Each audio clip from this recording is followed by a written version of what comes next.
I just would not All right, describe so it that now, way. I wouldn't now, describe it that way. So let me so just now, say all right, let me just say real quick.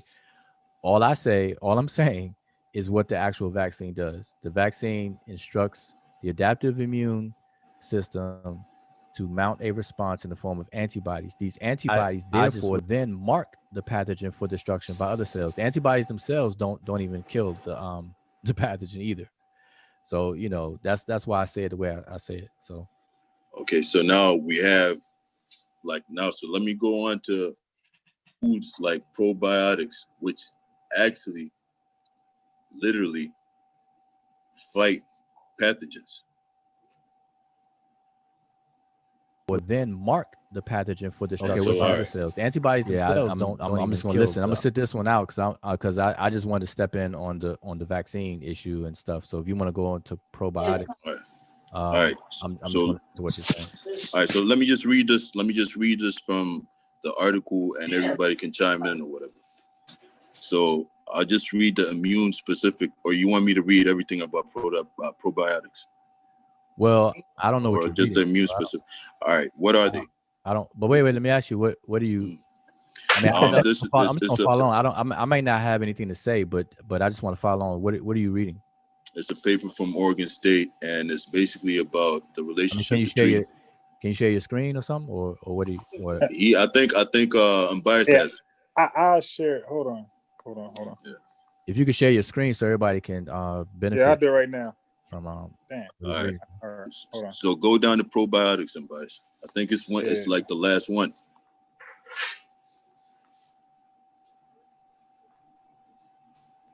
Some more Giants. Yeah, it's the last.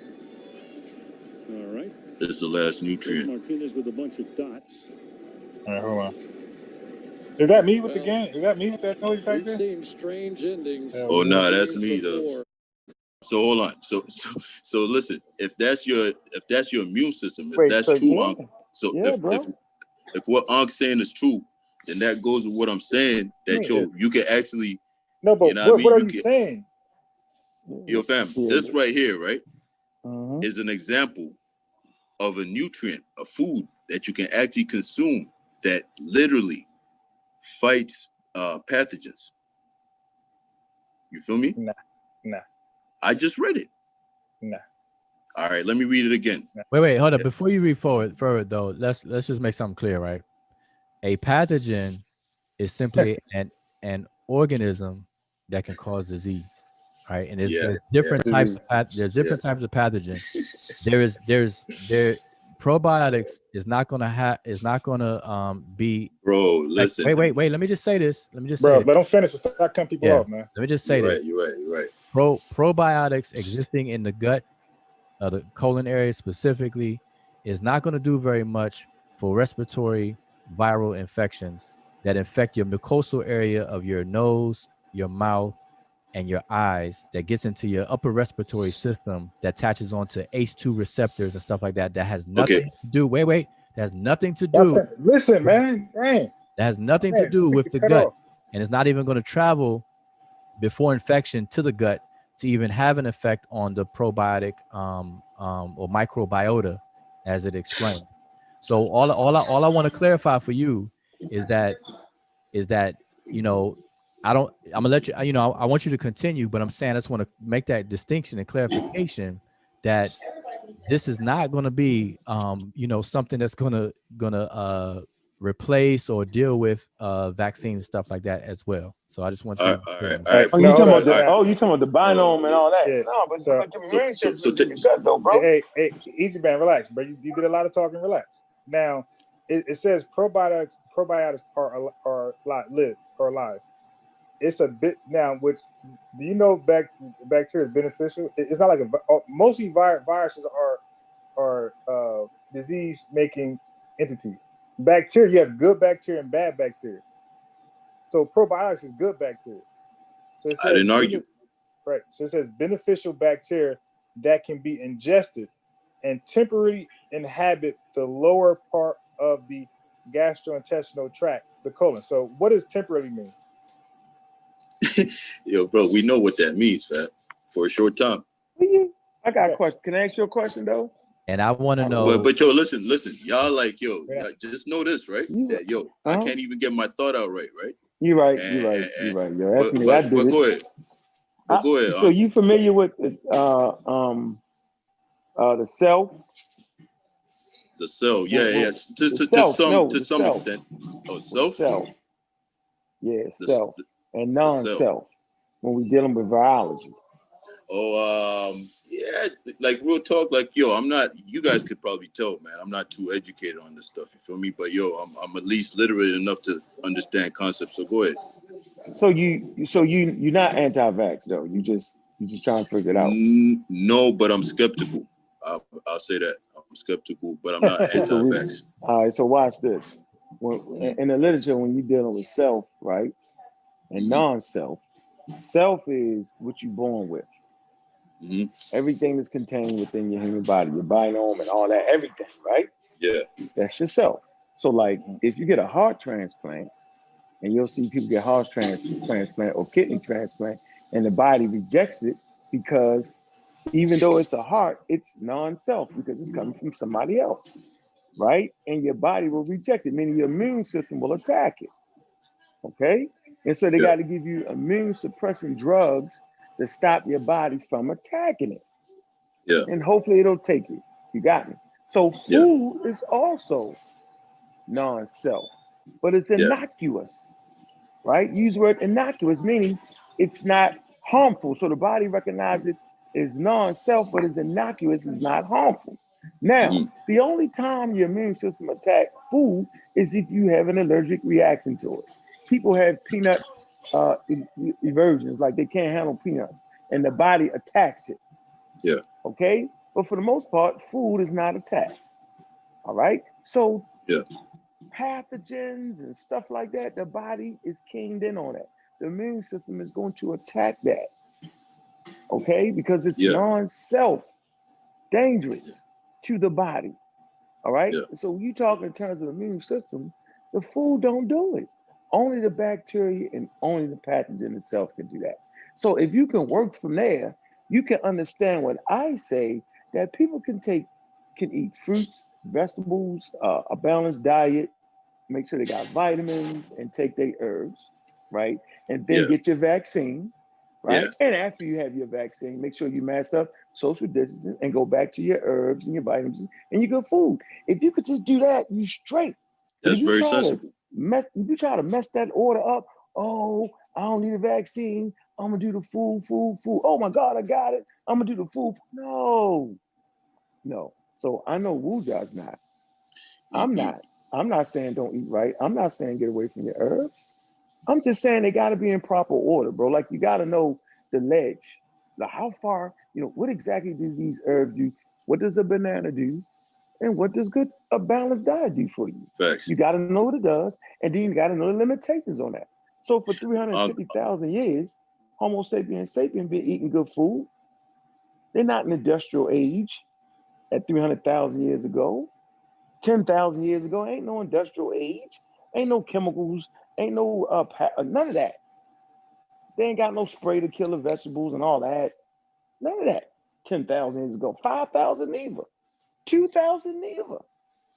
Okay, so with all that, let me finish. With all that, like, so you can eat as good as you want. That's not going, cause immune response. Go ahead, Uga.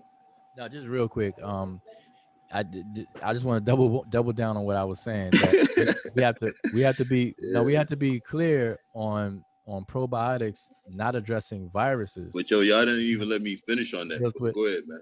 Okay, no, I'm just saying, but even with what you read so far, you didn't even let me. All right, go ahead. No, I'm saying even with what you read so far, like I said, I want you to finish, but what you read so far, I just want people to go step in step with you that this by no means is to replace or anything in the function of vaccine or anything, because this only deals with bacteria and it's in the gut, and I want you to finish, but I'm just saying, I don't want people to think that this has something to do with viruses, especially respiratory viruses and so on and so forth. So I've seen, specific. I've read somewhere. The crazy part is I've read somewhere where it says that this stuff actually affects your respiratory system too. But I'll look for that. But let me just finish that first. Okay, finish this. Finish this. Yeah. So because Unbiased basically stopped me, and he was disagreeing with what I just read in terms of probiotics, right? Yeah. So we use that.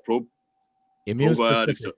No, go. Oh, you gonna start over or you gonna start over again? All right, cool. So you guys already know the initial part. All right, cool. Yeah. So immune specific. What they are? Yeah. Okay.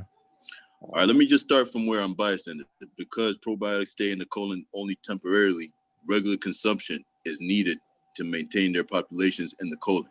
So already right there, it shows you consumption, right? So it's something you're consuming. Yep. All right, immune specific. The human body coexists with millions of bacterial species that can influence various aspects of health.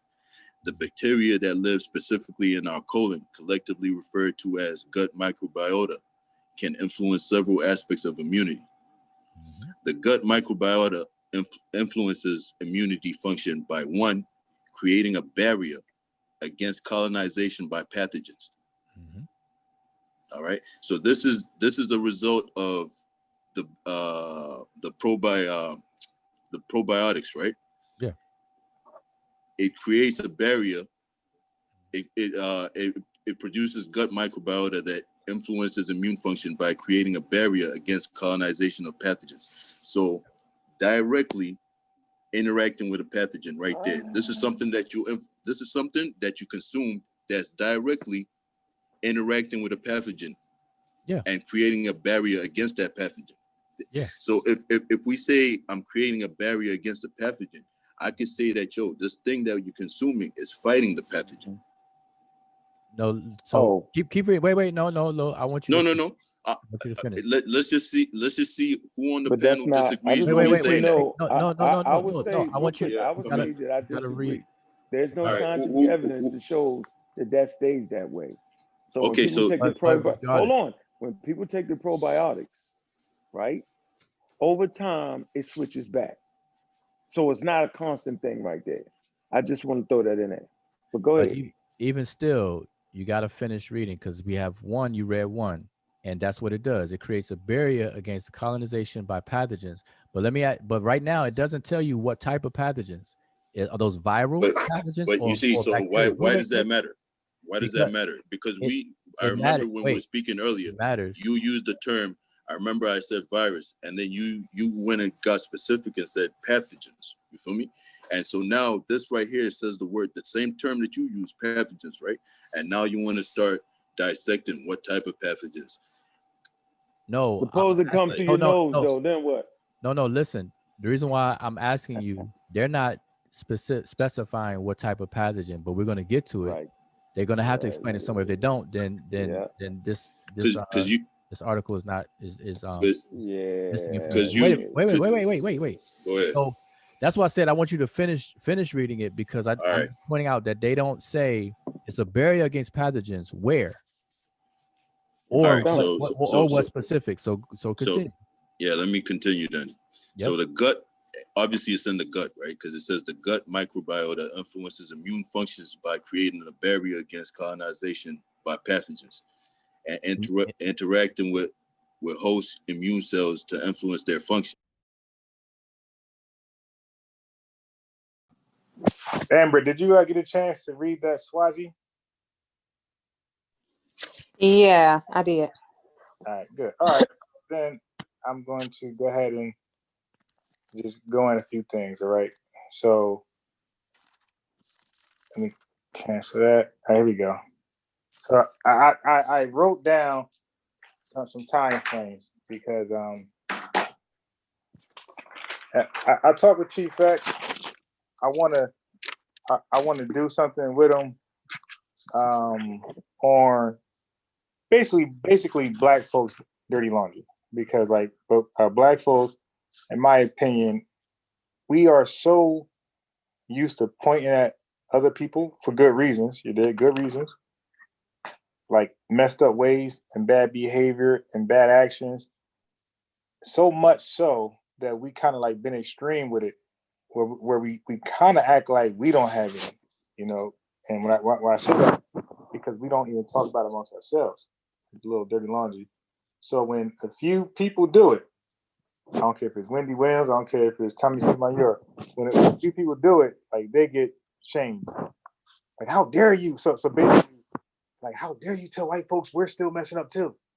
Like, we're trying to act like we're doing everything correct, and they are the only ones, doing this crazy shit.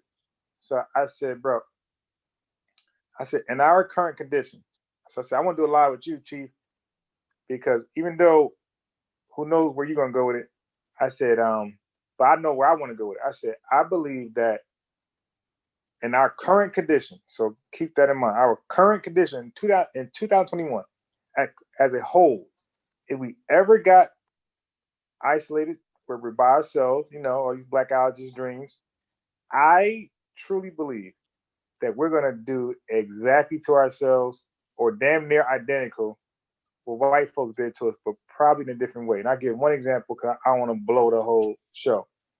White folks lynched us. Okay, that was gruesome and cruel. Well, we do walk-ups where you blow a nigga head off in front of the whole entire family or in front of flowing traffic. That's what we do.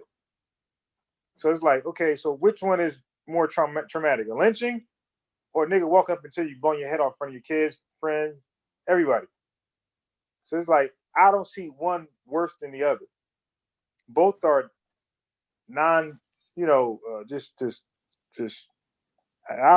just heinous crimes. You dig? Both.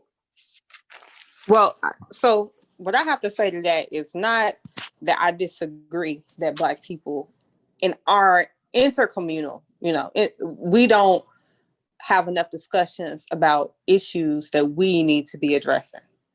I agree with that. And I don't think that the issue of Tommy and Wendy saying these things is purely just because people want us to pretend that we're perfect. But you have to look at the general scope of what is being published by media, right? We have enough imagery from the other side that paints us in that light. So it's no secret that these are problems in our community. We're trying to communicate the humanity of Black people to other, races and cultures, because that is what we're lacking. We're lacking the humanistic representation of Blacks. So when you have the few Black people that do have a platform speaking on Black issues and they're feeding into that narrative, is reaffirming stereotypical and prejudice ideologies about Black people. That is not aimed directly at us and what we can do to our community. Is serving to feed a prejudice that someone else already is holding. So it's that's what they are really chastised for. Not that they have some criticism, but that the criticism is feeding that other side. And I know you say like, well, it's some truth in it. Yeah. Just like it's some truth. Like they're not making up. I was going to say that. Right. They're not making up that a Black man is getting killed, right, by another Black man. They're not making that up, right? But you don't see every time a white man is killed by another white man. You understand what I'm saying? It's saturated with the negative on the Black side. It's overly saturated with that. So what we're trying to do is balance it out. We're trying to show them, yeah, that happens, but this also happens. Just like you would think that nothing happens in white people's areas unless you are in the area or you're looking at crime statistics, because it's not splattered all over the news every fucking where. All the heinous things that they do in their community. Do you understand what I'm saying? Yeah. But before I respond, Miss Tiffany is on. Did you want to? Are you just listening, or you want to add on to that? Right now I'm just listening, so I can really get caught up to the subject and all that. Okay, cool. So Amber, I agree. I believe wholeheartedly that the media, or I can say the media, but I wholeheartedly believe media has a biased viewpoint on Black folks. Like they definitely tip the scale. They definitely magnify our issues up and beyond their own. I definitely agree with that. That, right? So that's one thing. And media is big news because media creates prejudice. It creates discrimination. It creates laws. It influences people, right? So I agree with all that. So that's true, right? That just up to this day, that's what they do. You know, because they are part of a class, they are part of a ethnic group, and they themselves has biased views.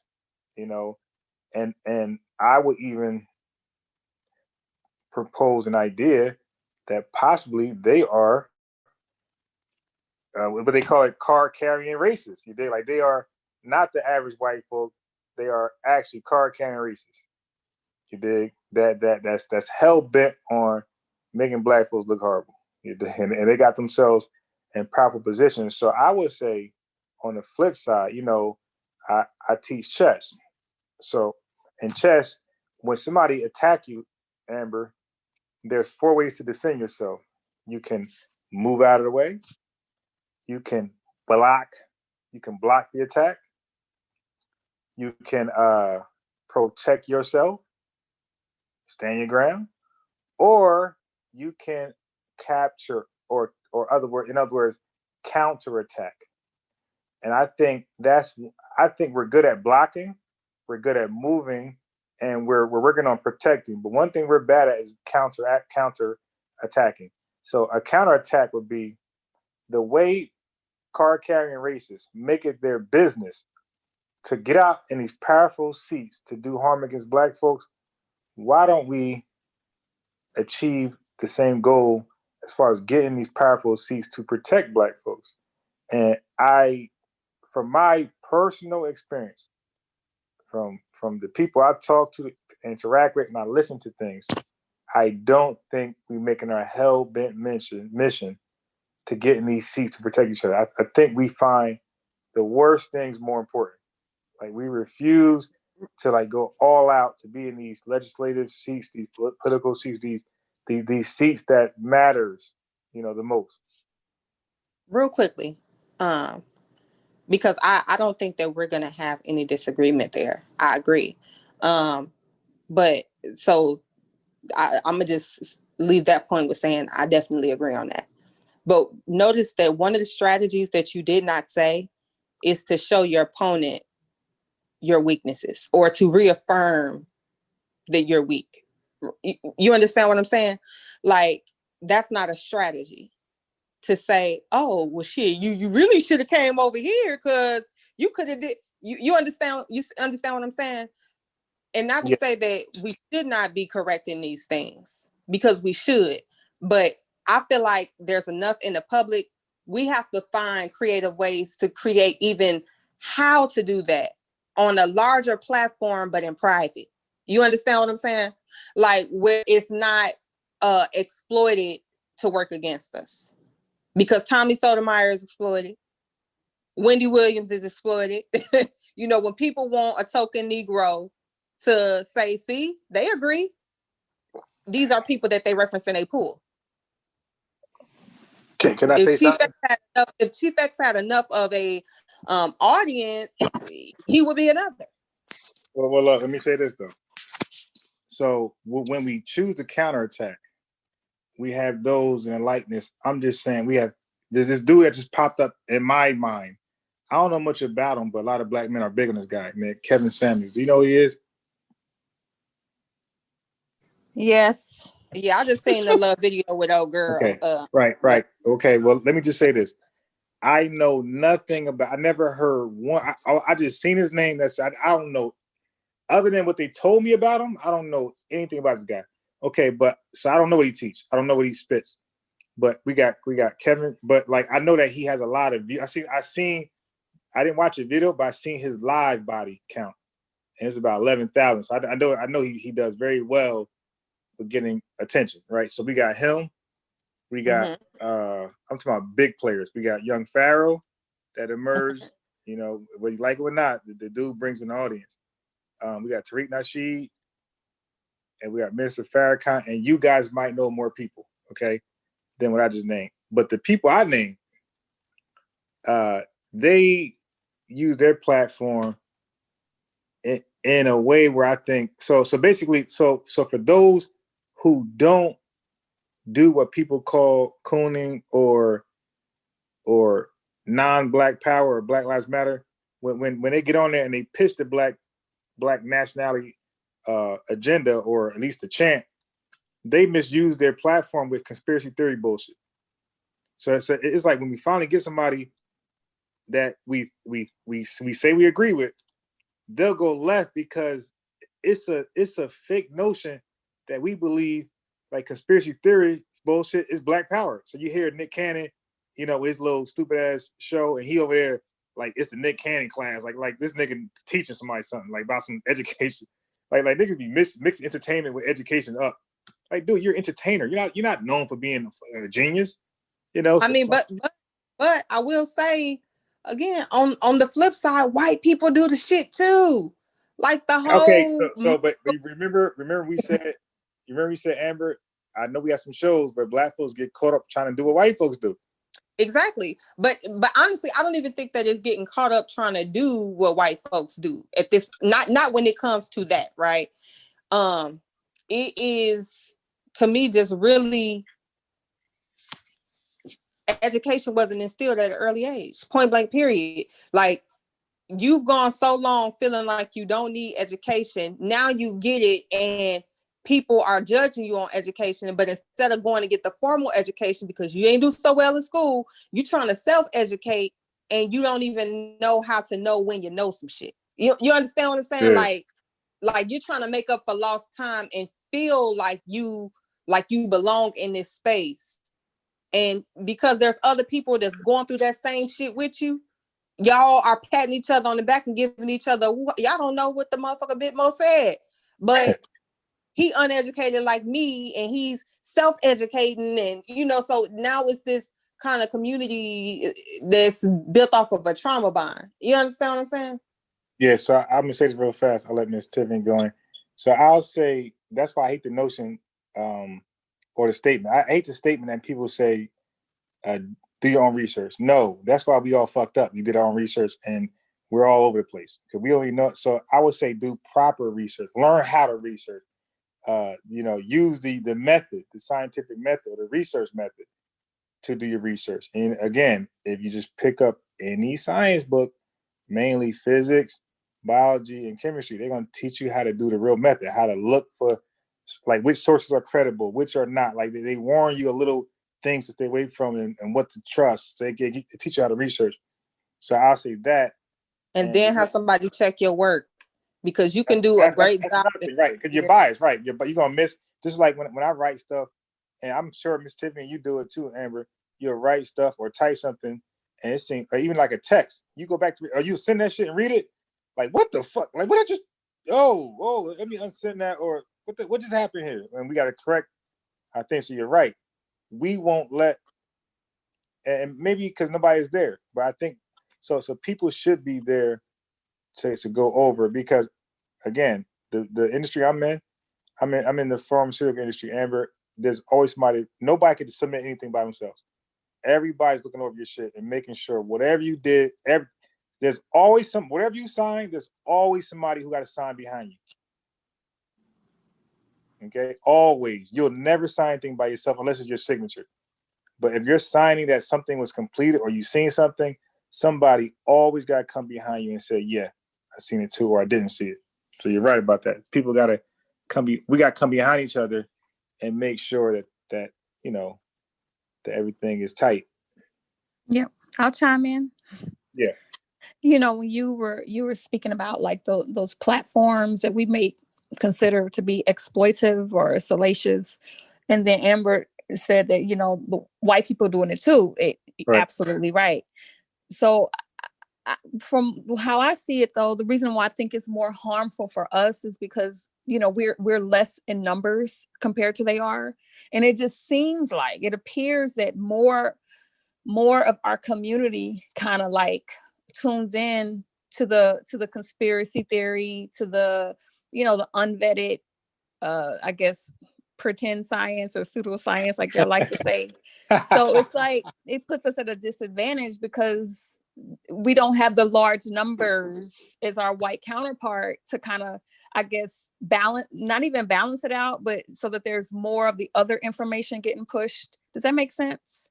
Yeah, I agree. I also feel like we are at a disadvantage because we're already disadvantaged. Like we can't afford to have people buying into these ideas. Yeah. We can't afford, and then we can't afford to have this extremist behavior, because you seeing people get really radicalized behind this shit. We know we get longer sentences and all that. So like, we really just can't afford it all the way around. But really I mean, you trying to explain to someone who thinks they know that they do not know, right? And that they have all of this figured out. It's more than a notion. Like, it's not an easy feat.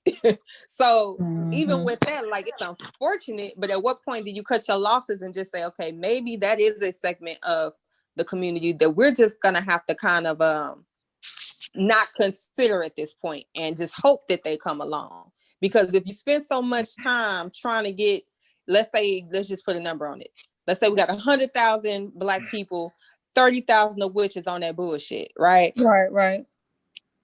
If the 70,000 is sitting there spending most of their time trying to pull the 30,000, just think of how much time is being wasted just in that. At what point do we cut our losses and say, okay, well, that's the 30,000, and hopefully maybe 15 to catch on, and we can move from there. But we cannot sit up and wait, trying to, waste get time. Everybody on the same page, right? Trying to waste time to get them on the same page, and we may end up with a 1,000 extra. You know what I'm saying? 1,000 and that's my problem right there. Is that when I hear these extremists out here trying to get in the same, we got to stop that shit. We're not gonna get on the same page. That's out. That's over. The best you can do is do what we're doing right now, and other things, other avenues people are doing to gather with like-minded people and come together on an idea that everybody agrees to. But we have to stop talking about Black folks coming together. Stop. Because there's people out here don't give a shit at all about nothing we talking about. Zero.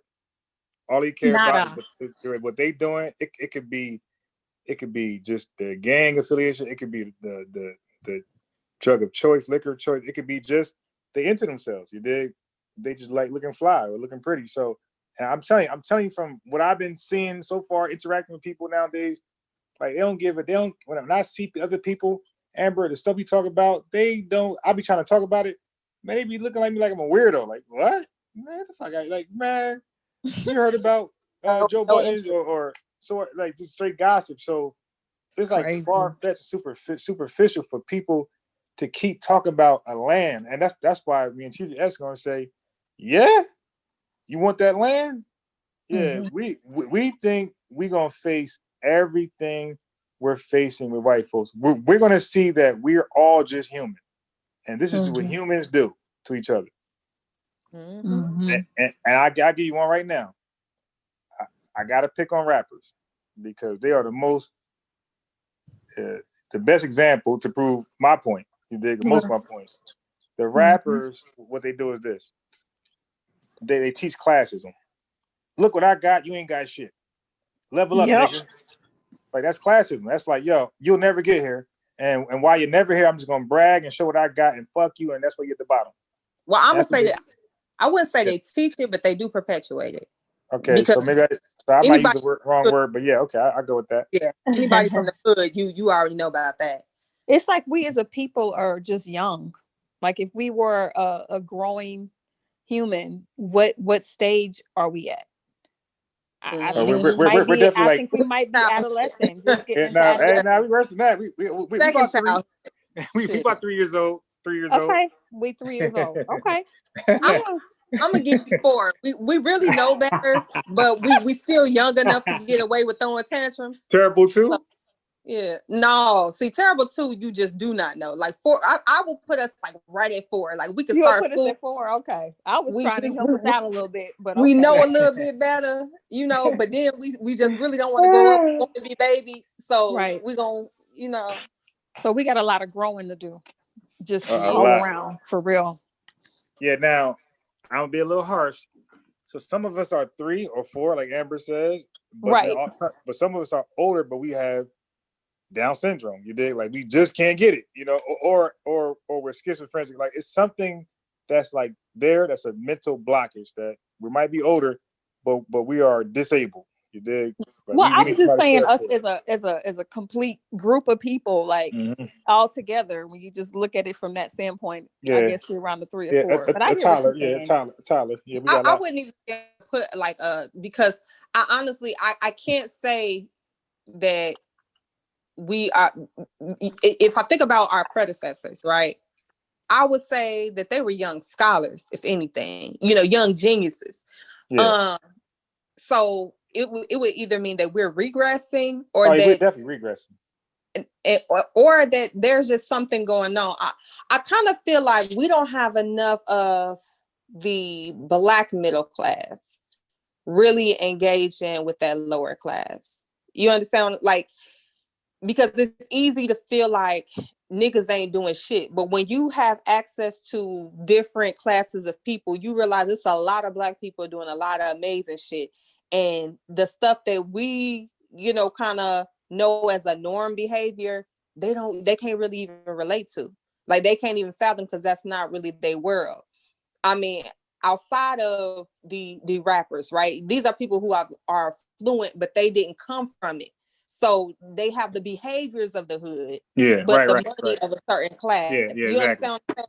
So there is a class of Blacks who just do not engage in the behaviors, and they have the wealth, and they have kids that have doctorates and stuff because their parents have, you understand what I'm saying? Like there is a certain pedigree, demographic, certain pedigree, pedigree of Black people that are doing this. But what I think we kind of get lost because those people aren't really on our television screens. You don't really hear about them unless you're probably kind of in the know or you're looking to kind of become a part of that class. You don't really see these people regularly. You got to put yourself in their spaces to know that they exist. Now, right. I want to say this, and this is not piggybacking. This is like going a slight different direction. So after I'm done, you guys can still build on that or what I'm about to say. It doesn't matter. But I do want to say this though.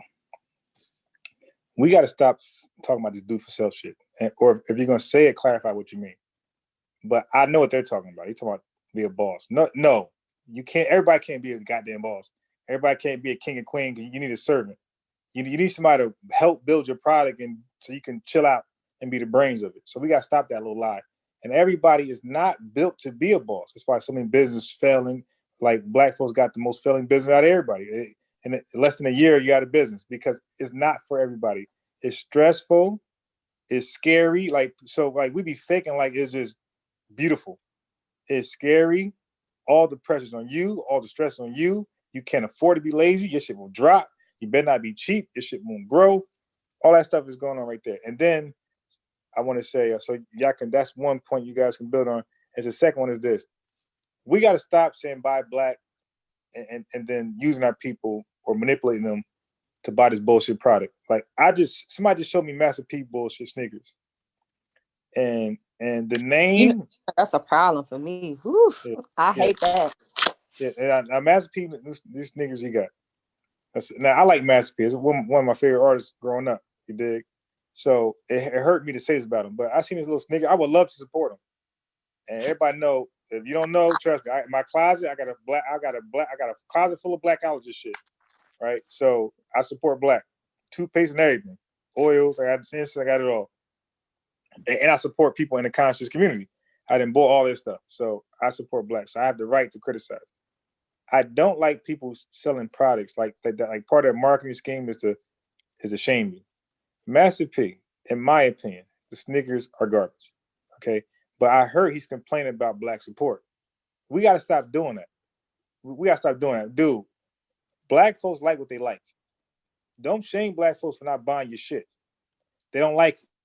Okay. Then you see his price. I agree. Look, last thing, Amber. If you see his prices, Amber, he's not asking for $80, $100. He's asking for Yeezy prices for his bullshit, and then complaining that we ain't supporting. But y'all could go in on that. Well, I've been an entrepreneur for many years, and I have to agree with you, Unbiased. I don't know why there's this rhetoric that just have a business. Like that's supposed to be the thing that's supposed to save Black folks. That is kind of harmful, because there's so many things that we can do to steer our children into direction of really prosperous careers that can actually set their lives up and very, very beautifully.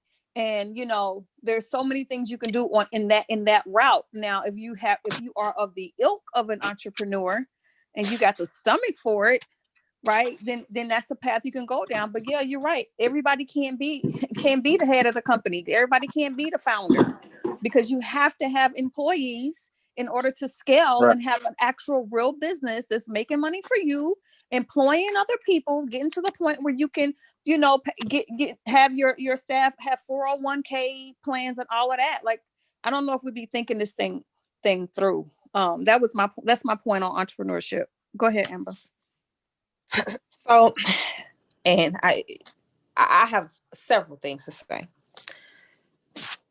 First off, the whole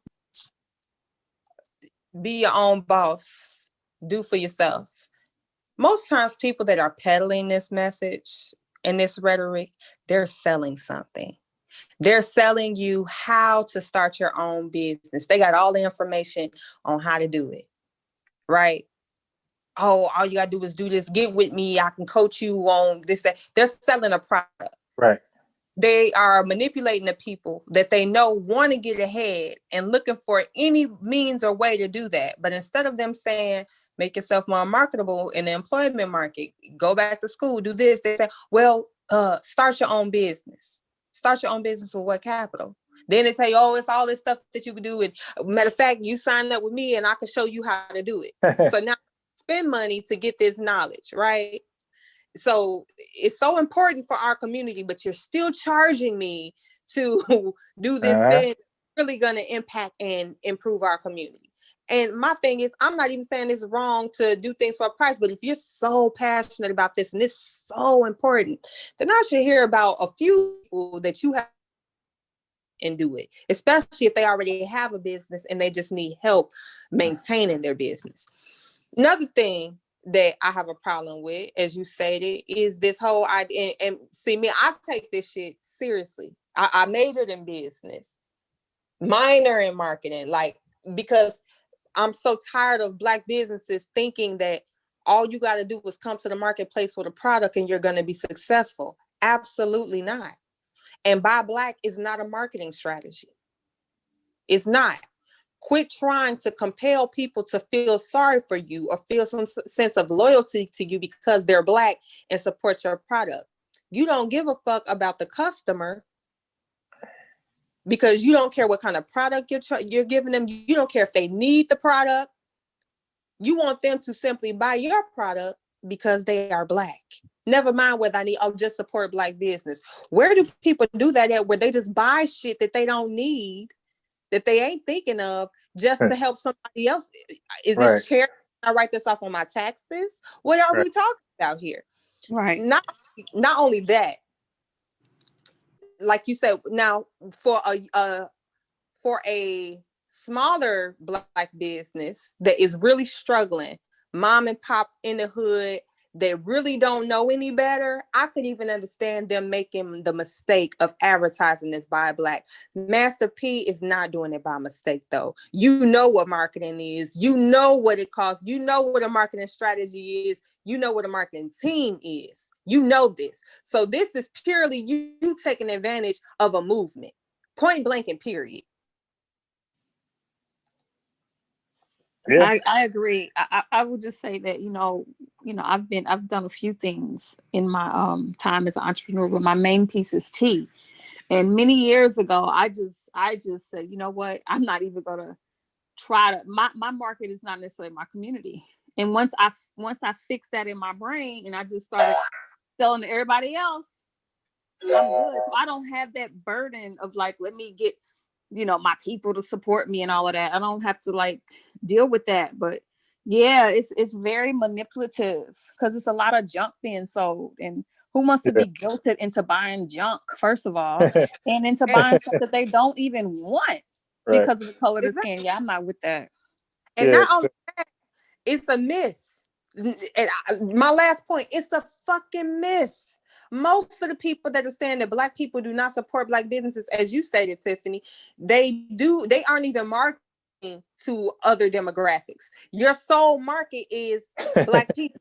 You wouldn't even be in business if it wasn't for Black people supporting your business. So what the fuck are we even talking about? What are we talking about? Yeah, now let me chime in on that. So this is why I encourage like people, listen, if you have entrepreneurial ideas, please watch Shark Tank. The sharks, whether they accept the deal or not, they give you great information. So I'm pretty sure one of your ideas is going to line up to one of those guys that came on, one of those entrepreneurs that came on there looking for a deal. Trust me. So if they said no, listen to that one, because they tell you why they're not going to give you a deal. They don't just say no, they tell you why. What you did wrong, what you didn't have, what you didn't know, what you didn't do. Okay, so with that being said, if you're going to business, just for anybody out there listening, if you're going to business, already have in mind your product or whatever you want to pitch, your service. You have to know what demographic, what ethnicity, what age group, you got to know all that's probably interested in your product or your service. You direct it to them only first, okay? Everybody else later. That they are your money maker. So if it's Black folks, that's unrealistic, because whatever you're selling, if it's not only for Black folks, that means other people be interested as well. So that's what Amber and Tiffany just saying. Like, yo, other people might be interested, and you'd be surprised to see other people would be more supportive of your own people. That's not wrong with that, isn't it? That don't mean Black people are wrong.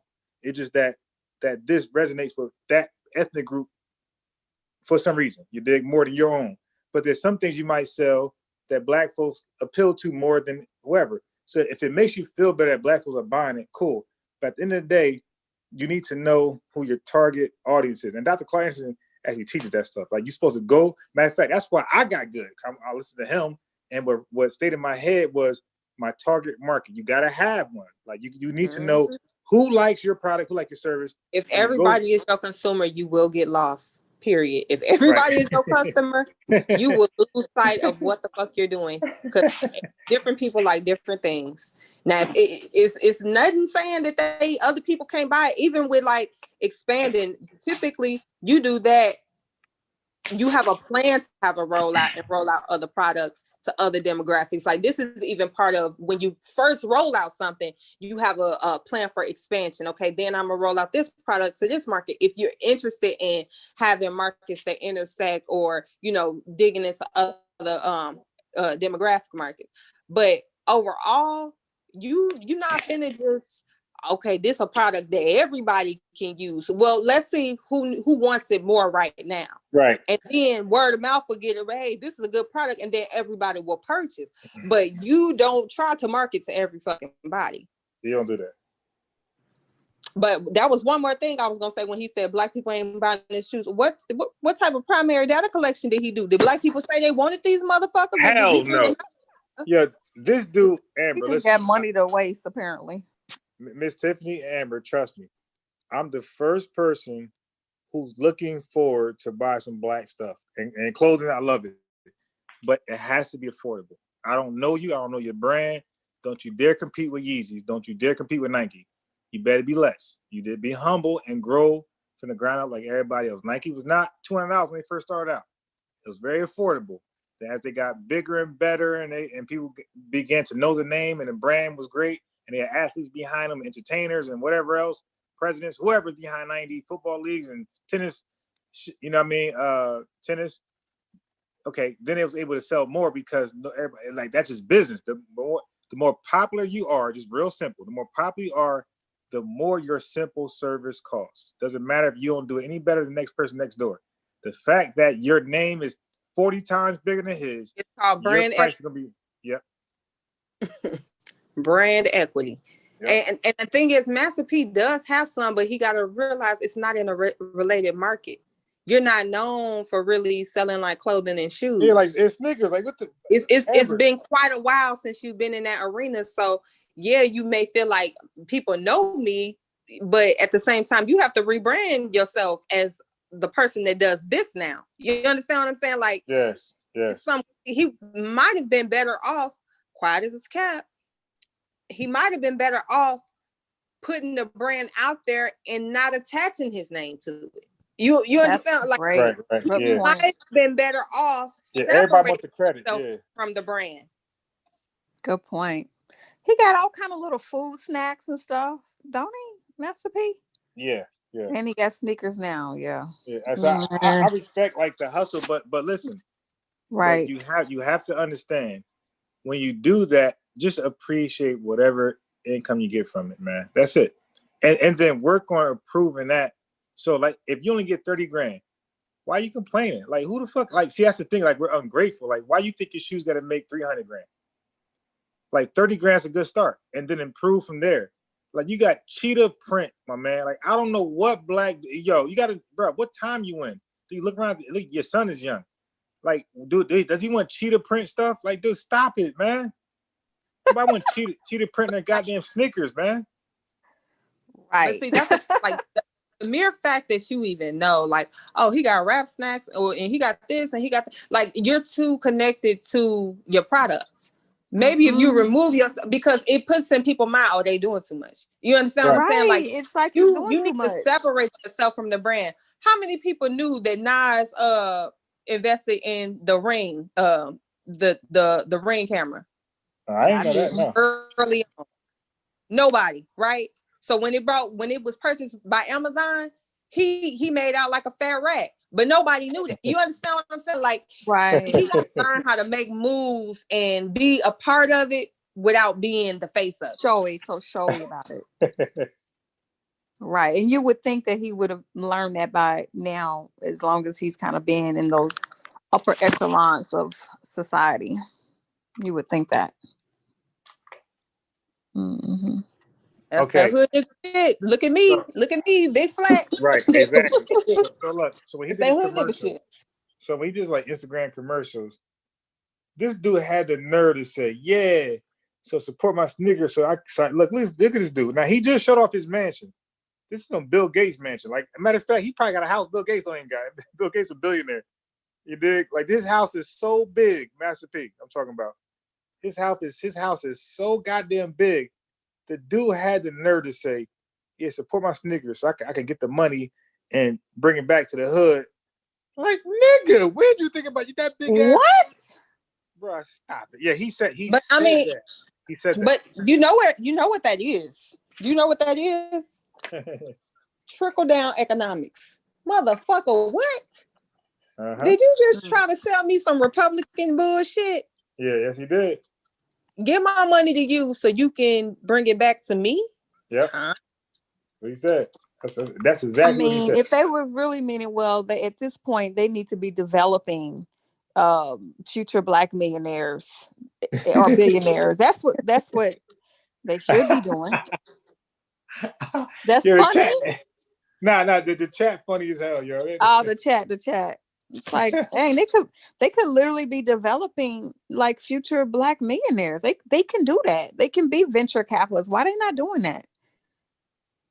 Not that I'm looking for celebrities to step in and do anything. There are some that are, Black venture capitalists, but they got their shit out the mud. And that's the thing. You would think you have all of this wealth, all of this, affluence, and you looking for shit to do it instead of investing in these already successful white companies. You could pick 10 small businesses, invest 100, 200,000 and see what kind of return you get on that. And if you understand, like, right. I mean, it ain't my money. I don't be trying to tell people what to do with their money. But when I be shit about what they want to do for the community and shit, exactly. You lying. I know a more effective way you could get what you trying to do done. So right, look, that's what I'm saying. Like, when they start making those comments about, giving back to the hood, there's a whole nother way you can go about that. If you really was about that, you gonna get a hood toys and shit, little toy drive, little turkey drive. But that's so insulting. Look, on the fireworks show. And Miss Tiffany, the dude said this. He said, because I heard he's in Breakfast Club, right? I meant to watch it, but I don't think I did watch it, but I didn't catch that part. Okay, for some reason. But I heard he said, yeah, my sneakers, yeah, y'all buying Gucci, all this shit. Well, he didn't say shit, but he said, y'all buying Gucci, all this stuff. Like, so now he did that now. Like, he's comparing, like, Gucci been around since, like, I don't understand. I don't think he understands the work that these companies put in. I think they've been around, like, the 1920s. Like, these companies are not new. These shit's down there 100 years old, bro. Exactly. That's so arrogant. Oh yeah, talking about they made the brand. And what the fuck are you, Johnny come lately? That is crazy. Like I'm shocked that he's behaving that way. And then he's dissing Gucci and sneakers. But if I go on Instagram and show you his pictures, his shits look like knockoff Giuseppe's. Now I'm telling you, like, he got just straight up knockoff designer shoes. Knockoff Giuseppe's. He got knockoff Dolce Gabbana's. He got knockoff Versace sneakers. They look, I know, because I've been looking at all these shit well before the pandemic, because I was into that stuff. And I love the pandemic. I'm out of that shit now.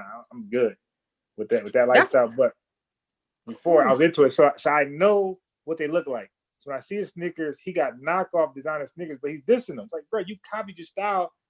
So, and then you sell it for like $300. Like, bro, listen, but low key, it's not just him though. So I remember a post on the Shade Room, because it was like, why y'all buying all these designer bags, support Black business. So they had like, a Black business owner, that was selling bags, but all of them was like fucking imitation, designers. And my thing is, I'm all with, highlighting somebody, but I've always been of the feeling like, if I can't have the original, why the fuck I'm gonna just go buy the I'm never buying a fake. I'm sorry. And if I'm gonna call myself a creative and this is what I do, why am I getting like all my designs look like replicas? I'm gonna just do maybe a shade lighter than their shade of pink. That's not, I don't know. That wouldn't fulfill me. But they like, oh, y'all buying this? Okay, so are we buying it because we supporting Black business? Are we buying it because most times a lot of women wear the purses not because they cute, but for the name. It's a sign of status for a lot of women. Mm-hmm. Yeah, I'm looking at his site right now. I'm just like, for real? I can't believe this. The prices that, the kids sneakers are $200 plus. I was like, okay. I guess he'll find some people who are going to buy into that. But I don't know. I don't. And then I'm looking at the imagery on the site too, because this is my first time hearing about his sneakers and all that. But they don't look very Black. But from what y'all saying, he's appealing to Black folks to spend their money on the product. So I'm a little confused.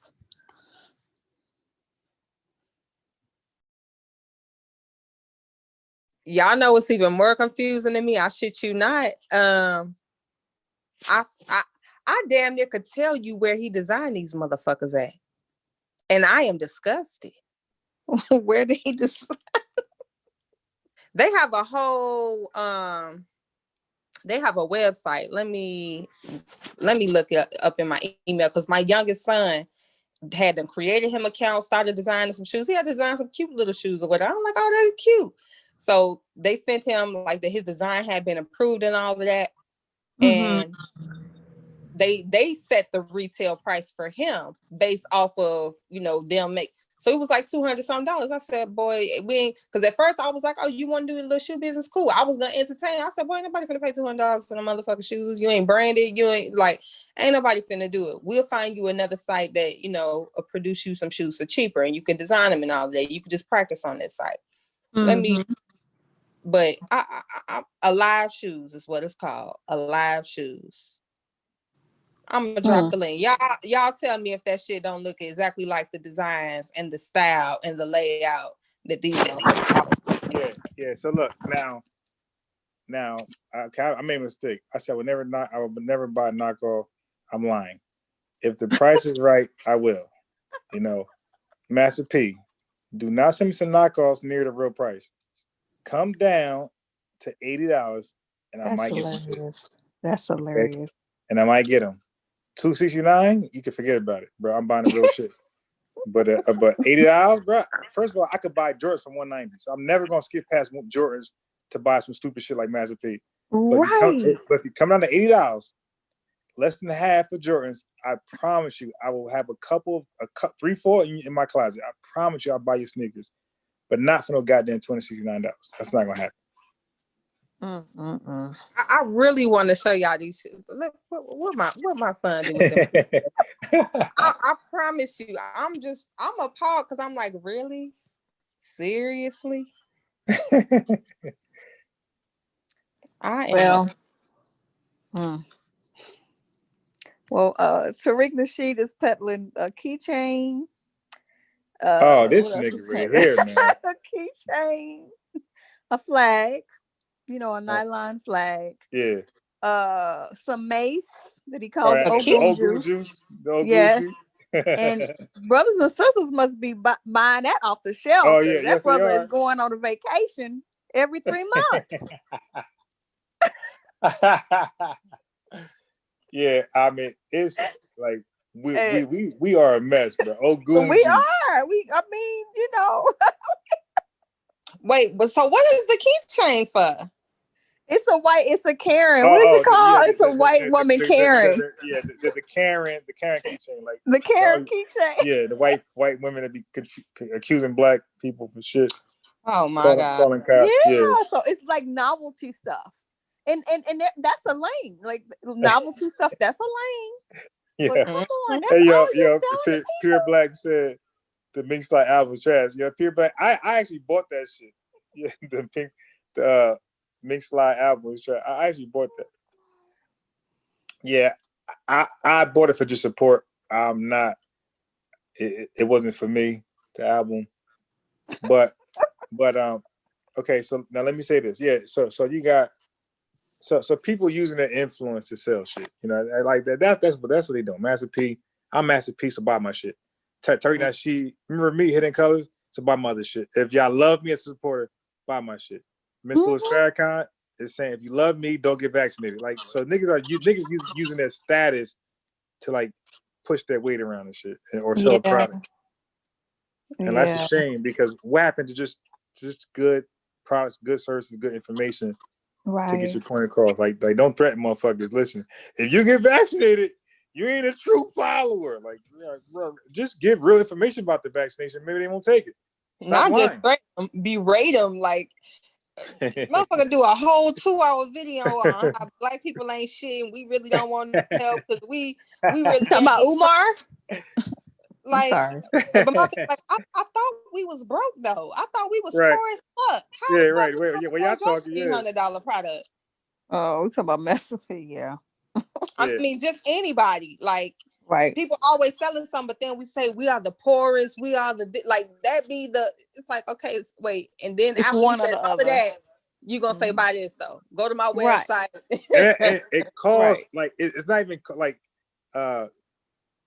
Stephon Marbury had his sneakers, Starberries, right, for basketball people and or casual wear because they morphed to like just regular clothes, period. But start off as just basketball sneakers and then morph into like all types of clothes, jeans and everything like that. And I liked it. It was very affordable. My broke ass was in there every chance I got, buying that stuff. So now that's Amber, that's what I'm talking about. That's Tiffany. Like, he talked the talk, but he took in consideration, Amber, that we are poor.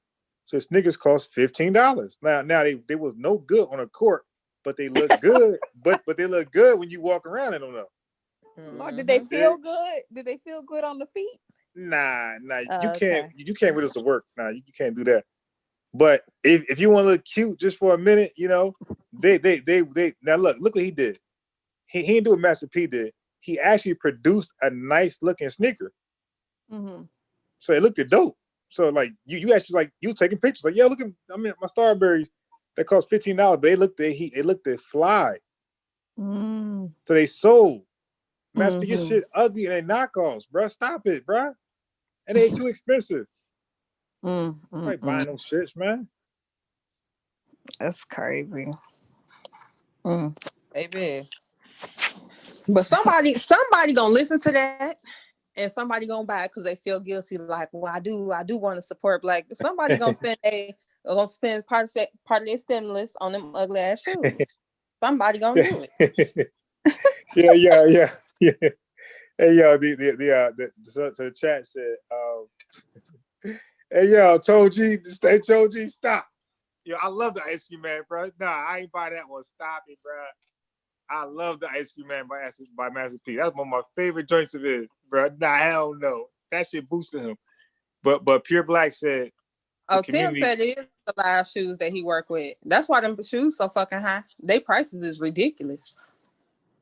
Right. Now, Pure Black said the community clowned Steph Marbury for that. For like, you just did. So look what we did. He made affordable shoe, and black folks said, "What? What you trying to give us? $15? Man, fuck that shit." And then Tim said, "On 8 pair of Starberries, I probably own more than that, my man. Because every time I wore it down, just bought a new pair. They were cheap. You damn right. I want to say I remember motherfuckers wearing them. Yeah, with the star 8 tone. Who said that? Hey, Tim's. I didn't stop at sneakers. I had Sweat and Amber. The sneakers were like they was dope looking, but cheap in quality. But everything else was fly. Like the pants, the sweats, the jacket. That shit was dope. That shit was dope for $10. For $10, I wow. was Starberried up every day. I was Starberried up. So we will support. I'm saying we will support if the price is right. If it looks at least okay, we will support. Right, and motherfuckers probably would have spent more than that. See, I would say he probably underpriced his shoes. Right, he probably underpriced them and could have made a little more. He made them dirt cheap. If it was about $60, it'd have been better quality. Yeah, he could have put a little more in the quality and still had a good little, markup on them. Yeah.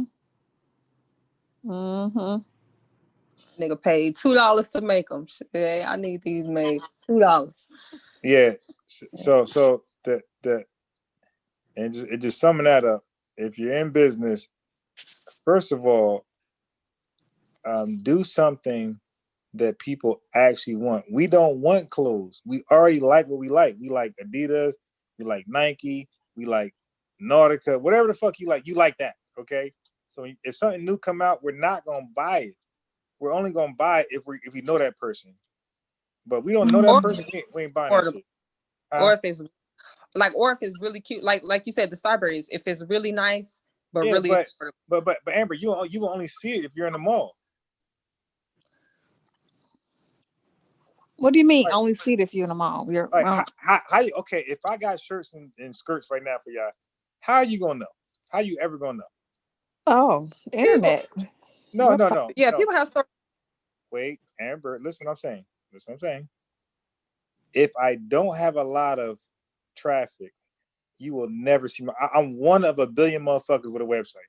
You would never see it. Like, y'all never see my church website. But what I'm saying is not necessarily a website though, right?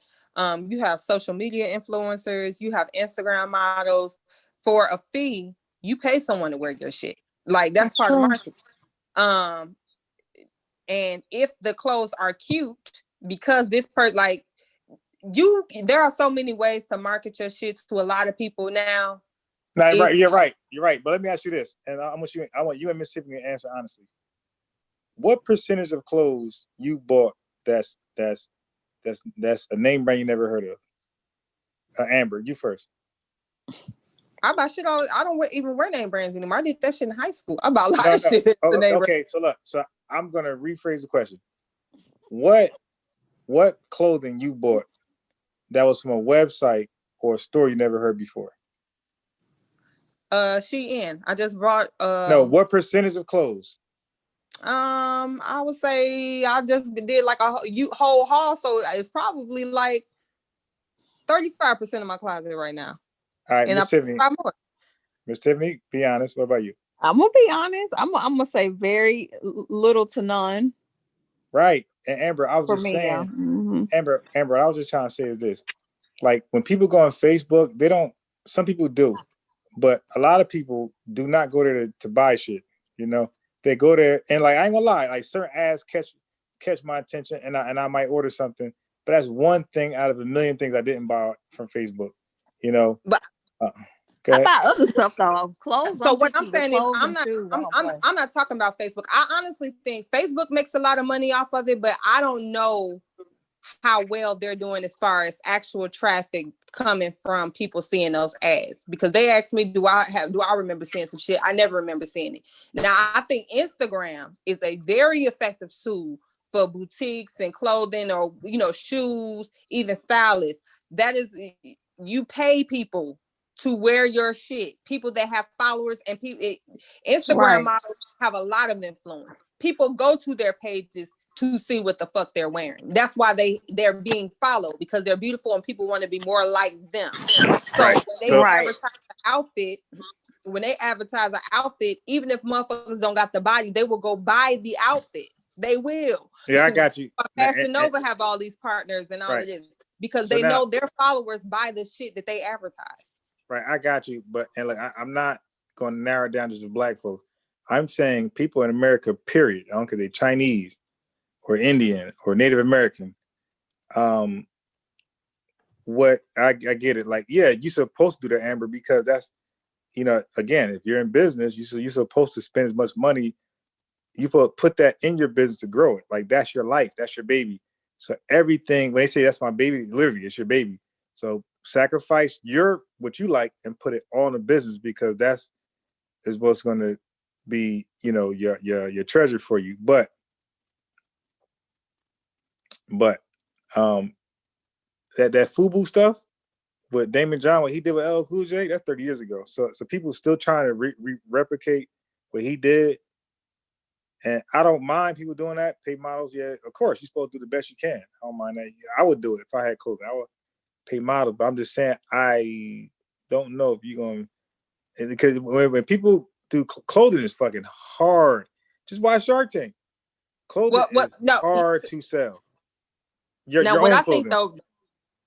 I think the biggest problem is for black people now, like black designers, if you're not catering to kind of the newfound pride in blackness, meaning you have shirts, Black Lives Matter, the woman with the afro on it. People are doing these things as a feel-good token, take a cute picture, to have it.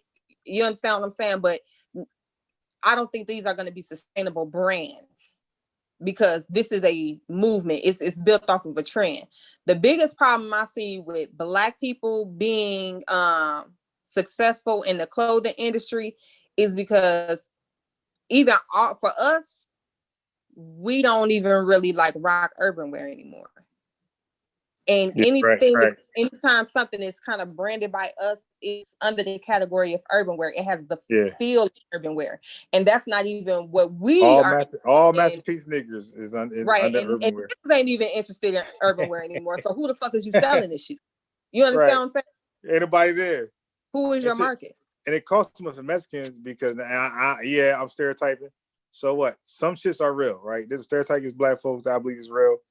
I ain't gonna argue against. And Mexicans, you got some shit too, or Hispanics, period.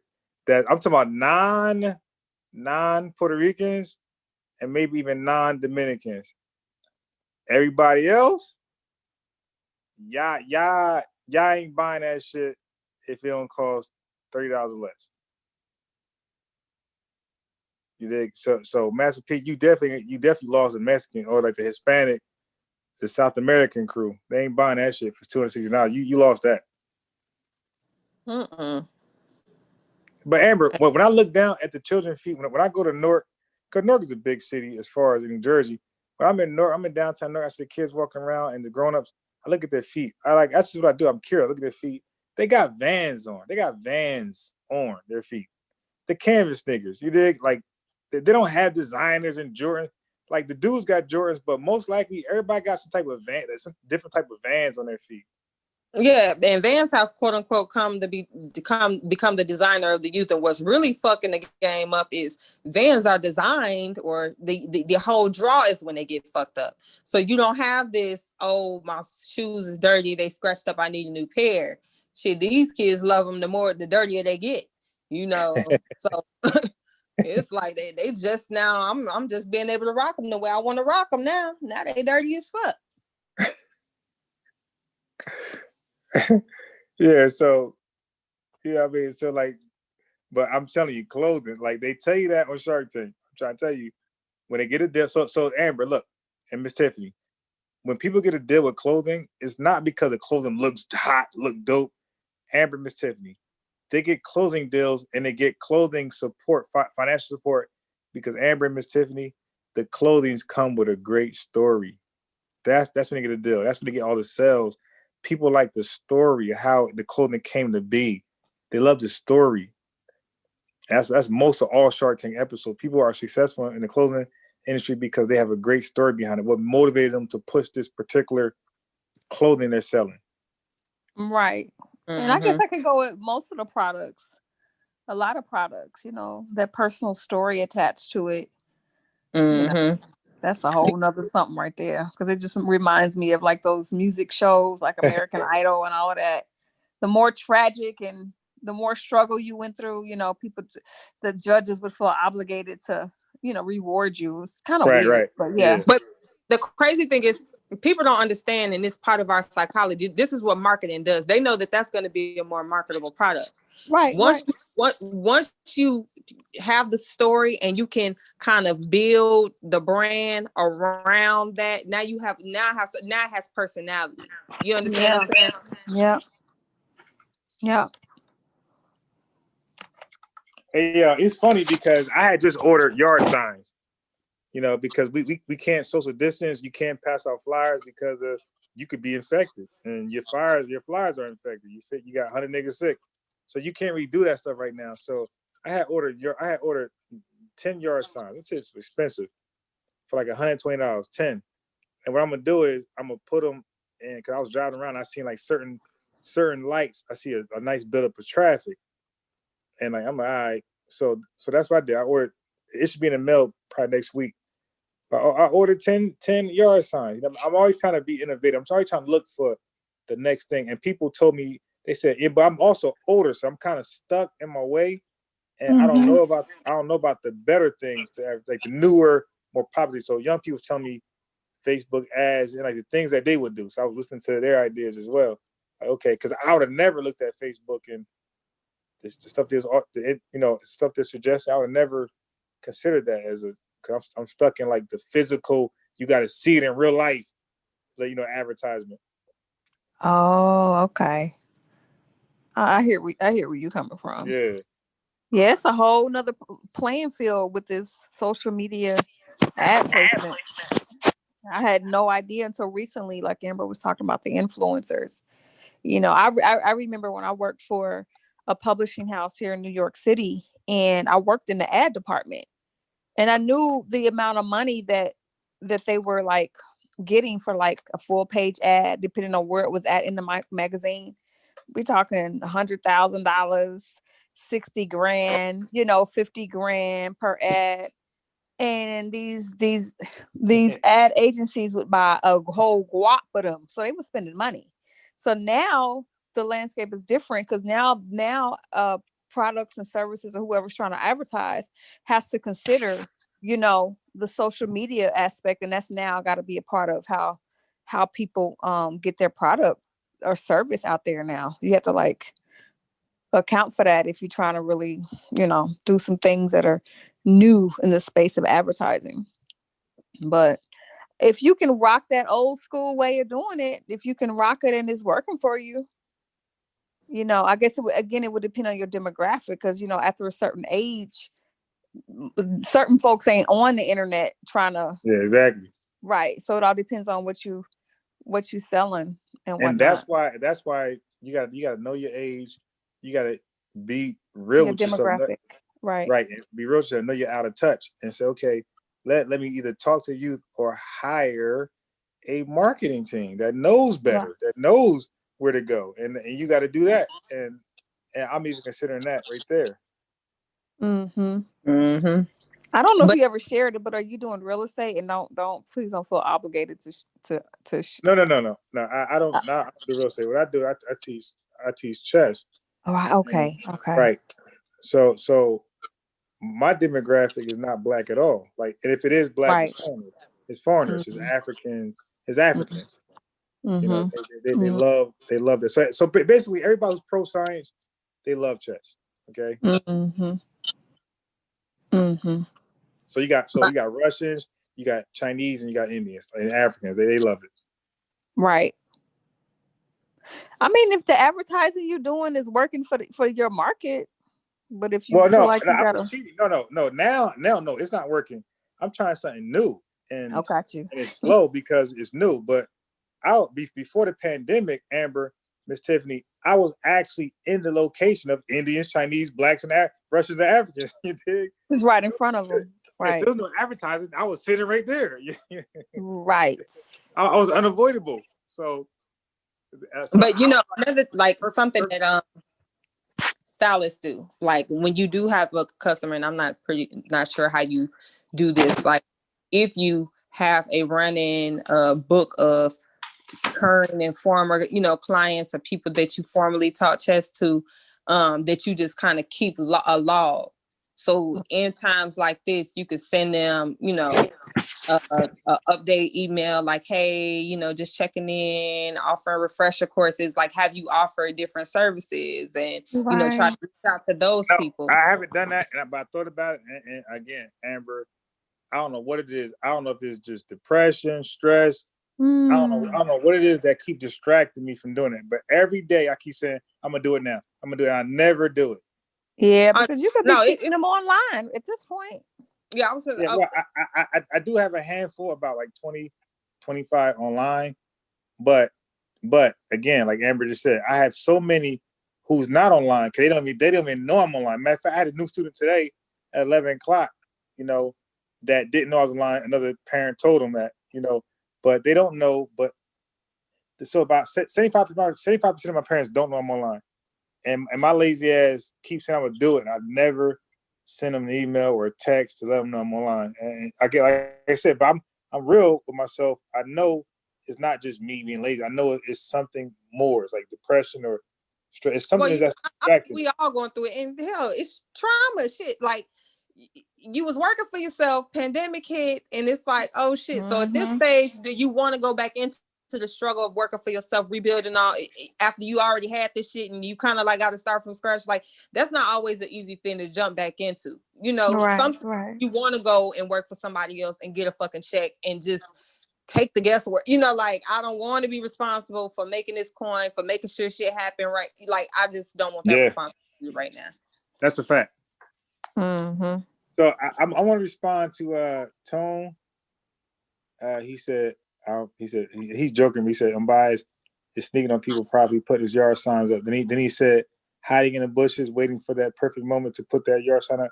Yo, Tone, you're joking, but you're actually 100% honest. That's what I was, or truthful. That's what I was doing. I was literally, Amber, going out. My boys could tell you, 3 a.m. I'll wait for it to rain. I know people ain't out, or snow, and I'll take my ass out there at 2, 3 a.m. and start. But it wasn't signs. I had like little postcards that I got from Vistaprint, and I would put them on about 400 cars that night. And one night, I'm talking about in apartment buildings where it says no soliciting, we will prosecute you. I was taking that risk. Okay. So yes, I did that work. I really hope that your car didn't have like your direct information on it. That's like snitching on yourself. Like now, who else put this car with your information in the motherfucking windshield? Amber, you got to know, I'm a chess teacher, so I'm always thinking about the other moves. So I already thought about somebody, because somebody did call me. What happens is, Miss Tiffany, I had paper flyers, and I put on people in apartment complexes. I put on their window wiper, right? But somehow it was a windy ass day that blew off. So the landscape people called me, and they was pissed off. It's like, yo, don't ever come back over here. So I'm like, oh shit. So I said, okay, I'm done with the flyers. So I went to postcards, because you could put them in, like, stick them in a window, and it stays longer forever until you take it out. So I went that route. And then I was stapling it on telephone poles too. Mm-hmm. So I really, like I said, about I was in Newark. I put it on so many goddamn cars in Newark. And Miss Tiffany, you get caught too. People catch you. Either do they walk into their car, or they already in the car, and you look stupid. You dig? You got to try to play it off. I've cussed a few people out. Like, don't put that shit in my windshield. Don't put that shit in my windshield. Well, here you go. I don't want it. Carry that shit with you. Well, I hope that whatever it is that you're dealing with, you know, inside your mind and all that, you like work through that, because you have that's such a great service to offer. And you're in Jersey? Because Yeah. okay, so I'm in New York. I'm just like, there's so many ways you can flip that. You can even offer social distance classes, maybe. Of course, you have to Well, I'm get the virtual right now. place. I'm virtual. I'm on Zoom now, so All everything I right. do, I want to be on Zoom. Okay. Yeah, but you gotta, once you get rid of that whatever thing that's blocking you, man, like that's a great Yeah, service. it's just depression, I stress, know, because yeah. the pandemic came out of nowhere. I Nobody know, I know. nobody seen it coming, and it was like at some point you're in denial, like nah, Yeah. But when a whole I year had to go switch by, up my whole business. I had to switch it up. And once I realized, I said, okay, I'm probably not going to be able to, do a cafe situation for a while.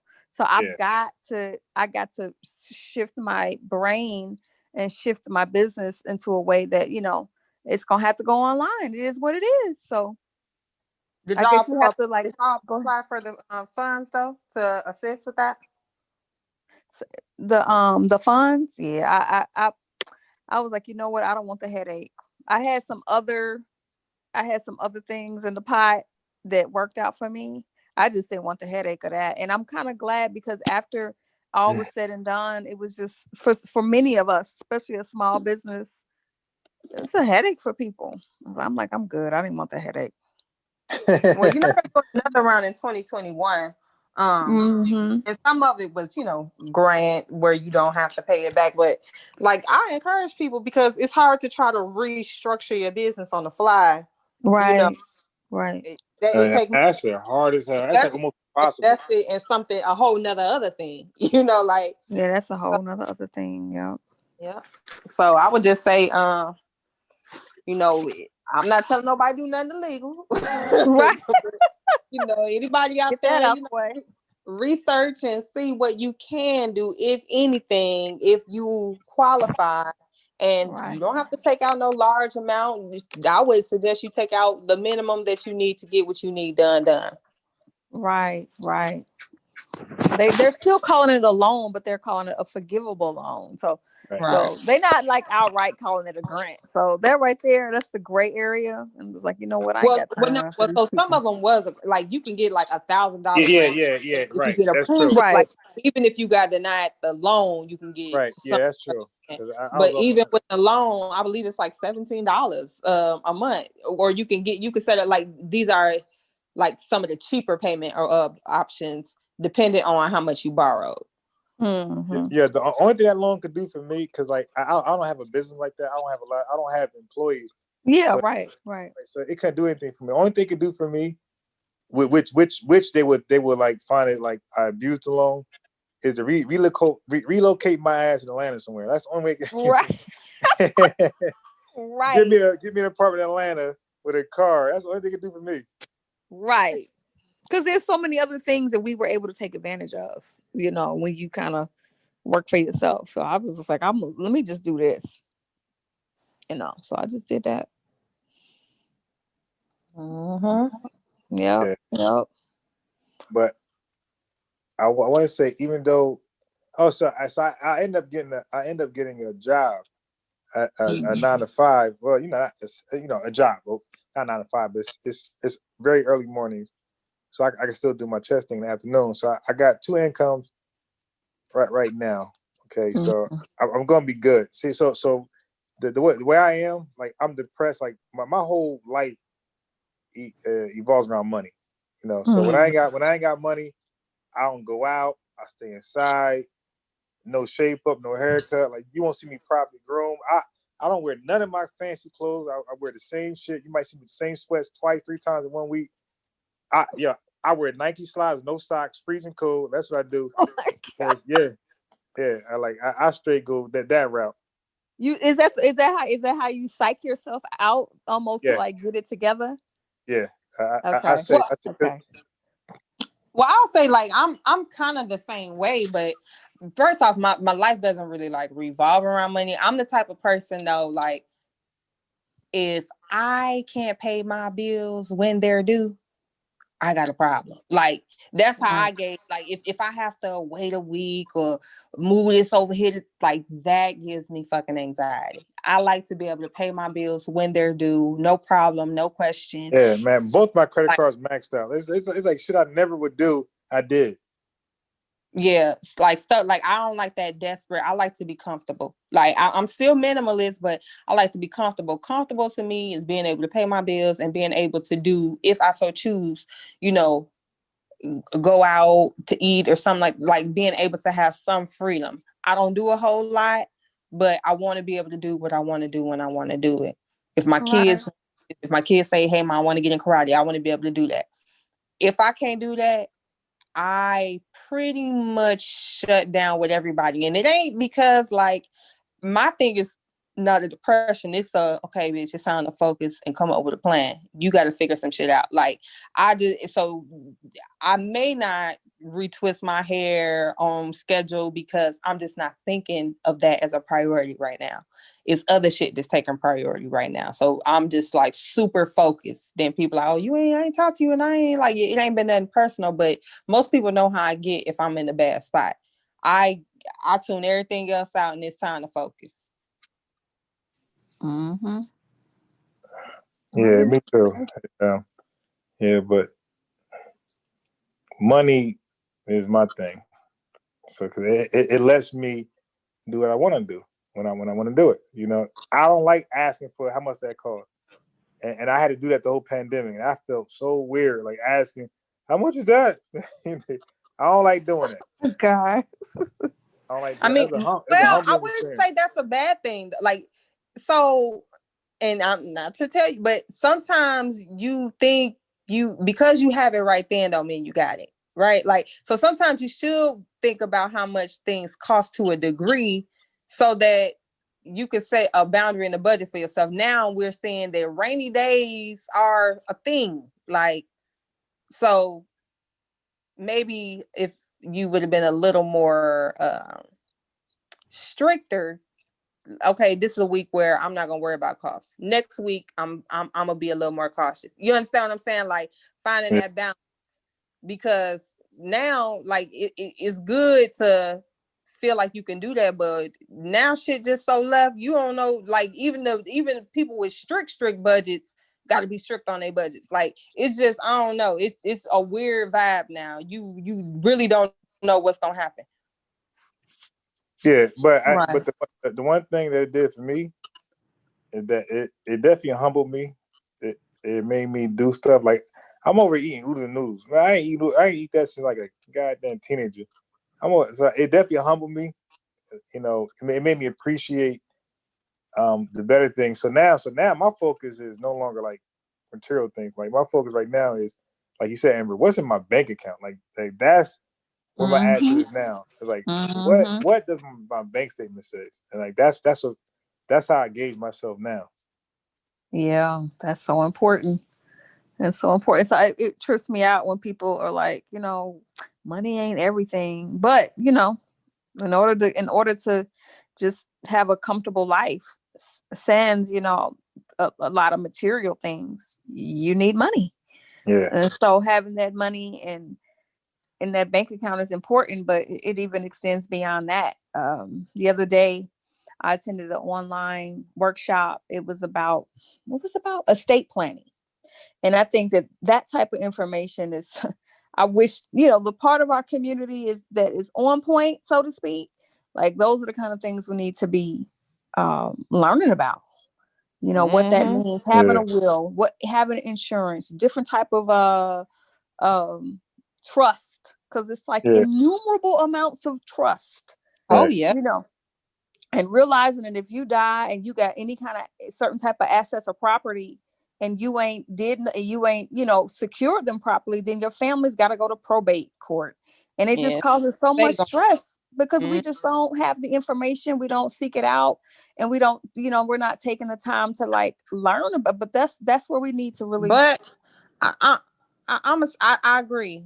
We're not taking the time to seek it out, but I've actually tried to have conversations with some people about shit like this, about life insurance, about real about and this is going to be really unfortunate, but how do you get people to give a fuck about what their legacy is or leaving something? You understand what I'm saying? Like, because there's some people that be like, what they need that for, or why I ain't have it. Like, some people really do feel like I had to get out the mud. They can get, and I think that is like the craziest shit, especially when we trying to get paid off of our ancestors back. We ain't went through shit, but we, you know, and not to say we ain't went through shit, but we're not asking for reparations solely on the basis of what's going on now, because we know it wouldn't be impactful enough. We got to put their shit on with our shit.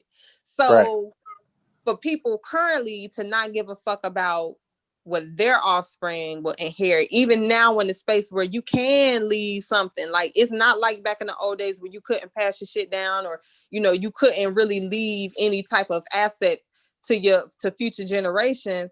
We have the opportunity, and some people just really do not care to do that, even after you have that conversation with them on the importance of it, on and do it.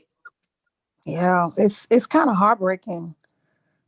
It's kind of heartbreaking. And you know, so one of my father, he had a really hard time. Like some of our elders, you know, that whole life insurance thing, they just haven't done it. So then when people die, not even just older people, but people our age, then when people die, then you see all the GoFundMe, you know, raise money to, you know, take care of burial costs, when we could easily just have taken care of that with $10, $20, $30 a month, you know.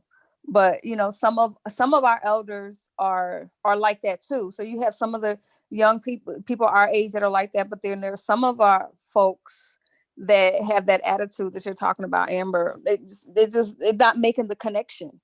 They're not making the connection. And it's something that those of us who understand it, we just kind of have to push it in our own households, I guess, and teach those our children, and then, you know, those in our close circles, because it's a big issue. Somebody said they want the link. I think, Okay. And Amber, did you get that right there? The message? What message? Right there. Oh yeah, I got it. That's what it said last time, right? I'm trying to tell you. I didn't see it, and neither did Haskell, and I'm telling you, we didn't have the host feature, like neither of us. Because I always, right before I went to bed, I'm telling you. No, you had a lot of shit going on. I don't think you remember. Now, I know. No, wait. Before that even happened, because I knew it was gonna happen. I'm a chess player. I always plan for all the problems. You ain't planning on all that. Oh God. I'm telling guys, it's very hard. Okay, how about this? How about this, Miss Tiffany? I'm gonna tell you right quick though. Did she listen to the show? No. Good, because that would have pissed me off. Just you saying that I'm a chess player. I knew that was gonna happen. Also, you fucking playing with me? You trying to set me? But look, Miss Amber. That's Miss hilarious. Amber. I'm sorry, Miss Tiffany and Miss Amber. Yeah. Listen, before the pandemic, as you know, I was already on live with Unc and them. So I was already flirting, and then I was doing my chess classes. Like I was giving free classes online because I was flirting with it before I knew a pandemic was going to happen. So Amber, I'm dead serious. Like it's really hard to catch me like off guard. It's because I'm always considering like different. I'm always like when I'm by myself, like you, Amber. I don't listen to music when I'm driving. I listen to radio sometimes, but sometimes it's pure quiet, and I'm thinking about things that can possibly happen or I want to happen. So it's kind of really hard to catch me off guard because I'm always thinking about that already. You know, so I'm dead serious. Like that's how I think. So I'm always I try to, and sometimes it's natural. Sometimes I try to be aware of different things. Like even when I'm driving, you know, like a cop can't catch me off guard with nothing he said. I'm already thinking about what I would say if he says it. So I got the job in the interview. I got the interview. Like it was, I did hella great because I already knew the dumb shit he would ask me, and I had an answer for it. And I wasn't qualified for the job, by the way. I had no skills for the job. And I got hired because I already anticipated, well, what if he asked this? What would I say? Oh, I'm going to say this. But what if you say this? I'm going to ask this. And I really just prepped myself for that. So when I debate vaccines, I take that same methodology there. I say, okay, but what if Haskell says this? Then I'm gonna say this. Then what if Easy Band say this? Then I'm gonna say that. Then what if he says this? So they will only get me if they come with something a little straight left, like probiotics, something I never even, which I know is bullshit if I read into it. So that's why I never cared about it. But when we actually read into it as a group in a panel, we see there was nothing there. It's an ongoing study. That's nothing. There's nothing. There's no pills. Nothing there for that. There's pills for like other shit, dental work, teeth, but there's no pills for a fucking vaccine. I mean, for vaccine issues. There's no pills for a virus. So I already knew that dumb shit. So if you listen to Rizza Islam, when I played the other day, all this talking points, this stuff, research already done in advance. You know, so I already, that's how I think. And as a chess player, I'm trying to tell you, most people who's good in chess, they're used to like thinking about what would you do if I do this? And if I do that, what would you do? If I do this, what would you do? Like we're thinking like 20 scenarios in advance. And after it's already done. And what prep us for that, that's not natural. We read tactical puzzles, and tactical puzzles is all about 4-move like tactics, 5-move, 6-move tactics. You know, it's called combinations. And like that's how you prepare your brain to like be ready for stuff. And mathematicians do the same thing with all the equations. Like so, like they're experts on solving problems, literally. Mm-hmm. So you're well. I mean, it's not exclusive to men, but what you explained is kind of like manipulation, right? Well, I don't like. I think. Don't forget, I'm the same guy that says. So I'm gonna flip it over here, away from chess. I'm the same guy that says laws. I believe laws are good. They all can be manipulated. So your word, Amber, they all can be manipulated to do bad. But doesn't mean the law is bad, or it's just the guy who manipulated is bad. So I believe my thinking is bad. Yes, I could use it for bad shit, but it's not. Well, I'm not saying manipulation is bad in itself, but I'm just saying like what you described, making moves with the expectation that as a counter they're going to make this move, so then you can make that move. So, like, well, if you want to say that, if you want to say that, yes, because I like to be in control. I like to be, and that's what gives me confidence. Because Haskell tried to say the other night that wasn't manipulation. That was just the nature of a man. Girl, you handled that conversation good. Yeah. So all that man shit. Again, Amber, you asked about what was the root of the anti-vaxxers. We said religion. Well, all that man shit, what's the root of that? Religion and tradition. Africans do it. We had a conversation today with my other boy, because he dates a non-American black woman. So like they have these traditions of another country, and they're like man, they're like all about the man. So people who talk like that, in my mind, I already know you're either religious and you don't want to admit it, or you're in these like man traditions. Traditions. Right, because that's a man talking point. You know, I'm talking when I say man, when I say man tradition, I mean it's people who feel like men are superior to women. Like so those are talking points that they will use. Just like Democrats got talking points, Republicans, you know, we all have talking points. So when I hear these things, I know exactly like the mentality. I'm like, okay, I know what body of thinking you come from. But it's crazy to me personally because I think one of the most intelligent and kind of strategic things that you can do is to get people to do a behavior and they don't even know that it was you that orchestrated it, right? Like all the strings, yeah. So the whole idea that men are verbally trying to convince women that they're the natural leaders instead of just being strategic enough to put themselves in a position to get the outcome that they want without ever having to say anything and without women even being known the wiser of it, is crazy to me. It's like the mere fact you even telling me that this is your thing and like it's an argument or a debate or, you know, like, I don't know. It's just like, it's kind of like you took an L already out the gate.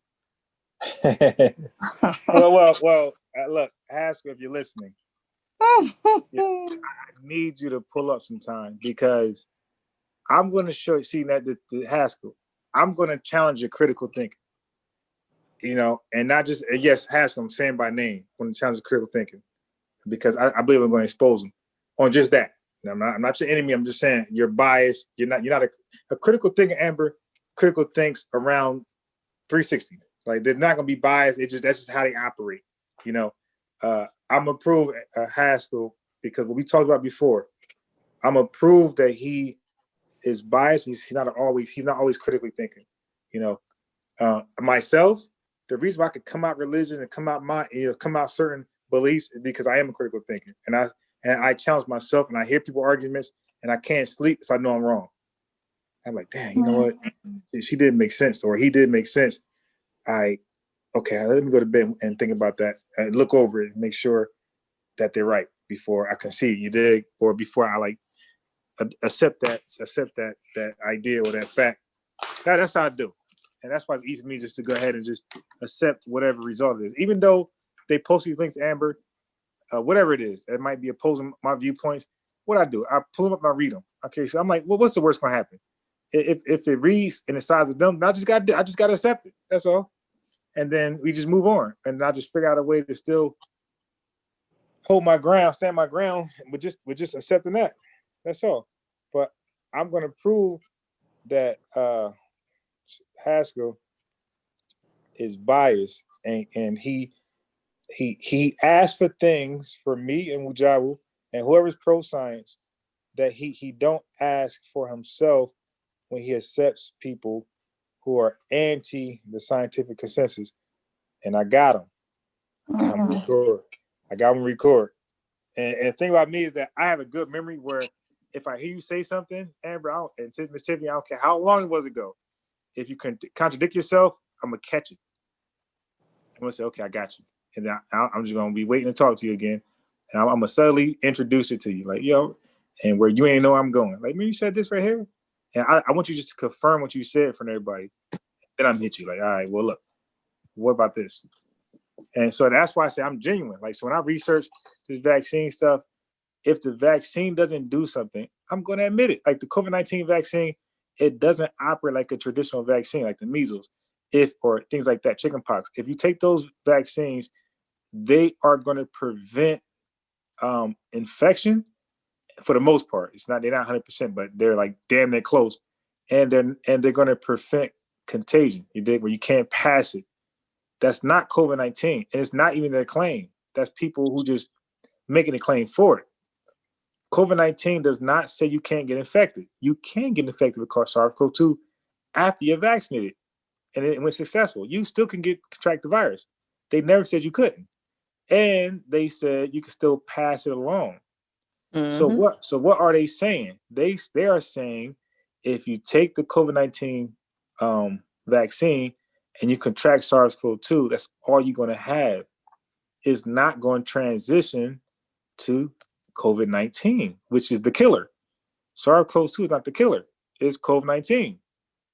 Mm-hmm. SARS-CoV-2 causes COVID-19. So they say you take the vaccine, you'll have SARS-CoV-2, which is a milder form of COVID-19. So that means you're not going to have these upper tracts infection. You're not going to have that. You're going to have minor flu-like symptoms. Stuff you can deal with and probably still work through. Mm-hmm. Take care of the house. Mm-hmm. COVID-19 gonna put you down. Now, it's funny you should mention you're gonna challenge him to critically think, and that he don't challenge certain things, and now I've always known he kind of takes the opposing side of whatever, he's kind of the contrarian. But I was really shocked in that conversation we had the other night. But it got to a point where we were discussing men being dominated versus women and what was natural and unnatural. And he kind of was getting a little agitated. So he made like, well, men being beat because I asked him, I said, well, a man that wants to be dominating in the bedroom, what does that mean? Does that mean he's not naturally dominant, or is he faking like he's not dominant, or like what's going on with him? And he said, well, I would say he's suffering from a psychosis. If you want to be beat and slapped and, spit on and all of this stuff, then that's a psychosis. Mm-hmm. so is it a psychosis for women? And he was like, well, no, not necessarily. I said, so it's a psychosis for men, but it's not a psychosis. No, not necessarily, because men, they're natural leaders, they're naturally dominant. So that's a psychosis. For a man, this, that, and the third, but for a woman, and I tried to say it several times. Right. He doubled down.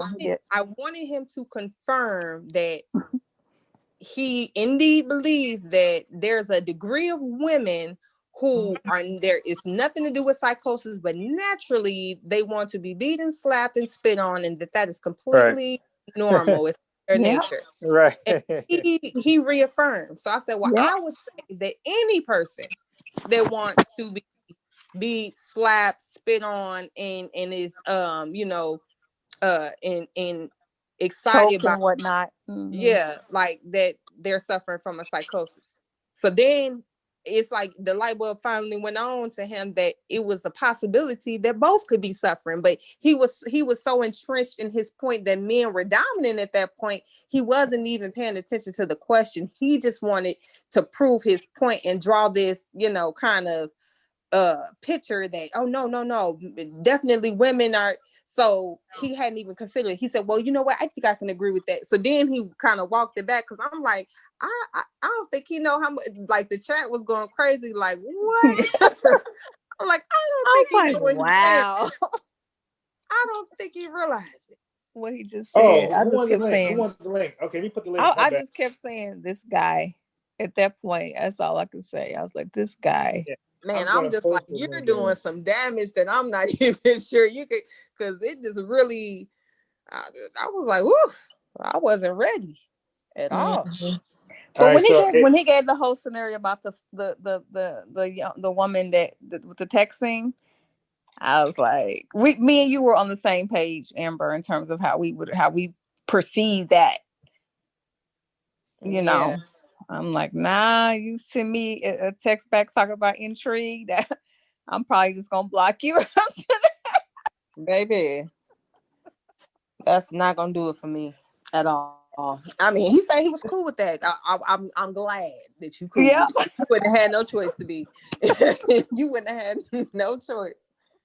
Shit. You won't get cool with it if you ain't cool with it, because I promise you ain't nothing happening. That was funny.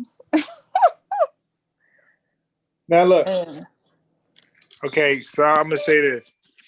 I'm gonna say that, and so now West also. So now, okay, let me say this. Just because I change the subject doesn't mean I want to stay what I just said. Sometimes I just have stuff I want to say, and I just say it so I won't forget it. So that doesn't mean we got to change the subject. So that means after I say something, we can go right back to what we're talking about. We don't have to go my direction. I just want to get it off my chest, because I be having a lot of things I want to say and I don't say it. Oh, thank you for clearing that up.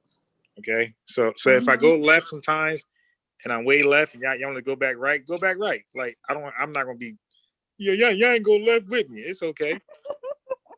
It's okay. But saying all that, I forgot what I was gonna say. Oh, that's West Oakland that was link. Oh shit. I forgot what I was gonna say. Wait. Yeah, go ahead, West Oakland. I don't know. When it comes back, it's gonna be left. All right. So again, if y'all don't want to go that route, just ignore me and go back to what you're talking about. Okay. What's up, West Oakland? Where you at? He ain't talking. He might not. I think he is connected to audio. See, okay. I just grabbed my glass of wine. I knew he was coming. I felt him in my spirit. So, since I can't remember, let me just go here then. I'm gonna go to my go-to, which is vaccine, real quick. So, I want this to be in everybody's head. It's real simple, okay? And what I try to do, Amber and Miss Tiffany, I try to make confusing things simple, and this is why I think I get paid for explaining things. I think I do a better job than most people, especially when I fully understand it. So West Oakland probably have a connection problem because he just logged off. I'm pretty sure he'll be right back. So anyway, when you think of vaccines, just think about whatever virus that vaccine is preventing. just look at the vaccine as the actual virus is preventing. That's all. It makes it real simple what a vaccine is. If you think about, if you want to know what a vaccine is, just ask yourself, well, what is it preventing? And whatever it's preventing, just look at the vaccine is the actual virus that's preventing. It's just a lower strength. That's all. I've always looked at it like that. Right, I don't see what right. the But willful most people ignorance don't is know all that about. because, like, when I ask questions about a vaccine, just what it is in simple terms that people can't even. That's all it is. It's the actual virus. Even though COVID-19 is the exception, you can still look at that as the actual virus. It's still the same logic. Okay, so that's all. So look at a That scares vaccine, people. actual virus. It's a lower form. What you say, Miss Fifth? That scares people. I mean, because all they hear out of that is, oh, so they're just gonna give me the virus, you know. Well, no, you're gonna get it But anyway. then they say get it naturally, like that. Right. I know. Good. I was like, Amber, I'm glad you sasaid that because see, and that's what I got documented. That's my talking point. I'm gonna say, okay, you say get it naturally, then how dare you oppose vaccines? Because it's saying get it naturally, but it's saying at a lower strength. That's all. Mm-hmm. Then they got to get to talking about everything that's put into it, and yeah. Then that's just like, okay, here we now, go. so when they do that, the formaldehyde, aluminum, a lot of these things occur in the body naturally. See, science, what people we gotta accept is that scientists are amongst the smartest human beings on a place, the planet Earth. Okay, they are smart. They already thought of what you thought about and more. Okay, and they tested it and they know what it does. They already know that formaldehyde is already produced in you naturally. So what they do is, so remember when when Unc and myself did the video about self antigens, right, and non-self antigens. Your body accepts formaldehyde. It does not look at it as a non-self. It accepts it because it's produced naturally. Your body's going to attack things that it does not produce naturally, like a virus. So when it's non-self, that's when it attacks it and it produces antibodies against it. You dig? So, but if you recognize it as self, it won't do that. This is why your food won't ever stop a virus because it doesn't see it as an enemy. Right. So it's real simple. It's real simple. It really is.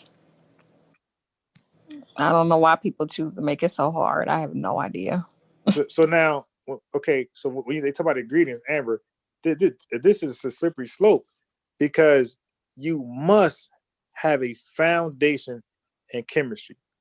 When you mix chemicals together, you got non-metals, you got non-alkaloid, you got all type of different things that's considered metals, but it's not the metals you think it is. You got soft metals, you got liquid metals like mercury, you got hard metals, you got brittle metals. They're all different. And guess what? When they come together, they're if they're toxic by themselves, when they come together, they're not toxic. So you can say, yo, this is toxic. Well, it is by itself. But when it's mixed with another mercury, it has a lot to do with the valence electrons. But again, that's a different subject. It's all about the transfers of electrons. So basically, every item that's on that table chart, every element is trying to become neutral. They're mostly all imbalanced, right? They call unstable. So to become neutral, they have to either give away the electrons or receive some electrons. So in metal, so they attract non. So that's where you get the whole idea of attract the non, or the non-alike, right? You get the idea. So protons and electrons are different from each other. Protons have a positive charge, electrons negative charge. So they attract because they're non-alike. And when they attract, they come together. They have strong attraction. They form a neutron. It's real simple, but when you go to vaccine route, you mentioned the ingredients, you mentioned aluminum and these different metals, you better have a foundation in chemistry or you're not going to get it. And that's to get it.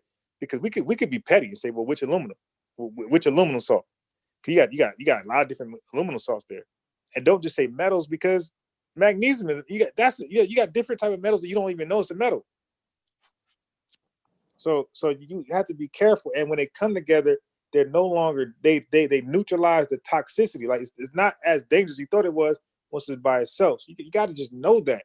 And I could tell Islam is a autodidact. I can tell he is. He's somebody who never was formally educated in anything. He just learned on his own, and he thinks he's smart.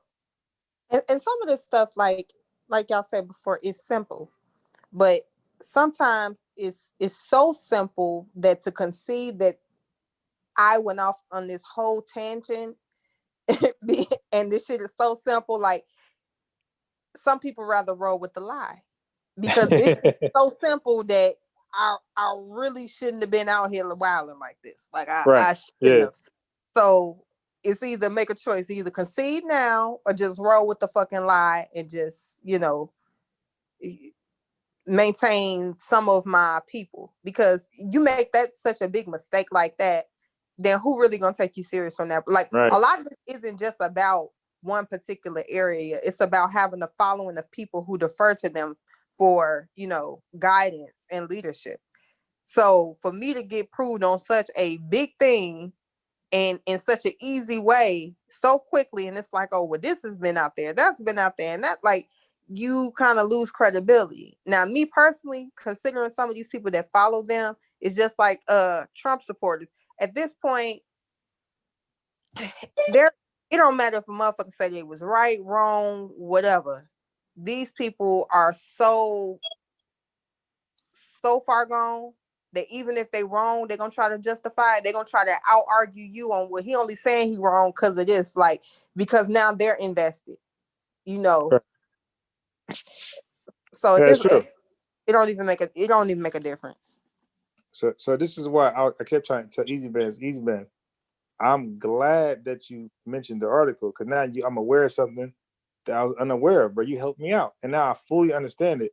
I don't think you do, but I fully understand it. And I'm glad you now Amber, this is a counterattack. Now when somebody produced the same argument, I got them. It won't be a long rabbit hole that we did with Easy Man. I got them immediately. It's over.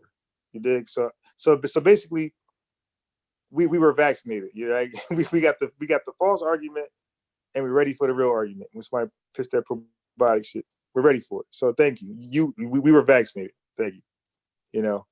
And so that's how I look at it. I look at it like, now I'm prepared to deal with it, or like maybe if I ever talk to Rizza Islam, one of these big dogs, these big dog anti-vaxxers, I'm already prepared for that talking point. Because when he was talking to Lupe Fiasco, he stumbled Lupe Fiasco in the beginning only because he was spitting out so many random facts, which was false as hell. Like, how would Lupe ever know that false? If I tell Amber, you're saying that if I eat an orange, I won't gain muscle mass just off an orange. Well, guess what, Amber, you're lying, because my boy Curtis, he's a doctor. He says so, and he has the studies. What can Amber say to that? She don't know who Curtis is. So she gotta just almost concede to that. And guess what? My boy Curtis is not a doctor, but she would never know that. So that's what he did to Lupe. He just mentioned guys, their credentials, and he was just lying. So how Lupe gonna respond to that? So he just got to take him for his word and say, okay, they're a doctor, fine. I disagree with that doctor. You know what I mean? Or the papers we're talking about, fine. They might have said that, but I disagree with that, because there's more scientists saying there is no connection with autism vaccines. So, but Amber and Miss Tiffany, I mean, I'm just really shocked. Like, I am. I'm shocked how blatantly wrong Islam am. I'm gonna say that when I fact check my man, I'm gonna put him with Ali Muhammad. You dig? And I look at Ali Muhammad as a bottle. I'm gonna put him with Ali Muhammad and Young Pharaoh, as far as like integrity, honesty, and know what he's talking about. Like, this dude, Amber, I'm gonna play it. He mixed up thimerosal with aluminum. He said thimerosal is the MMR, hepatitis B, all these different vaccines. It was aluminum, but he's saying it as though he's just so sure and well, versed on this shit. Like, dude, you're talking about aluminum. You got the wrong talking point. Well, I mean, you know damn well that is a favorite of the community, to throw out little questions to see how much you know about something, or if you're aware of something, so they can know how grand they can get with their lives. Like, I'm like, oh, so you don't know about such and such, or have you ever heard of It's like, no. So then from there on, they just go woof to the moon. They go in. They go in. They don't know nothing about it. I can make all the fucking claims I want to, because this is something that they don't know about. So I'm just gonna throw the whole kitchen sink at them. Mm-hmm. Yeah. So I went to go. So I love playing Monopoly. You know, I believe, like, I think chess is the best board game. I think Monopoly number 2, because it's like kind of almost emulates real life, and like there's real strategies to that. That's why I love like strategical things that maybe like I love Taboo. Oh, you ever play Taboo? I love Taboo. Like it's just like quick thinking. You gotta be witty, and I love those challenges. And in my opinion, I'm very good at Taboo. I think I'm very good at Monopoly as well. So I was playing Monopoly. So on the way to play Monopoly, the young dude, he already knew to ask me some vaccine questions, but so it seems like he was entertaining some conspiracy theories, but he knew not to fully commit around me, because he knew I was more well versed than he is on these things. So he'll mention different things, and I asked him what a vaccine was. He didn't even know. So I'm like, yo, so how are you going to get started? You don't know what a vaccine is. You know, like, dude, like, yo, you got to humble yourself, my man. You need to like ask, like, yo, just ask, like, yo, I want to talk about these things. These conspiracies are real, but what is a vaccine? I'm not really sure. That's what I would do. My first day at work, I asked my man so many questions. He probably thought I was working for a competitor company. How many questions I asked? Well, what's that? What's this? What's that? What's this? What's that? You know, I want to know everything. So, but like his talking points was silly, and I'm like, dude, so you're telling me one Chinese woman? Now I'm granting that he's telling the truth, right? That he's not misrepresenting what he heard or seen. So I'm like, okay, granted, you're telling the truth. So my man, you're telling me. So I'm using logic, my man. You're telling me one scientist says the coronavirus was created in a lab. That's good enough for you. Thousands are saying it was from bats and other sort of animals, and that's no good. So are you telling me your logic is you go with the underdog over the? I mean, bro, like, what are you saying? Like, you go one doctor, one scientist over 1,000? Yes, that's exactly what they're saying. Lupe brought that up to RZA. He said, okay, you're granted if you're right. You say that there's a book that has 400 reviews of research that's saying autism is tied to vaccines. 400. But there's 400,000 saying it's not. So you go with the 400. So he's like, yo, come on, you just want it. Like, so basically you're just looking for what agrees with you, and you're going to take it and run with it. Now, the 400 review shit was false anyway. Like, there are no 400 reviews. Like, he lied about that shit. But it's crazy to me because everything kind of comes full circle all the time. Because according to that logic, when the police will ignore leads where everybody say they seen you and you couldn't have possibly been committing this crime, but you fit the description and white women say, oh yeah, I think that was him, right? You're upset and you feel some type of way, like, well, 20 people said that I wasn't there and I was at this party, but right. Because they're black and this one white motherfucker said, right. The logic is I was there, you know, and you're gonna believe her. Mm-hmm. Like her statement is more than 20 people, and that's what we're talking about. Like, it's just silly logic, and that's why I want to really deal. I want to talk to him, because I want to talk to Haskell. I think he's the best person to represent the other side. I think he's the only person who actually researched some of this stuff. I think everybody else, like, I ain't gonna say no names, but I'm gonna say everybody else, whoever spoke to was anti-vaxxer, are just lost. I'm gonna say Haskell's the only worthy. I definitely do. He is the most, you know. He's the only worthy person that I would actually dialogue with and respect him. Everybody else, I'm going to cut them off. I'm going to, show that they don't know anything. I think Haskell actually really reads this stuff.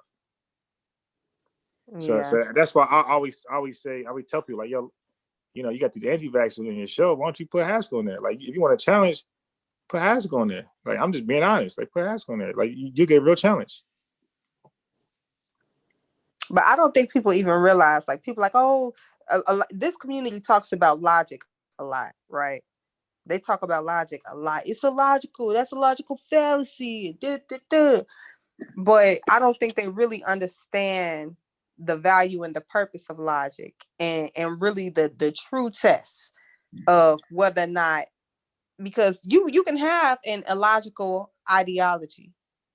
Yeah, I would feel like it's flawed, but subjectively, if that's your ideology, okay, I may see the flaw in it, but maybe you don't. But at least if you're going to go with something logical, be consistent. Have that same illogical ideology in every single scenario in which similar circumstances would apply.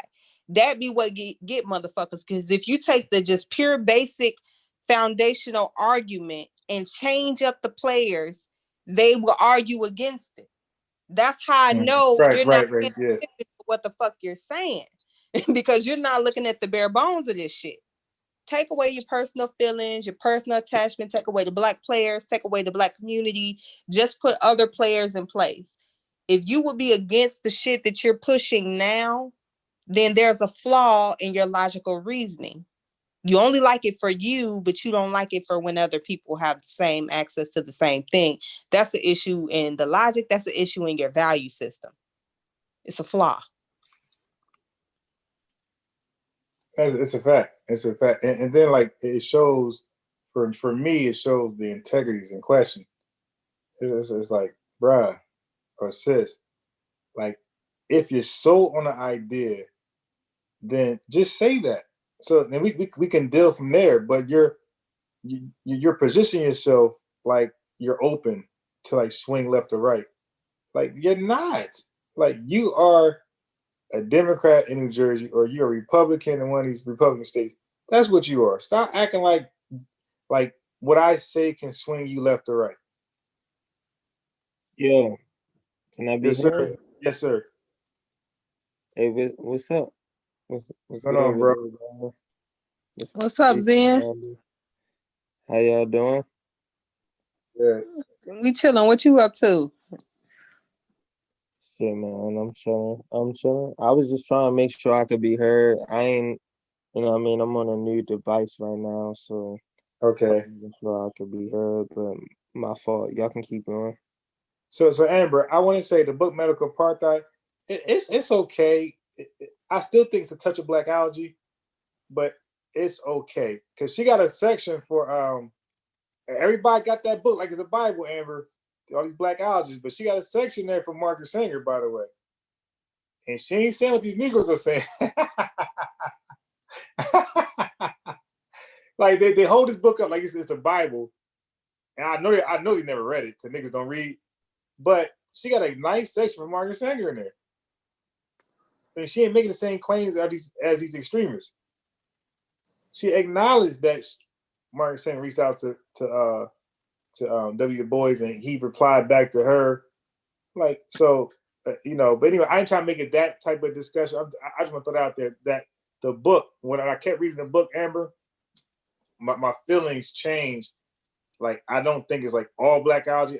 There's some good history in there. There's some good events that she go over. I just think when she adds her opinion, that's what just bothers me, because it's clear like her mind is made up, But the book itself, when she go into like real events, like it is what it is. Right. So and for me, like I can understand that, but that's kind of, at least there's, some true and accurate information out there. Now, the conclusions you draw from this information, I may not necessarily agree with. I may draw a different conclusion or see a different, reasoning for why this may have happened, or, things that can be drawn, a different analysis process. But I can appreciate people that put out factual information, because the book, it is her perspective on what these things mean. So right. I can't be mad at that. I don't have to agree with that, but I can appreciate a motherfucker putting out factual information, drawing their conclusion, but having the information out there for me to draw my own conclusion. You understand what I'm saying? Yeah. So it's a good book, and like I understand now. It's twofold. Whoever read the book. What's the name of the book, bro? Medical apartheid. Medical apartheid. Yeah. So whoever read the book would be more skeptical of the medical industry, period. Right? But what I'm saying is niggas didn't read the book, so why are you skeptical? Mm-hmm. You didn't read it, so what scares you? Facebook memes, you dig? Instagram posts. That's it. What actually scares you? You didn't read the book. Well, see, Yo, no. that goes. Look, I was just having this conversation today. Like, I sent you that. I sent you the video the other day about Uncle Murder. Yeah. You got Uncle Murder coming out every year with his little, his little synopsis basically of what happened during the year. And, everybody pretty much goes off of this thing, and he's pretty much telling people, on this rap song, like, listen, you know, vaccines are bad and we shouldn't be out here trying to take them, and you know what I mean? Like this is crazy, but this is what people are sending to me right now, and they like, listen, this is what I'm standing for, and it's like, okay, cool. I know people personally who's gotten the vaccine, who is first, who are these first responder people, you know what I mean? And they're out here who getting these vaccines, and they're fine. Here they are a month into it and they're fine. You know what I mean? It's not a problem, but people are really pushing this agenda, like, okay, we seen this one nurse pass out on TV, and this is our motive to be able to say that this is Now, her hey attempt. Zen, do you know why she passed out? By the way, I don't know why she passed out, but I hey, think Amber, it's all some bullshit. I Amber, did you don't. watch What, she that? got That's me. needles or something? She got what? I said I don't. But she got a fear of needles or some shit. Yes. So she Exactly. talks about it. So she said she always passes out. There's nothing new. Exactly. I don't. Hey, bro. I had this conversation with my homegirl who was in here, and she said she passed out just off of getting a regular blood screening. You see what I'm saying? Right. So Me too, bro. When they when drawing blood for me, the dude had to put the alcohol to my nose, man. I was out. I mean, but I now mean, anybody any woman who has ever had a child know blood gets taken regularly, and they take a fucking lot. And even if you're not necessarily scared of it, like you real life be fucking woozy after that because they take so much blood. Yeah. Like they'll tell you sit your ass down right here for 30 minutes. Don't move. but I mean, have you ever had to take blood or get a shot on national television? It got to be uncomfortable. Like, come on, bro. Like, you on national television and you sitting up here taking a vaccine. Like, is that not irregular? Is that not normal? Like, But you I know don't what I even mean? like. I don't understand because they say it's a big conspiracy theory. Like it's all this shit is done undercover. But then they say, "See, look, a motherfucker passed." Like if they really want to do this shit undercover, do you think they would give you the opportunity to see a motherfucker have a live reaction? I thought all this shit was supposed to be undercover. What is all this publicized that's going on? It's weird. But hold up, she passes out and recovers. So what happened? What happened to the toxicity, the waste, and the killing? What happened? Listen, I'm not thinking about Nothing these happened, motherfuckers. bro. Nothing happened. And the bottom line is, see, they don't have these feelings of scared, being scared or fear because they read the book. No, they have this fear, and they heard that it's a book that that explains why we fearful and that we right.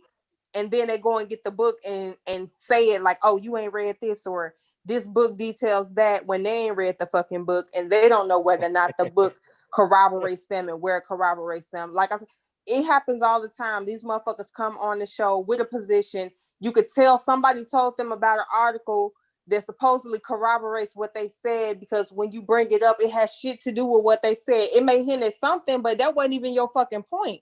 How does this tie to your point? Yeah. This make a whole nother argument. Oh no, that's what I was saying before. This ain't had shit to do with what you were saying. And I'm keeping up. That's a fact. Miss Tiffany, you want to add on to that? You was quiet. Yeah, I'm just here. I'm just here listening in. I'm gonna be off here in a minute because I'm getting sleepy. Right. Of but course. you said of course. Yeah, now I'm saying of course. You're listening and you just observing. Yes, definitely. But I'm with y'all. I'm with y'all so far on everything y'all saying. I can't wrap my head around how the salaciousness around vaccines has just taken off like a rocket. I really can't wrap my head around it. Because logically, I'm thinking like, well, do you have an alternative to vaccines? And then they always want to come up with treatments. Well, that's not an alternative to vaccines. Oh, look, I'm glad you said the that. treatments. I'm glad you said that because Rizza Islam did that. He vaccine dangerous. They're no good. Then he named some treatment. I was hollering. So I'm like, are they thinking this through? Do they understand that at the end of the day, way less people will die with the vaccine in effect as opposed to the opposite? Are we not thinking about that? It's not that they're not thinking about that. It's just that people aren't seeing the numbers. There are clear statistics that point to the fact that these things are working, basically, and these people aren't looking at that. You know what I mean? Like there's a growing pocket of people who are out there that are, trying to debunk basically the whole vaccination thing. Like, yeah. So I want to add to that. So I thought I was. Go ahead. Because I know what I'm going to say. A little pushback because I don't want to make it like this shit is like way left field, because I do think that yes, we're under and uneducated about certain things, and I don't think that is entirely our fault. Right. I do feel like there is some culpability for our healthcare system in this thing. I think it's a situation where for years Black people have tried to understand and have tried to take part in their healthcare with healthcare professionals and medical systems, and have felt like either their concerns were ignored or that they were just outright denied information that directly affected them. Right?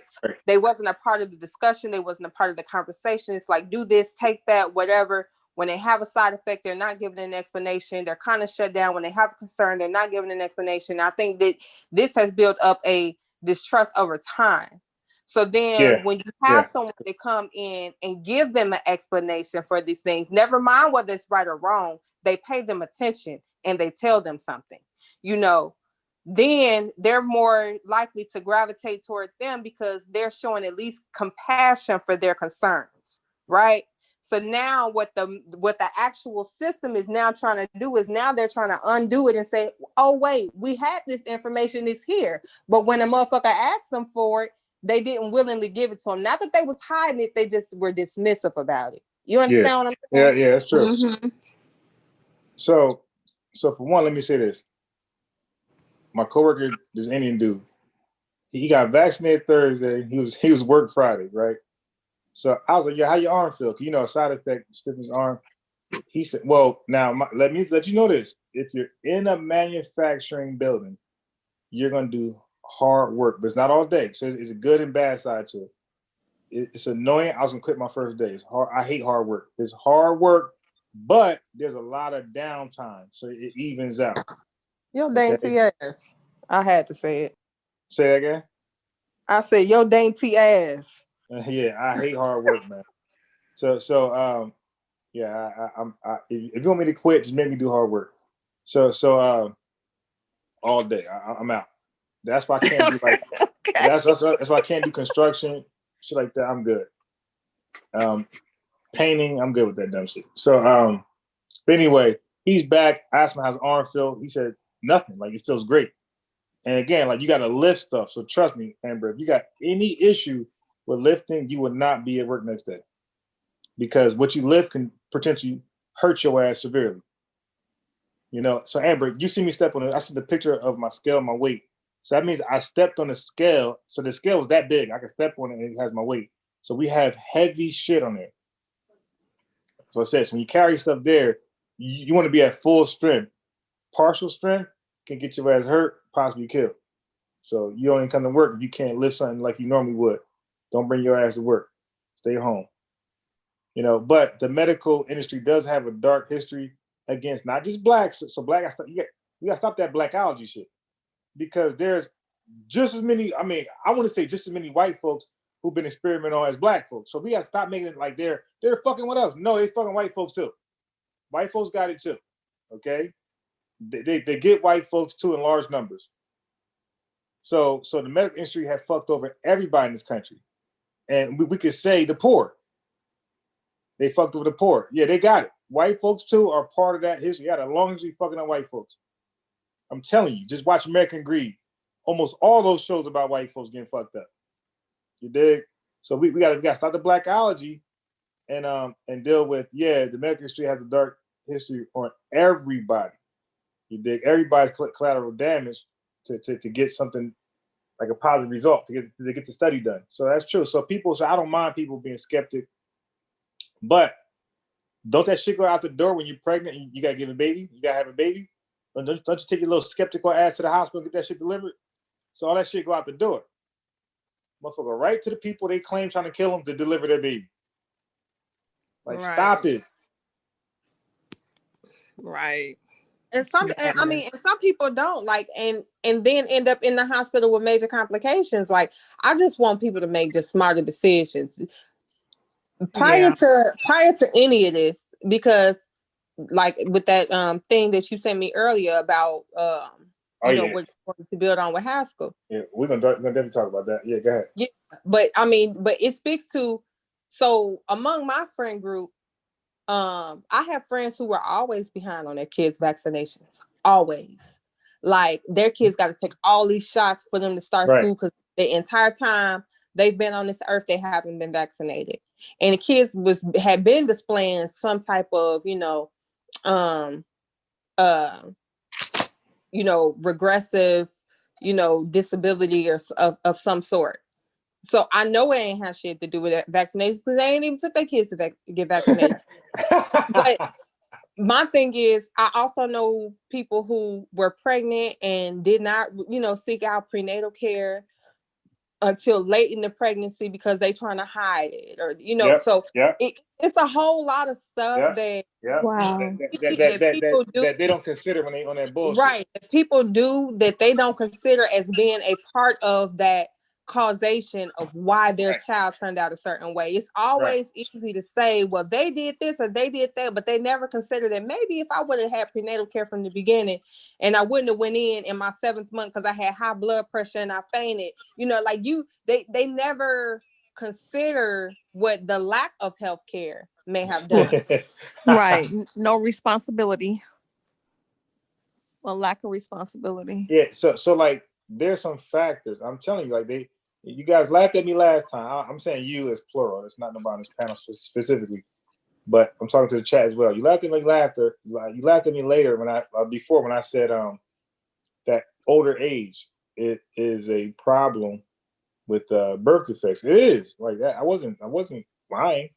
The older you are, the greater the chances. It's not a fact, but you have greater chances of a child birth defect the older you become as a woman to have a child. That's a fact. It's not fiction. It's not false. So now, environmental exposures also plays a role. Drinking like a mother, drinking, being an alcoholic plays a huge role on how your child's going to be developed. Of course, crack.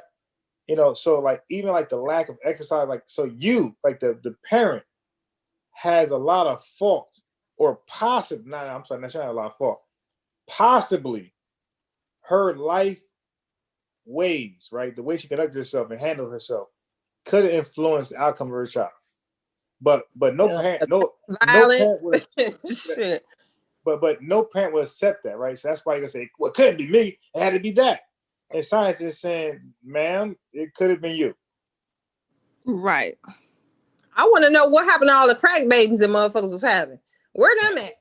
Because I mean, not being funny, because everything is like vaccine and it contributes to this, that, the third. But where is all the niggas who mama was on crack? Right. When it was like, what category they fall under? Because I don't see that under no category. Yeah. We talked about that yesterday. Yeah, I don't know what it is with crack, but these niggas like roaches. Yeah, ain't nothing kills them niggas. Yeah. Oh my God. They immune to everything, man. No comment. I don't know nothing about it. They're not practicing social distancing. These niggas are gathering, sharing pipes, sharing everything, man. Needles. Ain't nobody dying. Those crack kids, I don't know what they got, bro, but that immunity is crazy. Are you talking about current crackheads? Or are you talking about? Now I'm talking about today's crackheads, man. I just seen a whole bunch yesterday. I'm like, how the fuck y'all alive? I don't know. I think that's something that deserves to be studied, because not to associate homelessness with crack, whatever. But so the question is, I don't know if you've done any research on bias as to homeless populations in terms of like COVID. But I'm just thinking that when you're exposed to a lot more germs in the environment, it is the byproduct of that is that it helps to build up your immune system, or that's possible. Yeah, I or at least, and I build and we not saying build in the sense like boost. like we're not saying boost. Yeah, but just like the more bacteria, germs, you're exposed I could definitely see that. Yeah, I could definitely see that. And I definitely believe that that's a lot of the case. They've been exposed to far more than the average person. Most people do not eat food. They do not pick up drinks.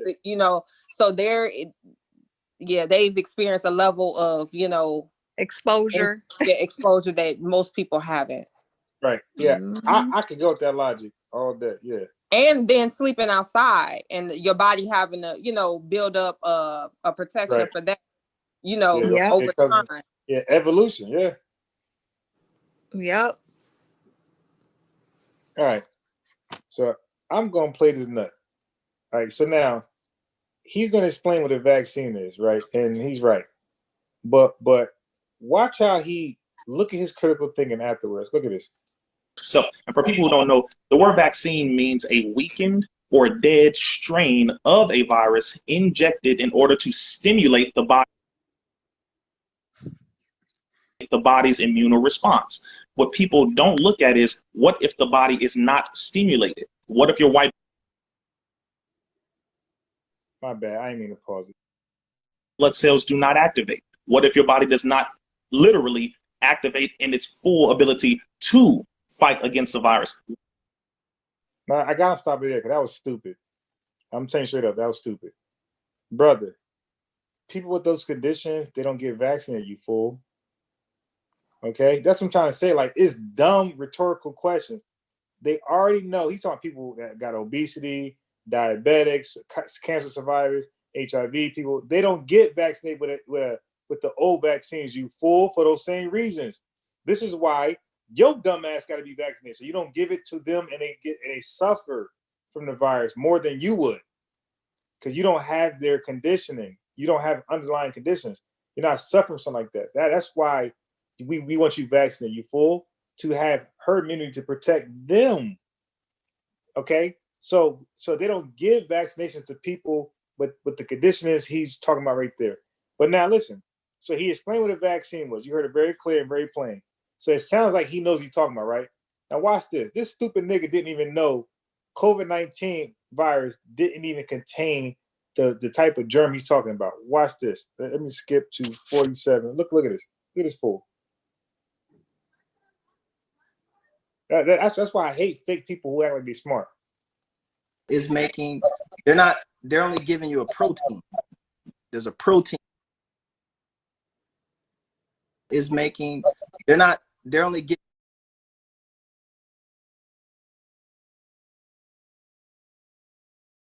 that vaccines are the weakened or attenuated as certain viruses. In some cases that's true, in other cases it's not. In some cases, especially with the vaccine, I think Moderna is making, they're only giving you a protein. There's a protein, right? It's not the whole vaccine. It's not the whole virus. It's not a weakened state of the virus. It's none of that, right? It's the actual protein with the messenger RNA that gets to make the spike protein. That's all it is. It's not the virus at all, right? It's one aspect of the virus. So again, I asked you the question of the ingredients versus what the actual pieces of, like, is the actual virus that people should be. Mm-hmm. And they all work together, right? yes. The CDC, you can or you don't have to. It depends if you want to participate with the CDC. Again, the CDC is just participation amongst many, right? You mentioned that vaccines are. Okay, so this dude was explaining what a vaccine was. It's just a germ, which is true, but he failed to mention that it's a weakened or weaker version of the virus itself. Is not the virus at its full strength. So now Lupe wasn't sure. Now the protein he's talking about, in the old ways, that protein would be called a subunit. So it'd be real proteins from the germ. So it's still part of germ. The COVID-19 don't have that. The COVID-19 has a messenger RNA that sends a message to your cells to produce a lookalike protein that the body recognizes as SARS-CoV-2 protein, right? That's what happens. So your cells itself produces a fake protein that resembles SARS-CoV-2 or the coronavirus. Has a little corona look. Then it attacks it. This fool didn't even know that the COVID, the Moderna, the Pfizer vaccines don't even have the germ in it. He didn't know that. Okay, now AstraZeneca will be producing one, what they're talking about, what Lupe's talking about. They will be producing one with the actual proteins from the SARS-CoV-2. So it will have the real deal there, just the protein. Now, that Amber, Miss Tiffany, and Zen, that's going to kill the argument. Scientists don't know. They didn't study long enough. Well, guess what? AstraZeneca, according to your logic, is the better vaccine. It's one you should take because they're doing it the old way, where you know the science, fool. So, like, it's stupid to like prematurely say what can't be and is wrong because other companies, I think we're done with RNA, by the way. If you guys don't know, RNA vaccines are the most expensive. So pharmaceutical companies don't even want to do that shit. It might be the best technology, but it costs too much to produce those things. They rather go with the cheaper version that works. So a lot of the newer vaccines coming out in the spring and summer, they're going to be the traditional ones. It's going to be the real germ somewhat in that vaccine. So now when that happens, you could throw out that they don't know if it's safe. And yes, they do in that case. They know what it could do in that case. In my opinion, I'm not a scientist. I'm nowhere near an expert. But in my opinion, I would go with those over the mRNA because we know what that does. We know that has a high efficiency or efficacy rate, and we know it's successful. Their body treats it like it's a real thing. I'm not sure if the body is sold in the RNA as a real thing. You dig? I don't know. It's no. Like we keep saying, it's no. But I do know they're sold on the old ones because it is the real thing. It is the real thing. So I think that makes sense. It treats it real because it is the real thing. So I suspect that's why the RNA vaccine doesn't guarantee protection against contracting a virus like the old viruses do, and it does not guarantee protection from spreading the virus like the old viruses do. That's just my opinion looking at everything. All right. Now, I do want to say, because like I know you said that because it's been done and we've been using this method before, a lot of people would probably prefer that other method. But when you hear scientists talk about it, I think it was one of the guys that you actually played a video on. He kind of pretty much said that they don't like, people talk about how it's unreliable and this and that, and they're like, okay, well, we may not necessarily know how long it lasts, right? But we're not expecting any, real effects from it, because this isn't actually new technology. It's new to the public, but this is not new technology. We've been working on this, so a lot of the kinks and a lot of the issues have long been worked out with it. So although it's new to us, it's not new to them. I also want to say that I would personally probably opt to get a traditional vaccine, because of the fact of the more expensive vaccine. It's like with any product, right? Like, it's customized to a certain demographic of people, a certain market, because the traditional vaccine wasn't available to them.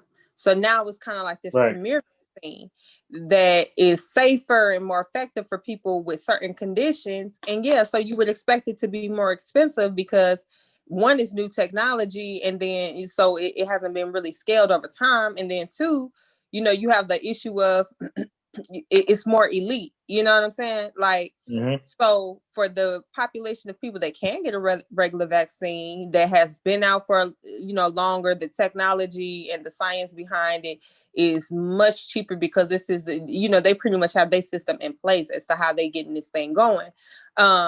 It's more affordable, and because I'm not a part of that group that really has to worry about major complications from having a weakened form of the germ, so to speak, I can afford to do that. I can afford to take this, and take a little more of a risk on getting sick, getting a little cold or whatever the case, at a cheaper price, versus the person who can't afford to get that cold or get that fever or get that whatever. So they willing to pay. Exactly. That's just supply and demand. Yeah. That's a fact. Yeah, I'm personally interested in that Johnson and Johnson, because they're supposed to be using traditional methods, right? And that's what I want. Mm-hmm. And that's what I want, because I know for a fact COVID-19 vaccine does not guarantee protection of contracting the virus or spreading it. So I want to wait to the traditional ones, because maybe they'll have more data on that, for themselves, because this is a new technology. This is not the real germ like the other ones. So maybe that's why it's less preventative of both things. And again, that's just my speculation. I have not Googled that. I have not researched that. That's just coming from myself looking into it. You dig? So don't quote me. Research that correctly for yourself. Now, I'm gonna play a little bit more. Okay. Not to do your own research. Yeah, don't do your own research. Do the correct research. Do correct research. If you don't know what that is, just Google research methodologies. All you gotta do. Google research methodology. It's gonna tell you the steps how you should conduct your research correctly. Because your own research, if you take your ass to college, you're gonna flunk out. All right. Your own research is gonna get you an F. Do correct research. They want correct citing and all. They want everything done correctly. All right. Matter of fact, my uncle was in college for sociology to be to be a sociologist. Sociology basically. And he had me type up his work. And when I type his work, Amber, it was nothing but just cites. Like, he's just citing. It's just like where he got his information from. It wasn't like a lot to type. I'm like, what the fuck? You're just giving me, like, he's just giving me, like, he'll give me a little bit. We talked about, he'll give his maybe like 3 paragraphs. And I'm talking about, and he got his master's in sociology. But that's how a lot of, that's a lot of, it's so hard, because a lot of these concepts, in college, there's really no such thing as like your own idea. Right, like even a theory, and I don't want to say theory. Theory does have another purpose outside, but but even an idea that you have, you kind of built on it from somewhere else. Yeah. So it is definitely source. Like most of your work is sources, because it's impossible for you to say how a thought that you came up without giving credit to, okay, well, where did this thought begin from? Even if you put your own little stank on it, you can't really like ignore your inspiration for that, or your reference point as to how you concluded this. So a lot of that shit is like sources. Exactly. So look at it. I'm gonna play this right here. The back and forth debate, angry things, the conjecture, when people get into their emotions, rightfully so, which we understand, but I don't do that. I go off of the actual science. I have been to the CDC. I've been inside of the CDC. I have met with the scientists. This is what I've been doing for well over 6 or 7 years. Right. I have educated politicians and artists like yourself, et cetera, because he said he educated. He educated. You talk about ego. He talked to scientists, and he's talking about a scientist that, I mean, bro, stop lying. Like, because if you'd have talked to scientists, you wouldn't have this conclusion that vaccines are terrible. And then he said he educated politicians. Yeah, with your jargon, not real facts, not with bullshit. You're like your talking points. And look, you're gonna see he has talking points. And bro, at one point, he mentioned a study, and this fool actually quoted verbatim off the top of his head, or he might have read something, all of the actual people involved in the study. Who gives a fuck? Like that? Yeah, who knows that? Like, bro, are you serious? Who? I mean, but even just to throw around like that, I've talked to scientists. One, pertaining to what? Right. Two, what scientists? What was their field of expertise? Like, right. Some of the stuff is just like, yeah. What am I supposed to do with this information? Yeah, does he understand? You got scientists from chemistry, you got science from physics, and you got scientists from biology. You can be talking to a physics a dude that fucks with electrons all day, or like hadron particle colliders. What the fuck would he know about viruses? So I hope I ain't skipped it. Hold on one second. Let me get you might know a little bit about a little bit, but that's about it. Yeah, right. So let me get to, I think, what he's going to say. Hold on one second. We deserve to have the actual facts, right. Regardless of emotion, we need to know, because people really want to be safe. And that's what I'm hearing from you, is you're like, listen, I just want to be safe. That's all. And I thank you for at least opening yourself up to being educated and learning learning about these things. So first thing I say is, brother, according to the Center for Disease Control, number one, the Center for Disease Control, along with the FDA, along with HHS, Health and Human Services, are all under investigation, along with. All right, that sounds deep. They're all under investigation. So Lupe Fiasco challenged him 12 minutes later on who is investigating these dudes. Look at his answer. Yeah, that's all I want to say. By whom? Watch this. And what are they looking for? As much as we try and give credit to science, science can be wrong. But at the same time, too, science can be wrong. So the same science that you're stating and referencing certain scientists and saying that other scientists are the scientists that they're against are wrong, but my scientists are the good ones, it rises, for me, cause for concern.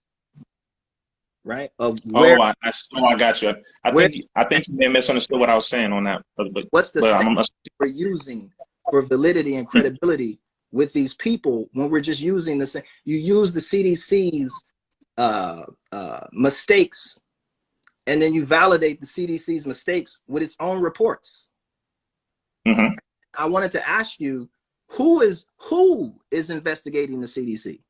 And the National Health Service, not National Health Service, that's UK, but the HHS and these organizations. Like, what organization or body is investigating these people?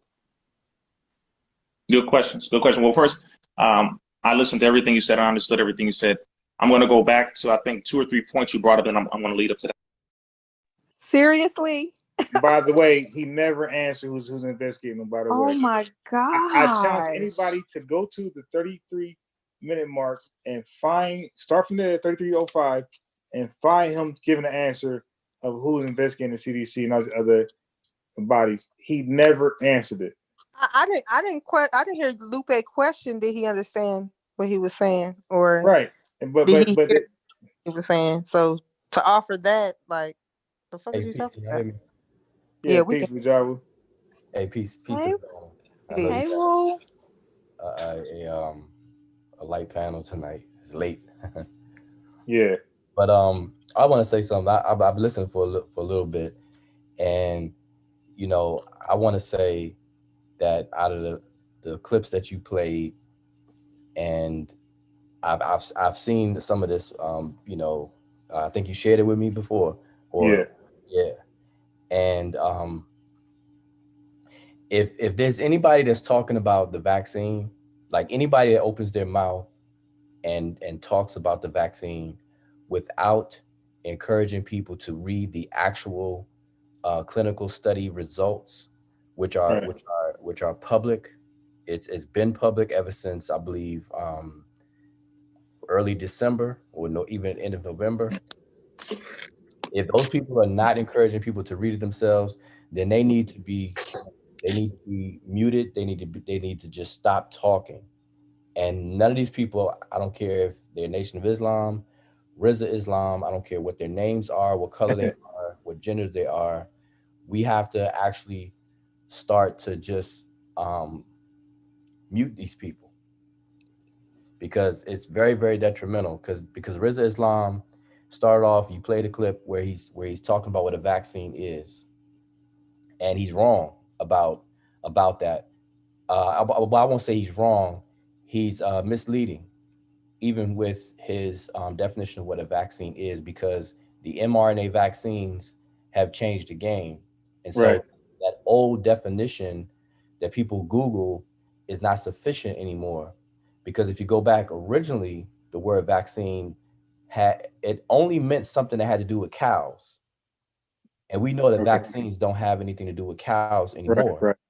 But the first coinage of the word vaccine was used in reference to cows for cowpox, going to a smallpox.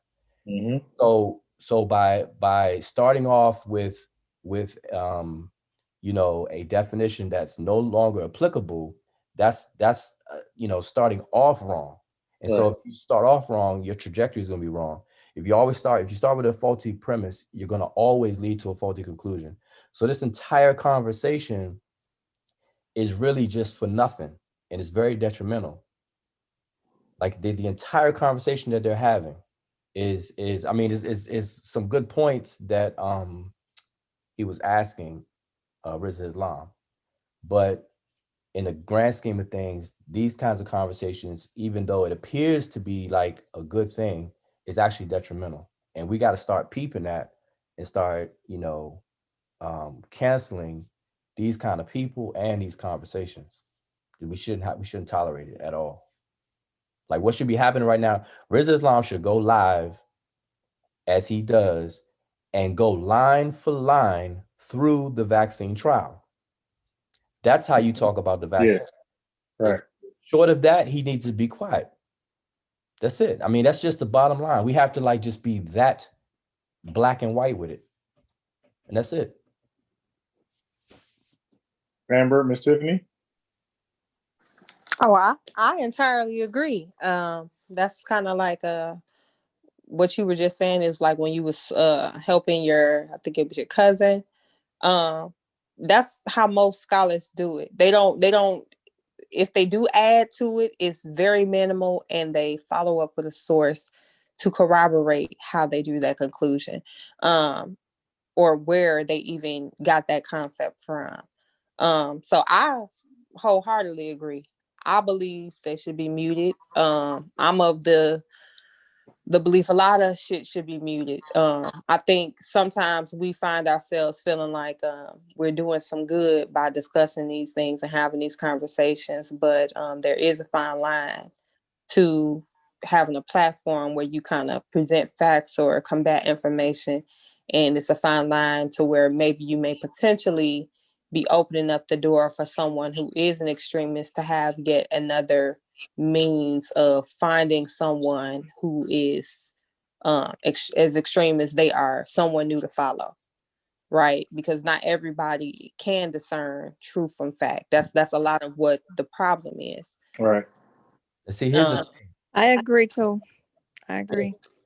If like this is me personally in my conversations with the vaccine, 100% of every single person I've talked to that have something negative to say about the vaccine, 100% of these people have never read the study. And so when I ask them, why are you against the vaccine? They do not have an answer.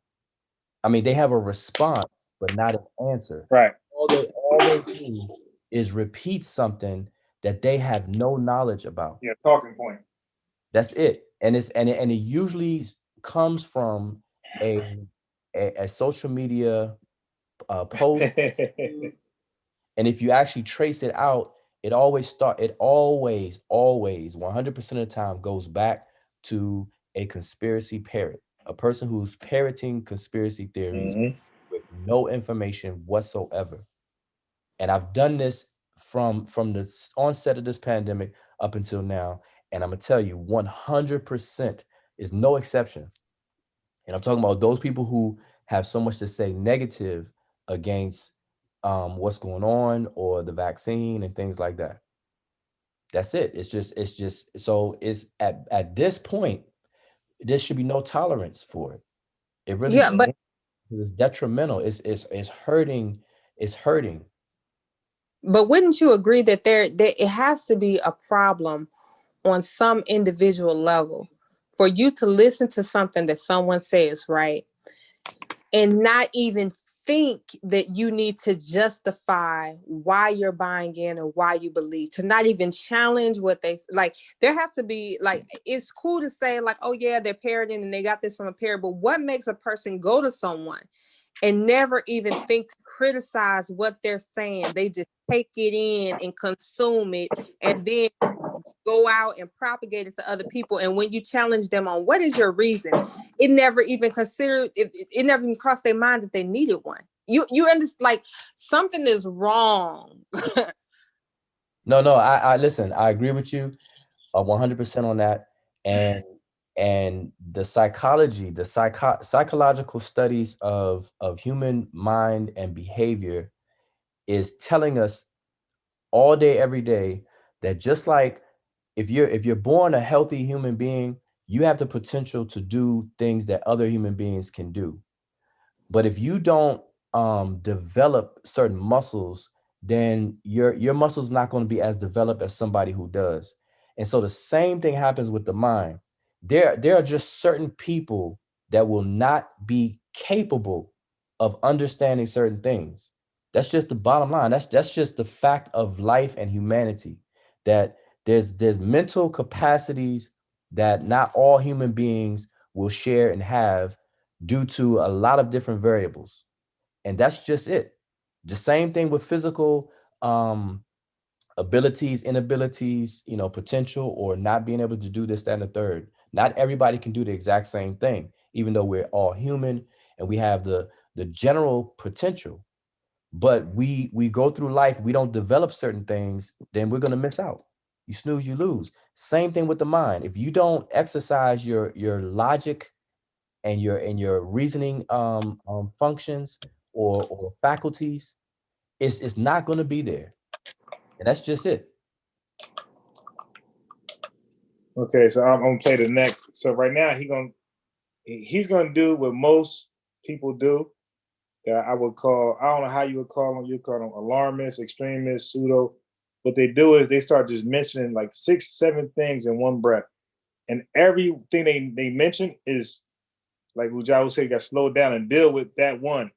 So he about to shout out 7 things that are all important. Like if it was true, god damn, bro, how you just go skip past each one? So check this out. According to the Center for Disease Control, number 1, the Center for Disease Control, along with the FDA, along with HHS, Health and Human Services, are all under investigation, along with the National Institute of Health, not only for fraudulently skewing science and numbers. One where it comes to the MMR vaccine, measles. All right, so I'm gonna keep playing, but he just went to somewhere else just now. And now he about to talk about a whole different study. But that claim right there is big enough to talk about. And he skipped right past it like it was nothing. So now I'm gonna play. Hold up, before you push play. Yeah, see, that's a problem, because that statement is not even a falsifiable statement. He was so vague in that response right there. He said they're under investigation for skewing science. Like, who even talks like that? like that's not even something that makes any sense. Skewing science. That's not. I mean, that's what I'm saying. It's a lot of talk. People are used to it, and these platforms are enablers. These platforms and social media have given the ability to enable people to do this. And yeah. it's sad. So check this out. Mumps, rubella, which is what's called a trivalent or multivalent, or 3 viruses in one needle. So just real quick, he's talking about the MMR vaccine.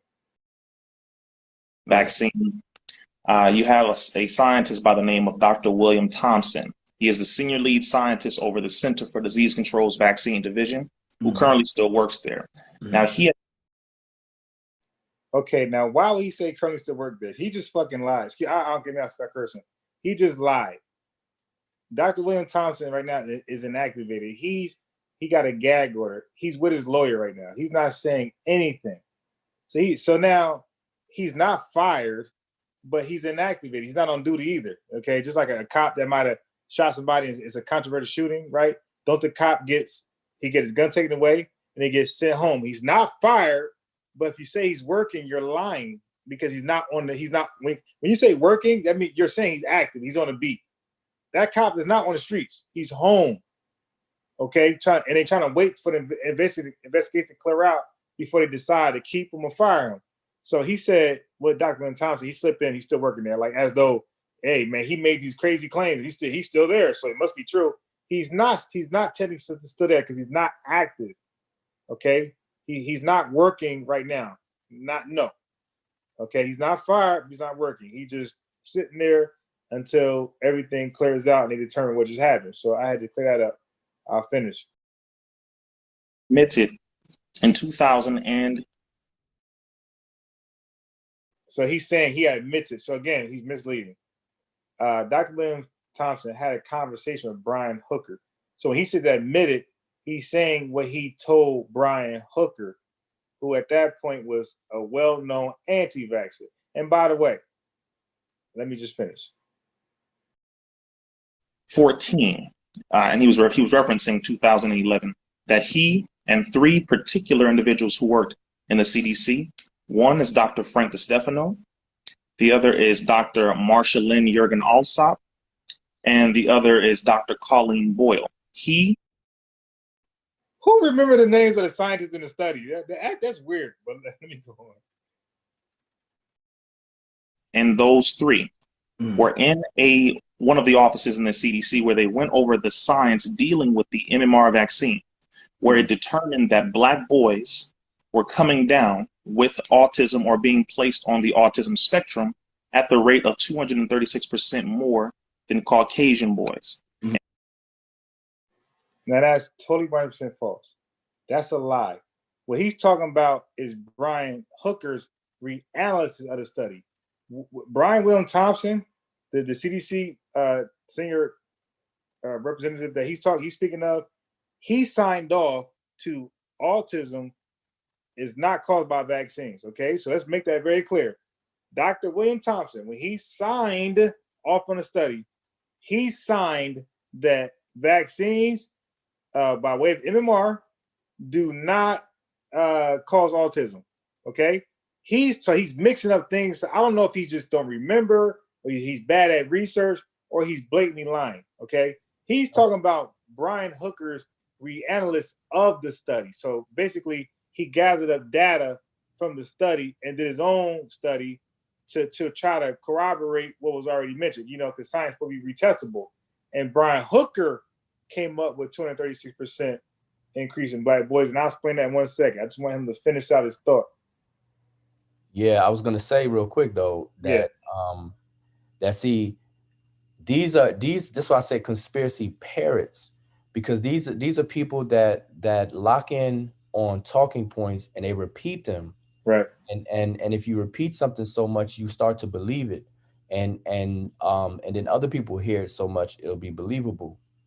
But at the same time, there's nothing offered. There's no, because by now, see, this is the problem. By now, a person like him, Rizza Islam, would have a website that outlines it step by step and show what he's saying. Like, show the report by Hooker, show the report by Thompson, show the report, the original report, or whatever the case is, to show it. Because I mean, everybody knows how to blog now. Everybody and their mother can get free websites through Wix and all this other kinds of things. So where is the information to lead people? See, so they don't do it that way. They want to maintain talking points because they want to stay relevant and stay. That's right. Because this is the age now of how easy it is to disinform people. This is nothing but disinformation. Yeah. So they call it what do they call it? I forgot. They call it pandemic wars. I forgot. Oh, I forgot. No, they call it. I forgot what they call it. They call it infodemic. They call it infodemic. So, Wujawa, he can't show you that because the actual publication was retracted. So that's why he can't do those things you just mentioned. It's they dismissed the shit as they dismissed it as bull. It was retracted. Okay, and I'll get into that in 1 second. Let me just let him just go ahead. Last point. We're trying to figure out why these numbers were saying this. Now, this isn't. All right, so that's also cap because the CDC never came up with 236% at boy stuff. He just lied. That was something subsequent. And when I say subsequent, when I say Brian Hooker, let's be clear. He's talking about a study of 2004.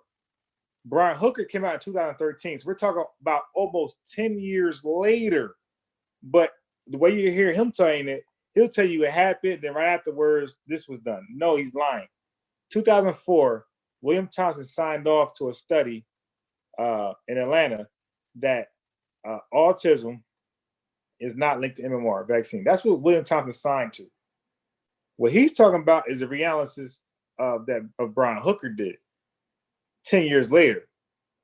And that said that. So those scientists never trying to figure out why these boys got a 236%. I mean, don't that just sound weird? How somebody do a reanalysis of something and that percentage jump 2-fold, 3-fold? How's that happen? That's just too weird. So no, that was Brian Hooker reanalysis. The scientists never even know anything about that. So that's just all cap. So I'll let him finish his thought. Number of documentaries. You can see it in the documentary called Vaxxed. You can see it in a documentary called Trace Amounts, produced by Eric Layden. It's very widely known. They try. All right, so now that goes to Wujawa's point right there. He mentioned documentaries. He ain't mentioned anything about scientific journals, any studies. What Wujawa just said. He mentioned documentaries. Why not mention the studies? Because there are no studies. There's not one single study that links that's not retracted. Let me qualify. There's not one single study that's not retracted that attempts to link autism to vaccines. There's not one. No, and I'm saying, why don't he go a step further and provide it? Like, right. Forget mentioning it.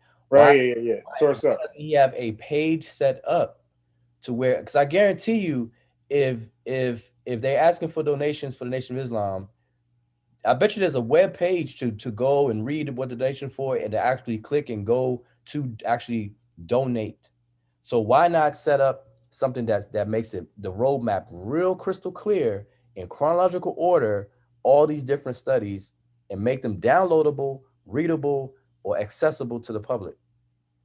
They don't do that. The only people that do that are the actual scientists, are the actual professionals. You go to the websites, you go to New England Journal. Right. They got it laid out perfectly. They're there. They're there. Everything is pretty much disclosed, and people are walking around acting as if there's a conspiracy to withhold information when all the talking points comes from information that's not withheld. It's disclosed.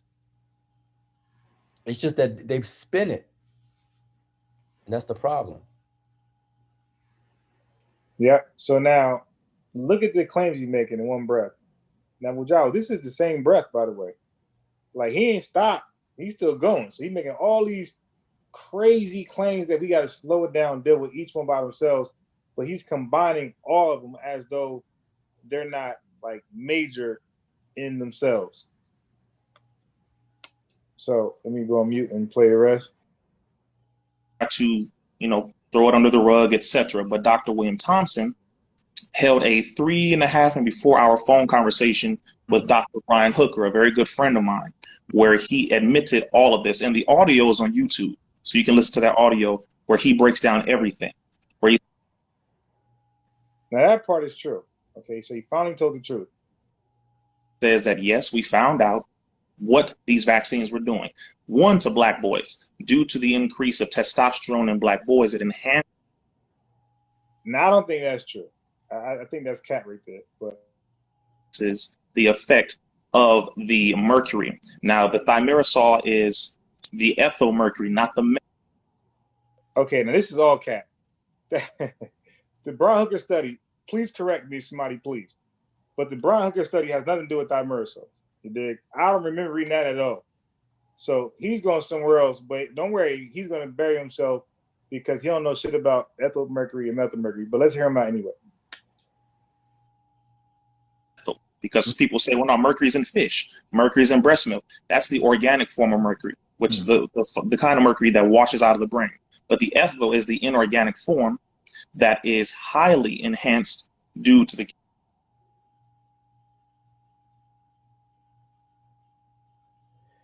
But I gotta say this. People say, well, no. I gotta say this. See, I couldn't do it because I would stop my man right there in his tracks and ask him, what the heck does that have to do with the COVID vaccine? It has nothing to do with it, bro. No, I'm saying, but see, that's important. like all of this are old talking points right years ago. He's just trying to sound smart. And repeat it exactly. And this is the problem. This is called, on a layman's terms in debating, the nickname is stacking the deck, where you just bring up some random things to stack, to act like you're making a point that you really don't have one, and then you're packaging it in a way to where you're totally just gone and diverted off of the actual issue that you're supposed to be discussing. So I'm thinking, I mean, if this is about vaccines, period in general, why cherry pick that? Mercury's in fish, mercury's in breast milk. That's the organic form. My bad. Finish. I ain't even do that. I was just saying, if this is a discussion about vaccines in general, why cherry pick that? It's for obvious reason. And then if they're supposed to be talking about COVID-19 vaccine, which is what I'm assuming it's supposed to be about, then all of this is just irrelevant. And he should have just been stopped right there and just asked right there in public, right there live. Brother Rizal Islam, have you read the clinical trial results of both Pfizer and Moderna vaccines that have been recently approved by emergency use approval? It's either yes or no. If no, then I respectfully in this conversation, peace to you, brother. If yes, then let's pull them out and let's walk through them. Right. That's it. I mean, that's how you handle that. It's done. They don't get to shine. See, we're making people famous for no reason. Yeah, and that's why scientists don't even see what's okay. So it's just two ways to deal with that. That's why scientists don't entertain pseudoscience, but they're realizing that they might have to reconsider that because of the anti-vax influence, because it goes unanswered, unchallenged. It appears that there's validity there. So you got the people who are uneducated in all things, right? They look at that as, oh, he might be point. So at the debate, Ujawu, Del Bitry Curtis Cost kept saying, we want to debate the scientists, and nobody would want to debate us. We want to debate nobody. So he keeps saying nobody want to debate us, and he's using that as leverage to say we have good information, and they're afraid to lose before the world. So they're using that against scientists, saying, listen, y'all want to debate us not because we're irrelevant, we're pseudo, we're stupid. Y'all don't want to debate us because you're afraid to hear. You're afraid to address what we gotta say, and you're afraid for the people to hear what we gotta say. So they come with that. But it's more see, the better example for that, or the fitting example for that is, there's a reason why you have to be a certain age to drive a car. There's a reason why you have to be a certain age to vote.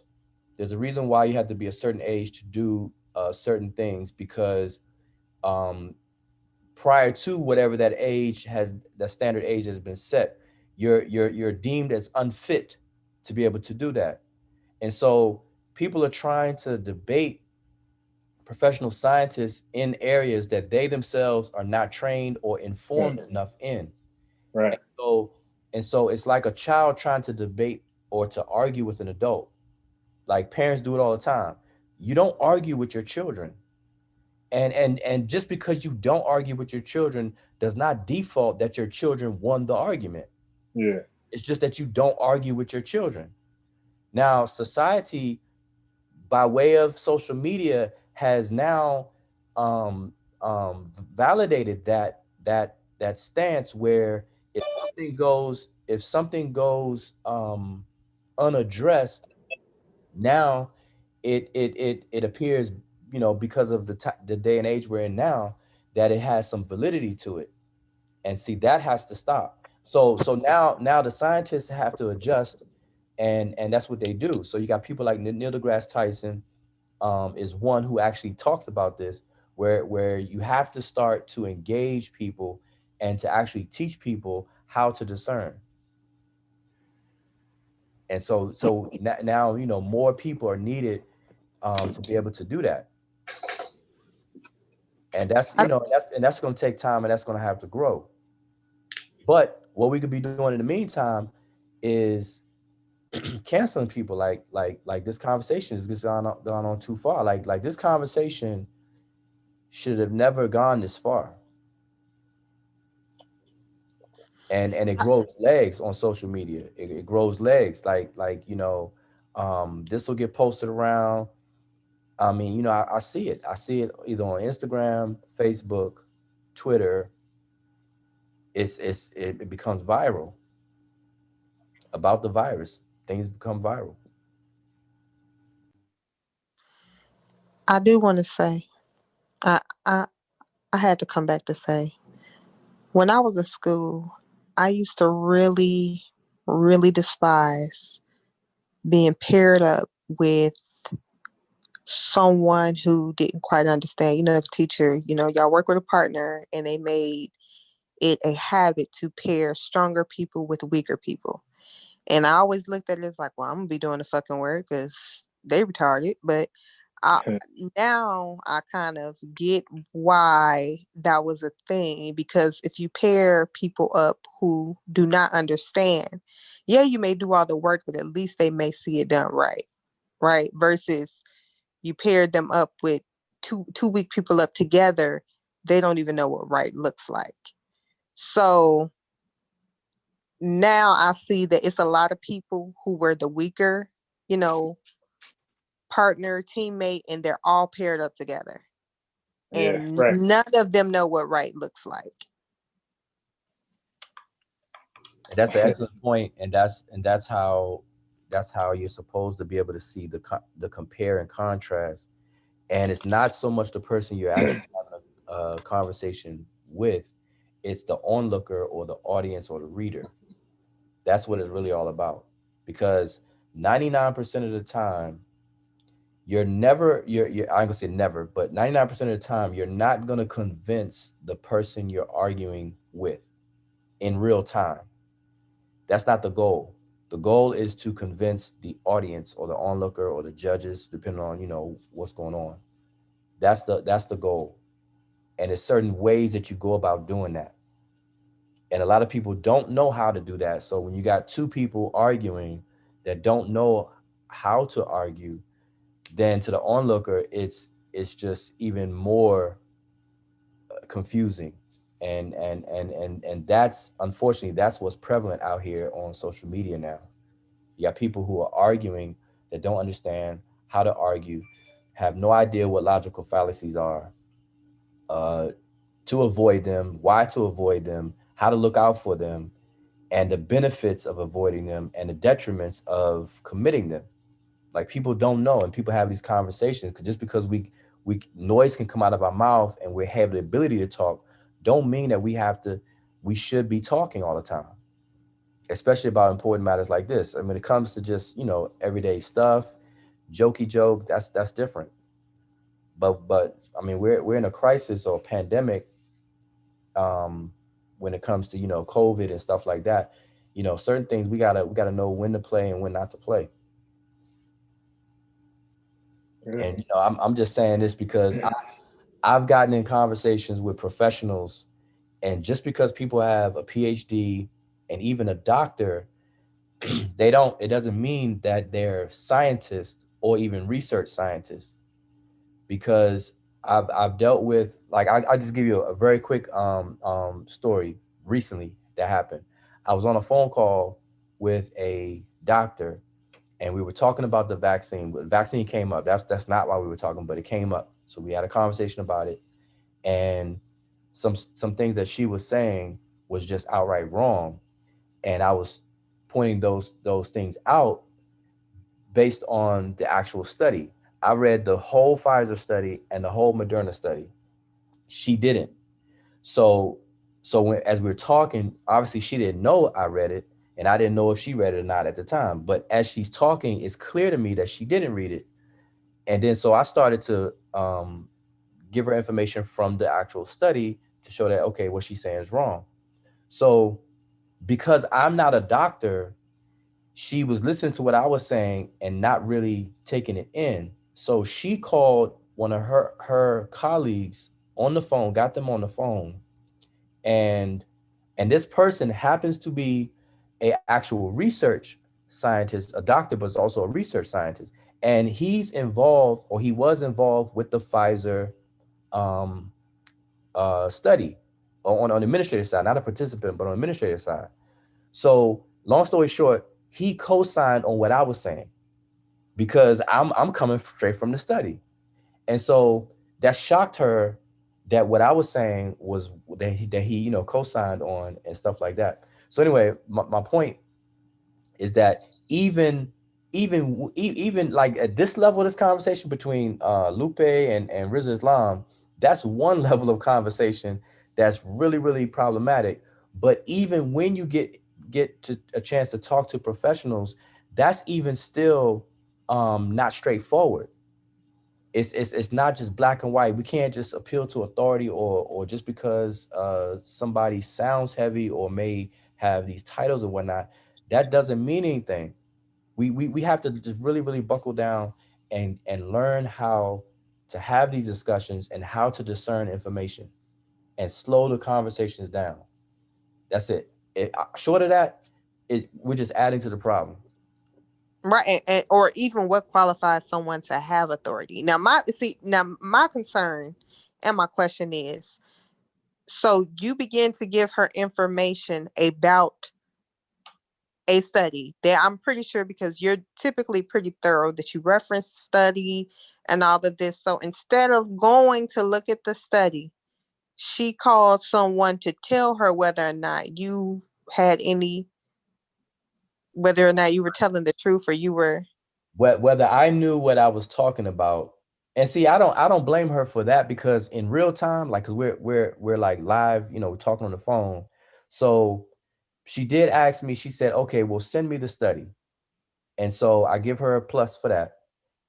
But to continue the conversation, because the study is one of them is 60 page, around 60 pages, the other one's around 90 pages. So it's a long read, right? So obviously I didn't expect her to read it while we were on the phone, but but in real time, she called, her colleague to see if I knew what I was talking about. And I don't blame her for that, because at the end of the day, she had to concede, because a person that she relies on or trusts sided with what I was saying, and that was a lesson for her. And um because I get it, because she thought she one up me, because she's been through the training and everything like that. But you don't have to be trained to read a study, because these doctors, But training would, I mean, and not to take anything away from, but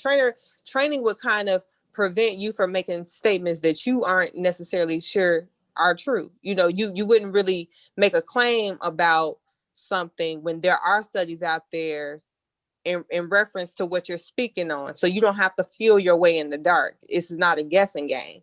There's studies out there you haven't read them. So that would be something that maybe, I can give you my opinion, but I really can't speak on, the science behind it, because I have not read the research.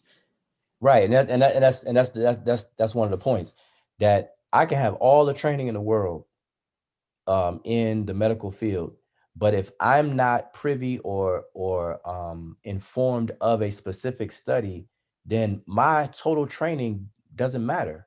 What my training will do in that situation, it will wise me up enough to know that, hey, I better keep my mouth closed until I read the study, because I'm trained enough to know that I should not judge a book by its cover. I shouldn't just make up stuff without actually reading the study.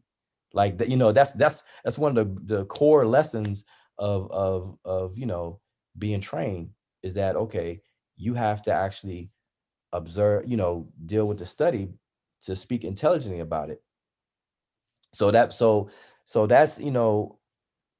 fact that she didn't read the study, then she and I, are on a level playing field when it comes to that. But I mean, but not even so, because I had read it. And so that just proved it, there.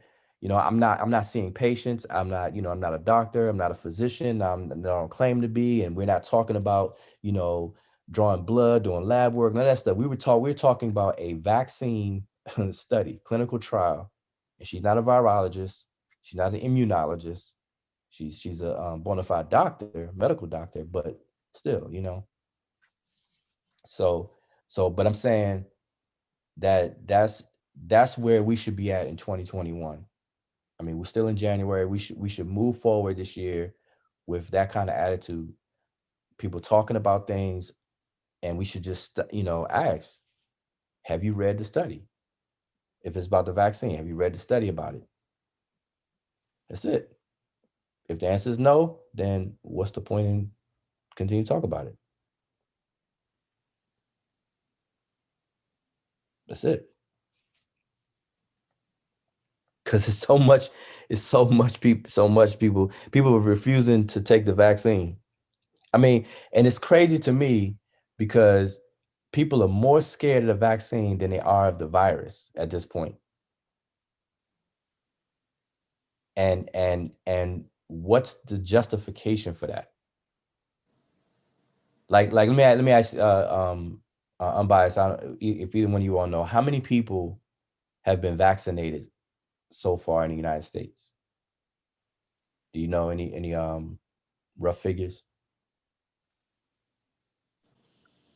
I don't know if he went to sleep or not, but I don't know any rough figures.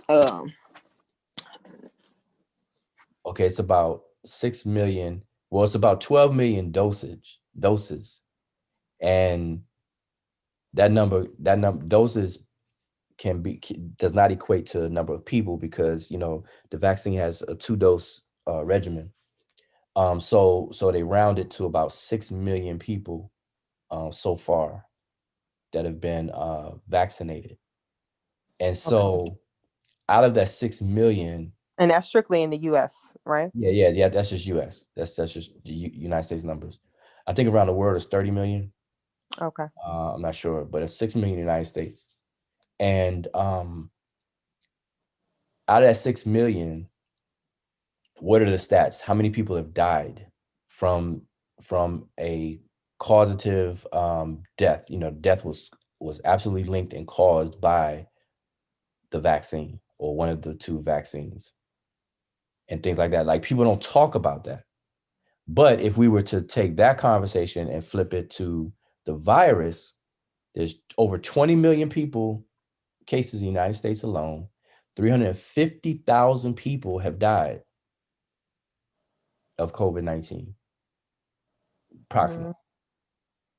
And so just that alone does not justify people being more scared of the vaccine than they are of the virus. And the reason why I say that is because people are going out of their way to boast and brag and say that they're not going to get vaccinated. But those same people don't have the same energy and wording when they say, I'm going to do whatever it takes not to get the virus. I'm going to mask up. I'm going to social distance. I'm going to make sure my hygiene and wash my hands and everything. And I'm not going to go around crowds. You don't hear those same people doing that. But they'll say any and everything to let you know that they're not going to take the vaccine. So, question: vaccinated is as if I'm forced. They had to actually back me up into a room and lock me up. So, question: the vaccination has been out maybe 60, 90 days, somewhere in there. I think it was officially. Well, I know Moderna came later. I think that was in the beginning of December. The other one was sometime in November. Okay, so if we say roughly 3 months, right? How many, do you know how many have actually died? And we could say from all of them that are available on the market, but do we know how many have actually died from anything related, if at all, or even something that could potentially be suspected to be related? Yeah, well, the studies themselves have all those stats in terms of the study that led up to its emergency use approval. But then after that, they keep track of it as well. And so all of that data is available. And I don't have it memorized right now to like just spit it out. But all of that's available. It's on the FDA, between the FDA website, the CDC website, and then you have the stat website. Yeah, I would just encourage people, because I don't have an issue taking it. But for people who feel like, oh, well, it's more deadlier to do this or to do that, then maybe they should track the death toll over time. So let's say 3 months into the vaccine, let's track 3 months into SARS-CoV-2, when the virus hit. 3 months out, how many people had, gotten COVID-19 and actually passed? 6 months out, just do a compare and contrast and see which one, at least on its face, is more deadlier. Well, right. That's what I'm saying. Even in the data that's available, it's not showing that the vaccine. First of all, during the trial, they had a placebo group and a vaccinated group, and people have died on the placebo side, which is very, very telling. And so what the data is showing is that the ratio for the participants and the ratio of the population of society, the expected death is actually a 1-for-1. Like there's nothing happening that is out of the ordinary, right? So far at all. Now, there's been a couple of cases of an adverse allergic reaction, and I forget, but that's very, very minimal. But the as far as deaths, the vaccines themselves doesn't even have the virus in there. People are saying they're not going to take it because they don't want the virus, which the vaccine, either one of these two, don't have it in there, so it can't be that reason. Another reason is they feel that the mRNA, because they don't understand it, they think that it's going to alter people's DNA, which emphatically it's not, because the mRNA doesn't even penetrate the nucleus of cells where the DNA is housed. If that was the case, then that means that our DNA is like open and vulnerable to anything, to any changes all the time. Like we wouldn't even exist anymore as a human species if that was the case. But the mRNA doesn't even penetrate the nucleus of the cell where the DNA, where our genes are actually held to alter anything. That's another one. So that's a myth that's debunked, but people don't understand it. And then another one people bring up is nano technology. Mm-hmm. And they hear the word nano and they think robots, but nano is simply a unit of measurement. And so the mRNA delivery system is nano-sized lipid particles, which is very, very, very small. That's all it is. It's the smallness of it. Not that it's robotic or has machinery or some circuits or none of that. And so it's ignorance that's driving all these different crazy fear. Like the fear is being driven by ignorance, and these platforms is providing the medium to promote ignorance, which promotes fear, and then the outcome of that is just the same old conspiracy parroting, and that's what's going on. It's a cycle, and so we have to break that. So I mean, at the end of the day, it's ignorant. We gotta educate people and really not tolerate the other side of it. I'm not for that. Yeah, it's a little weird to me. I mean, for the most part, I don't really pay these things any attention outside of this platform because I'm just of the belief that a lot of people just want to believe certain shit. I do not believe that a lot of this misinformation is. I think a good degree of people actually believe what they're saying, but most do not.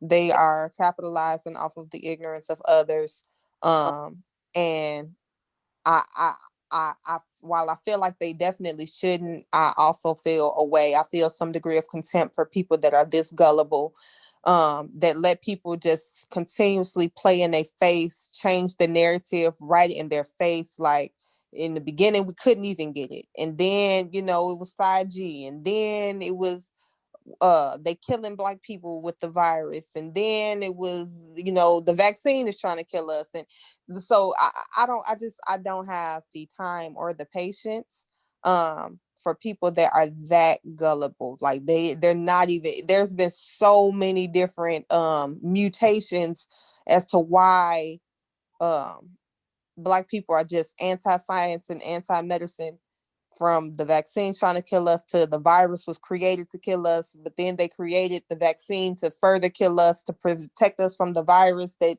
they made. Like it, I don't have the time. It's all just a bunch of mess. I don't understand it. I mean, but there is a demographic of people who buy this stuff. I consider misinformation to be a product at this point, as we've seen with, MAGA. It is definitely a product that a lot of people are consuming. But see, now that was an excellent point, and the downside of that though is that human society, our society, and our communities, like this issue of viruses affect on a community level, on a population level, and it's not about individualism or any of that. And unfortunately, it matters what other people think, because their thinking is going to drive their behavior. And because we're dealing with a pathogen or a virus that spreads among people, then it's just very unfortunate that we do have to worry about what other people are thinking and what other people are doing, because it's going to affect it's going to affect everybody within a community of people, a population of people. I agree with that.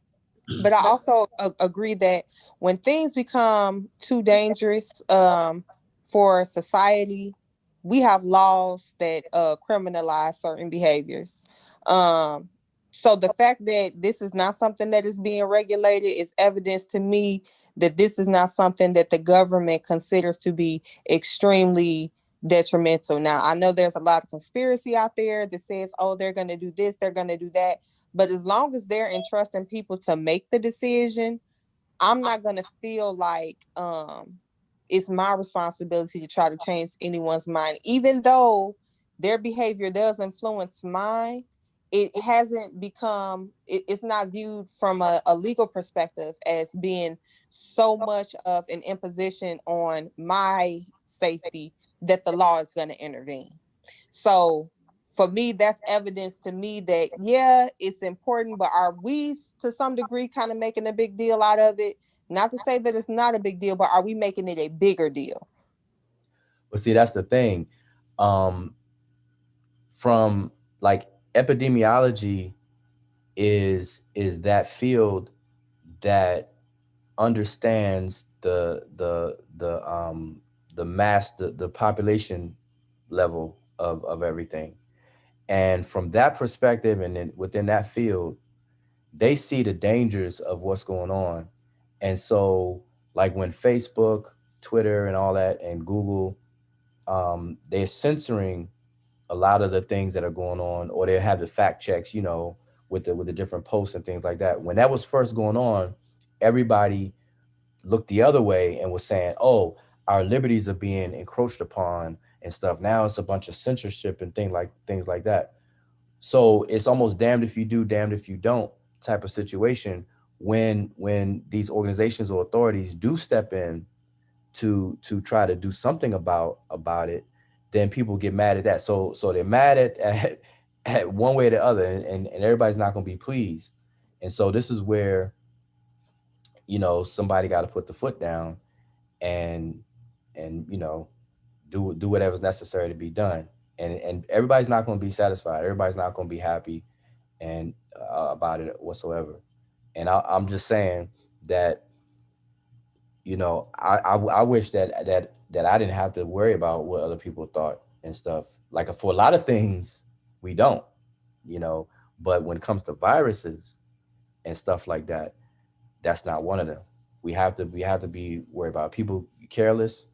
You gotta understand, you know, it's like driving. When you may be able to drive your car very well. You may be a skilled driver, excellent driver. But when you hit the road, you get on the highway, you get on the streets, you're not just driving for yourself because you're not the only one on the road. So you have to have a percentage of defensive driving and being alert at all times, because you can't account for other people's driving. Because you're hitting the road on a public road. It's not like you're sitting in the house. So this is the same thing. You know, we have to be defensive and be aware of what other people are saying, thinking, and stuff like that. And right now, the prevailing, it depends on where you are, but there, you know, certain pockets, there the prevalence is a bunch of stupidity, and a lot of people are getting infected. A lot of people are getting sick, um, and the United States has the biggest numbers all the way across the board in every single category. We're topping everything from everywhere else around the globe because of that attitude. And I mean, I understand what you're saying, but what I'm saying is, at some point, I have to wonder if the pro-vax side argument are being used in the same way that anti-vaxxers are being used. Because, like, even with drunk driving, not only did they impose restrictions for people, you know, and consequences if you're caught doing that, but then they found ways to make other people responsible for that outcome as well. You know, you can't have more than one drink at one time, you know, one drink at a time, or, you know, if they are visibly intoxicated, you got to stop serving them. Like, they started making other people responsible to cut down on it. So even like they had different ways to do it, right? And it's not like we just going to ban liquor, but we're going to put in different things in place where those who abuse it are less likely to be able to abuse it. And people who ignore the fact that they're abusing it have more consequences on them should they be found to, have known that this person was abusing it. So in my mind, I think it don't have to come down to this mass of, oh, everybody got to take the vaccine and let's just force everybody. No, but just the same thing with what we saying with Trump, him being, blocked off Twitter, accounts that are, kind of dispelling, dispersing misinformation regarding the election, them, being kicked out. Like, these same things can be done for misinformation regarding this. Companies can, be fined for their employees not being vaccinated. That's not forcing anyone to do it, but that is saying if you want to work in this corporation or in this, company, in this industry, that you need to be vaccinated. There are ways to get people to act when you want them to act. So for me, it's like, yeah, we're arguing and you want to try to convince people, but some of this is just reaffirming them and make them dig their heels in more. It's not doing the job that we would hope it's doing as far as educating them. Some people are just becoming even more extremists as a result. You're arguing with them is reaffirming or validating to them that they must be right, because everybody wouldn't be like. When people are kind of sick in that way and they're really dealing with an issue with reality, they're like disconnected. Even when you have good intentions and you're trying to do something positive, they're not going to see it that way. Yeah, I mean, yeah, I hear what you're saying. And like I said, and I'm just using Facebook as an example. Like, look at what Facebook has done, like early last year from the pandemic. They started to put people on timeout, Facebook jail, for posting things that would continue misinformation and stuff like that. They tightened up real tight, then they loosened up a little bit, and they have these fact checkers, and so now that's a thing now. Because at first, there weren't any fact checking, especially the algorithms that automatically pick up on it, and then the moment you post something, it immediately links to a fact checking site or whatever the case is. So there are things that are done, and only but so much can be done. And plus, a lot of this stuff is new and unregulated, and so they have to bring in regulations. They have to carefully do it without people crying about their liberties being lost and stuff like that. So it's a tug of war, a compromise that's going on, and it's going to be growing pains, and not everybody's going to be happy about it. But like, if we look at an example of let's just look at an example with the vaccine and something in recent history about vitamin D. Like, even within the United States, there certain foods were legally required to be fortified with vitamin D, because as a nation study, it was found that a lot of people in the United States were vitamin D deficient. So laws were passed to require certain foods in order to be sold to the public. They had to be fortified with vitamin D. And certain other countries do this and require people to have a certain amount of vitamin D every day, especially the Northern Hemisphere, Scandinavia, and places like that, even to this day. But here in the United States, up until I think 2013 to 2010, just as an example, butter or margarine had to be fortified with vitamin D. Now, a lot of us don't even know that. A lot of us don't bother to, look at the ingredients on pretty much anything. But the reason I'm bringing this up is because there are things that are done on a population level that where decisions are made for the population, because of on a population level and not on an individual basis. So it's at that level where this virus and pandemic and pathogens and stuff are equivalent. So because of the nature of the vaccine, of the virus, and so on and so forth, there are certain decisions that are going to be made based on population and what's going on with the stats and the numbers. And that's what people got to start to understand, not on an individual basis. So the masking and stuff like that, wearing the mask, social distancing, shutting down, reopening, now with the vaccine being rolled out and all this other kind of stuff. All these things are factored in the decision-making process, but it has to be done. But the people are arguing as if none of it should be done. Like as if it's bad or it shouldn't be done.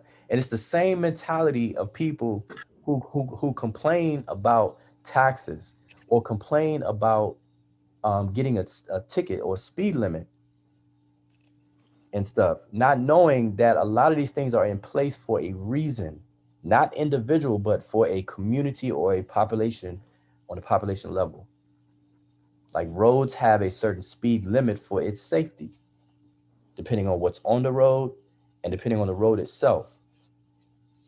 How the road, if it's a straight, if it's curvy, whatever the case is, if it's a school zone, if it's a work zone, if it's a crosswalks and this, that, and the third, will determine the speed limit for a lot of these roads. But my thing is, like, my question is, what do you do with that level of self-centeredness? Like, for people, because I feel like we have a lot of people in our population that are psychopaths and sociopaths walking around undiagnosed. So what do you do with people who cannot see beyond themselves? They have no concept of empathy or care for the community. Their only concern is themselves and what they want to do and what makes them comfortable. Like what do you do with that? Well, that is one of the ills of our culture, the American culture. And we could, narrow down to, community. Our educational system has failed in that regard. That the bottom line. Because we're not it's not embedded in our K through 12 educational system to even dance and see those kind of things. Like that, like community. We're communal creatures as human beings. We learn certain things, but that's not emphasized. It's not enough in place for us to understand that. So we're functioning adults out here, but we're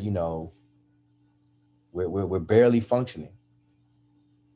And really it's like about survival and not thriving, not actually living and thriving as a culture where individuals will survive and live, but not as a pocket or society of people. And that's where we are now in today's time. So it's really not very much we could do outside of fixing it at the core. It has to be part of it has to be part of the training, the human training system, which we call the educational system. People have understanding. I mean, think about it. It sounds boring and trivial though if you bring it up now, but we know a lot less about our immune system than, or like, you ask the average high school graduate. They know a whole lot less about their own body, just in general, but then more specifically, like, the immune, you could pick a system, immune system or whatever the case is, then they do so many other things. And we don't see that's a problem. Like the one person that you have to live with for your whole life is yourself. And the quality of your life is directly related to how you take care of yourself. And we're being warm-blooded metabolic creatures. We have to eat every day. So you would think that within our educational system, there'd be a very, very, very important high value put on what we eat to make our lives as long as possible and quality as best as possible, so that we can contribute to the world, or I didn't even get that big, but as our immediate society as much as possible. But that's not it. That's not on the high on the hierarchy of importance. It's just not. Mm-hmm. And that's just one example. I mean, there's a whole list of things that needs to be outlined in a certain hierarchy. But health should be above everything else that we can even add to that list. Yeah, but I mean, I think even prior to school starting, I definitely think a lot of this stuff starts in the home, like even before school starts, because you know, yes, there are food deserts. Yes, Black people are in a predicament, as far as access, having access to those healthier food options. But I will say, from my experience, I've seen people who have had those options and not even made some of their budget. Even if they couldn't do it like wholly, they didn't have any part of their budget for fresh fruit, fresh vegetables, none of that. So while I definitely agree that there's an issue with the health, there's an issue with even with education. You know, it's kind of like schools are perceived as daycares at this point, at this stage. People send their kids to school so that they're not home while they're at work. It's not to get a valuable education. It's not to get, something that is going to be the foundation and the building blocks of life. That's not really what the purpose is. As a matter of fact, you have a lot of parents that are pissed or pitching a fit if their child gets a bad grade, deservingly. They go up there, they want the teacher to change them, they want them to pass them along. I can't even just blame educators for this. A lot of this pressure comes from parents, and the school board puts pressure on them because of the parents and because of other reasons. So I just see a decline in values overall as to how we perceive and treat ourselves and what we eat, how we think, how we value things. Because I don't know too many kids who had a problem spending food stamps, getting the quick chips, or getting that candy that their parents would let them have and have as much of it damn near as they wanted to. You're taking your household budget and buying chips and fucking candy. Yeah, that's right. I mean, it's the value system, and until we do something about it, it's gonna just repeat. It's gonna repeat and repeat and repeat. And see, it's a very slow process though, because it happens to the point where we don't recognize it until it's too late for any given point in time. So like right now we have I don't even keep up with the names. You had Gen X, Gen Z, Gen whatever, you know how people name the different generations. But like the teenagers today, we can observe the teenagers today and we may observe a problem and we may recognize a problem. But by the time we recognize the problem in the teenagers, that because they're teenagers now, it's already too late, or it's very, very difficult. And so something has to break that cycle, and be proactively breaking it, as opposed to waiting and be reactionary and observe it first and then want to switch it all up. So we have to start thinking in systems and institutions. We have to start gaining that kind of thinking, and to implement things like that, because trying to piecemeal it together and trying to address things in real time as a reaction is not going to work. Those are just band-aids, and it's just going to be temporary and a band-aid and not really a cure, because we're not addressing the causative agent that's causing all this stuff. And it's not just one thing, so I don't want to make it sound like it's just one thing. Yeah, no, and there is going to be some degree of things that cannot be addressed in the moment, because it's like with social media, you can have certain predictions, but you cannot know what all you can't account for every single outcome. Right. So I definitely think we're dealing with a generation who has a lot of problems that previous generations do not understand and did not foresee, because this entire environment is new to them. So there is no solution for it. We don't even know how to solve these problems, because these are problems we never even faced. Well, I can give you a quick example. Just I was talking to somebody earlier today. All on Instagram, they have this Bust It challenge on TikTok and Instagram. You know, the song is not even new. The song is like came out last summer, Bust It.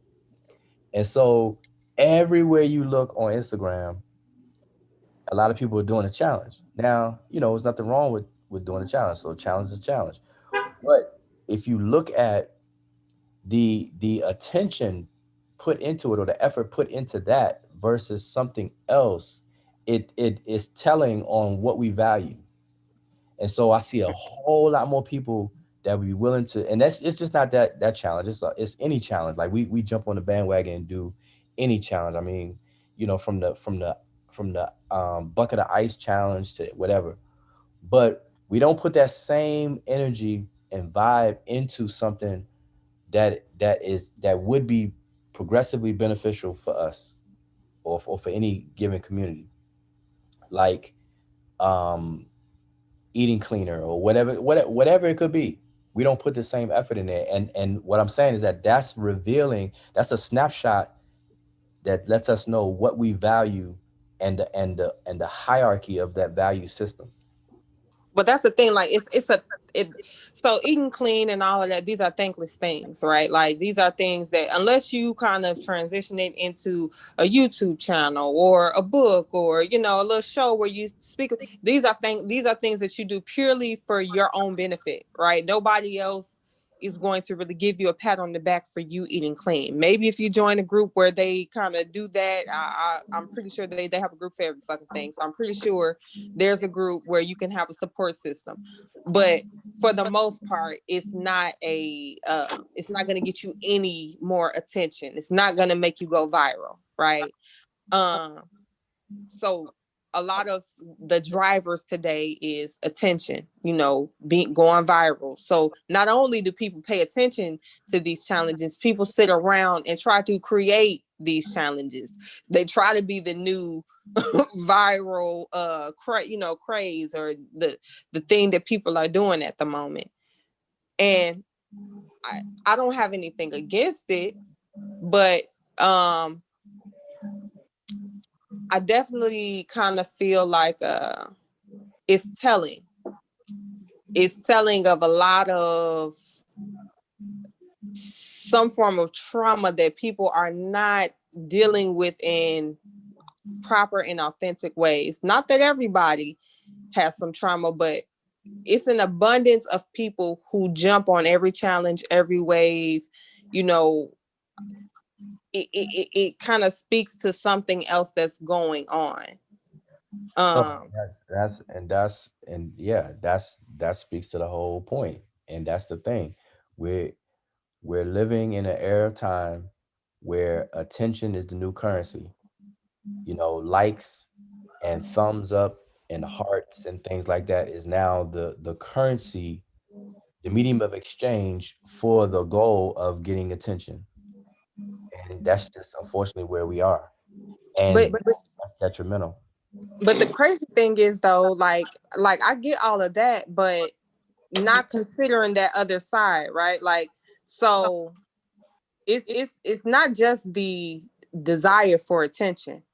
It is that other side of not even evaluating the good, you know, the potential negative effects of this attention, or the threat, right?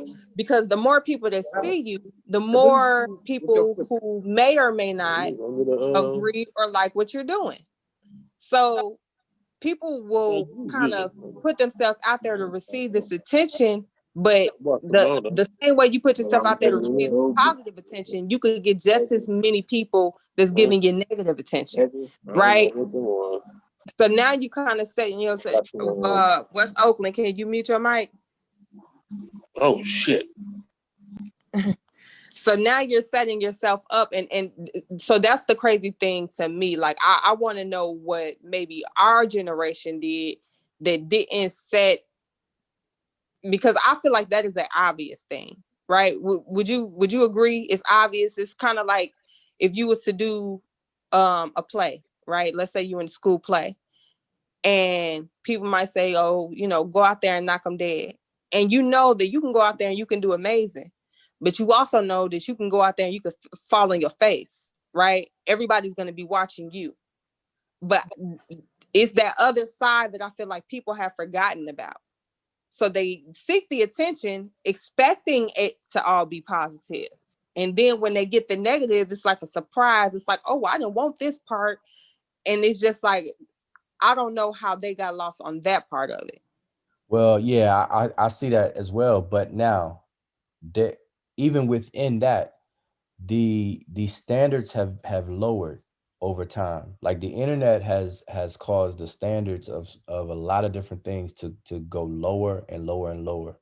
So, like for example, prior to YouTube and the free access or the easy access that people had to, let's say, sing, a lot of people would have a bigger hesitation to sing in front of a large group of people, face to face or whatever case is, because of what you're saying. Because like, okay, I don't know how well I'm gonna do, and I may get booed or whatever the case is. But the internet, because there's a certain expectation of quality that people are looking for, that if you don't match it, then you're just not gonna be considered good.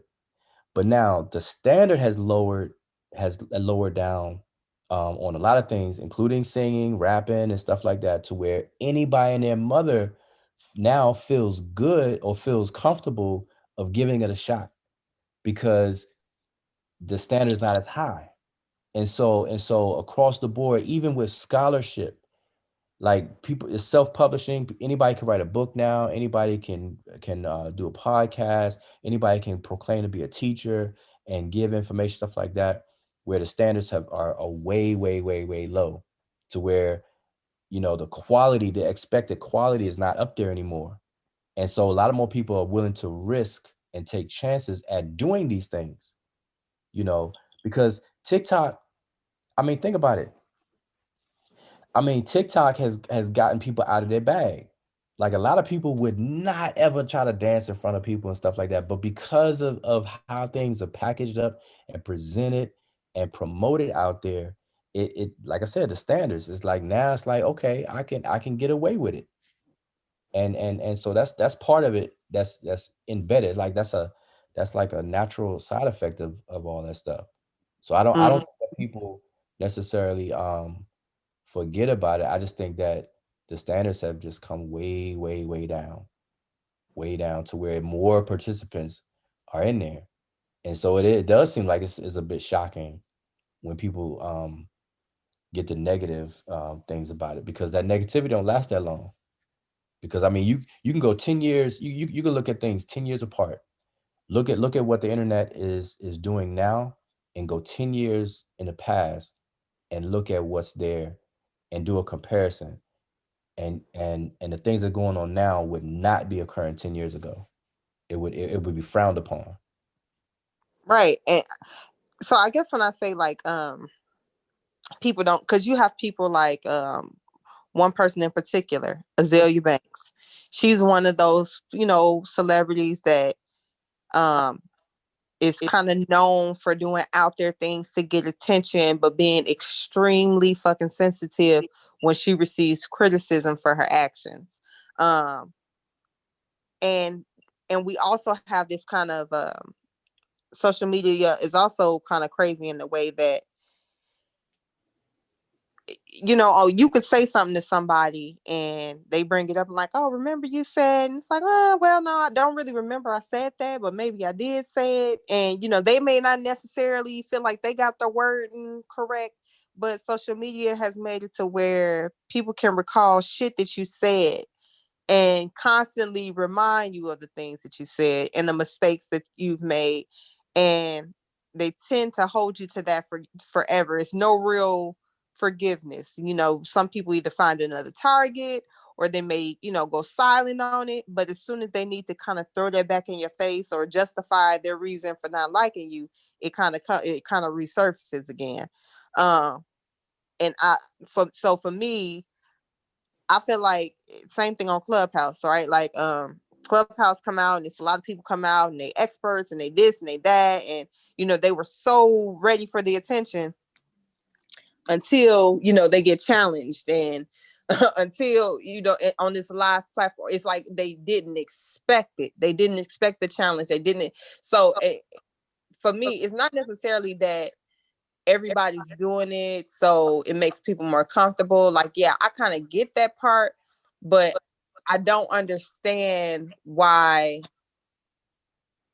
like, it seems like a surprise because of the reaction. The reaction is not one of, well, I knew that I could receive some criticism. It's almost like, how dare you criticize me? And it's like, well, you do know when you're out here and you're presenting yourself to the public, you're gonna receive some criticism and some feedback.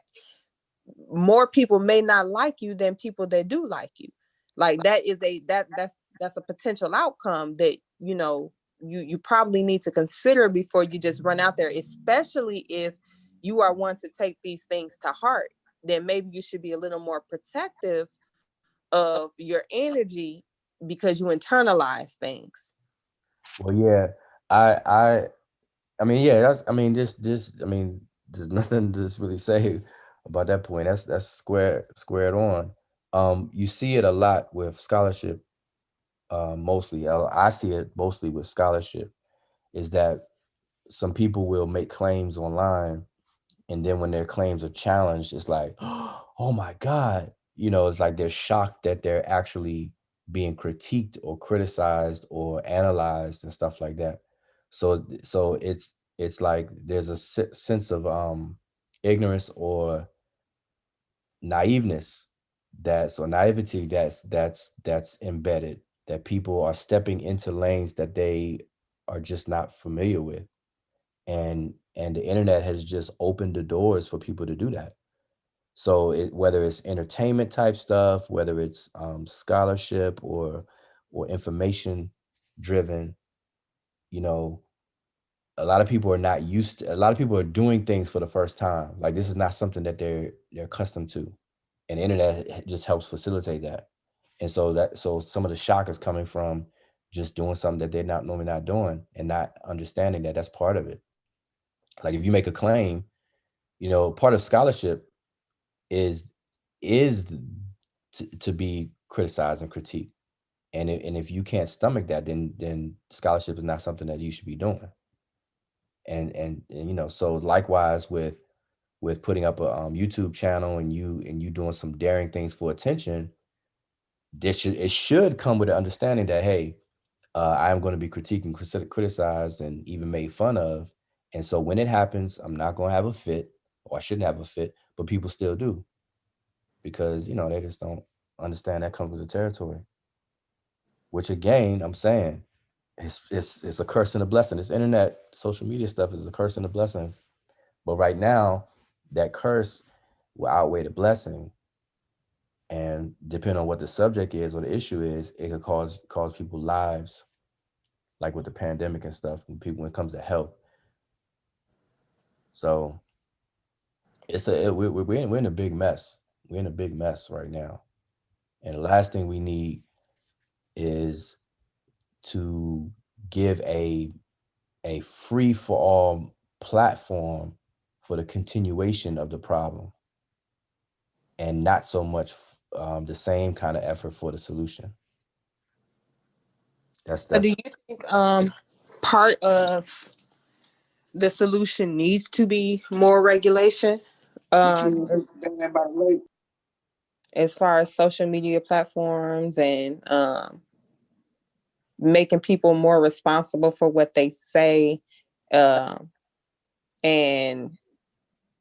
kind of putting the onus on the people who offer the platform to make sure their users are being careful of what messages they're putting out there. I do feel like, yeah, we have free speech and all of that, but there are limitations. And I do think it's a fine line. So do you think that that's going to be a part, or that should be a part of tackling this issue? Yes, and I say yes, but it's a very, very difficult thing. It's a very tricky and difficult thing to do because it's a marriage or compromise between like supply and demand. So you're only gonna do things that people allow. Like for example, you're only gonna feel comfortable doing something around a group of people if you feel like that group of people is gonna allow you to do it. You know, like I use this example all the time.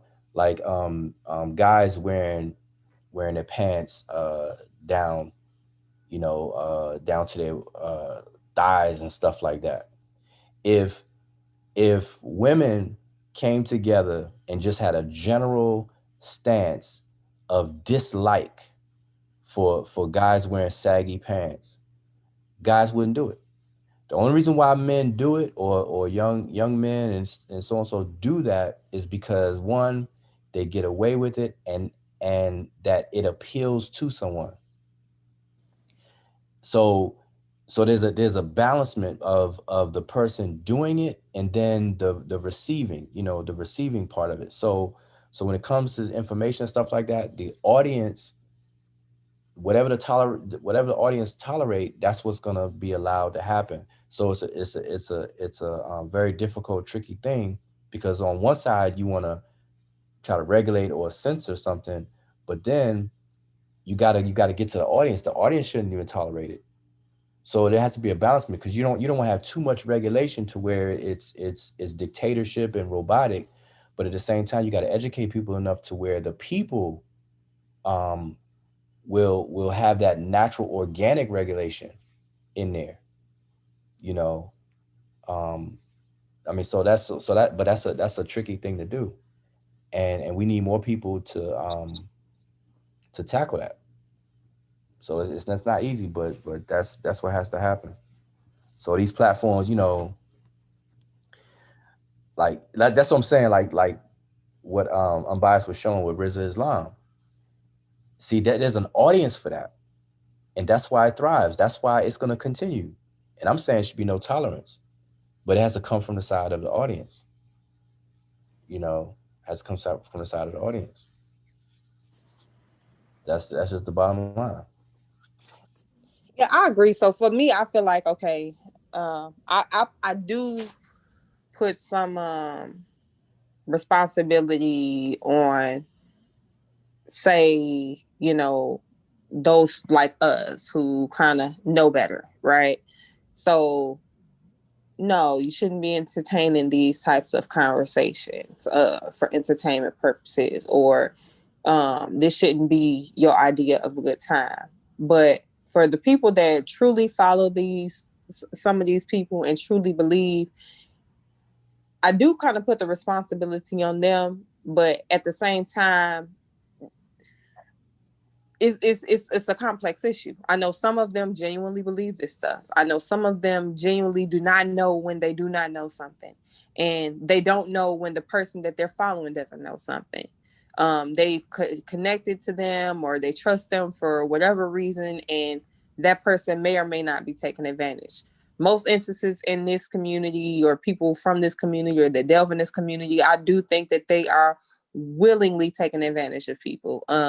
They have found that people want leadership. They want somebody to follow. They want something to believe in. They need a savior figure. And they have stepped in that role, and they got in where they fit in to get their little come up. It's a hustle. So those people, I definitely feel some type of way about. And I don't know. I'm just a little lost as to what can you do for the person that definitely needs to be led, definitely needs to be taught, and they have an affinity to a certain person for whatever. I'm a believer that a lot of these people, I'm probably sure they started following these people at a time in their life where they felt like they had lost hope. Like, people don't understand when you, same thing with, addicts and people when they come out of jail and they're like, oh, well, I found, Islam when I was in jail, or God delivered me from addiction. When they associate a thing with something that they were trying to come out of, it's really hard to get them away from that thing. And I'm convinced some of these leaders probably helped someone through something, not unknowingly, right? They was just in a bad spot, start watching these videos and made them feel good, and now they have this, they feel this obligation, they feel this loyalty to this person. So for me, I can't really blame them, because I do know that's like a mental thing. That's like an emotional trauma, an emotional attachment.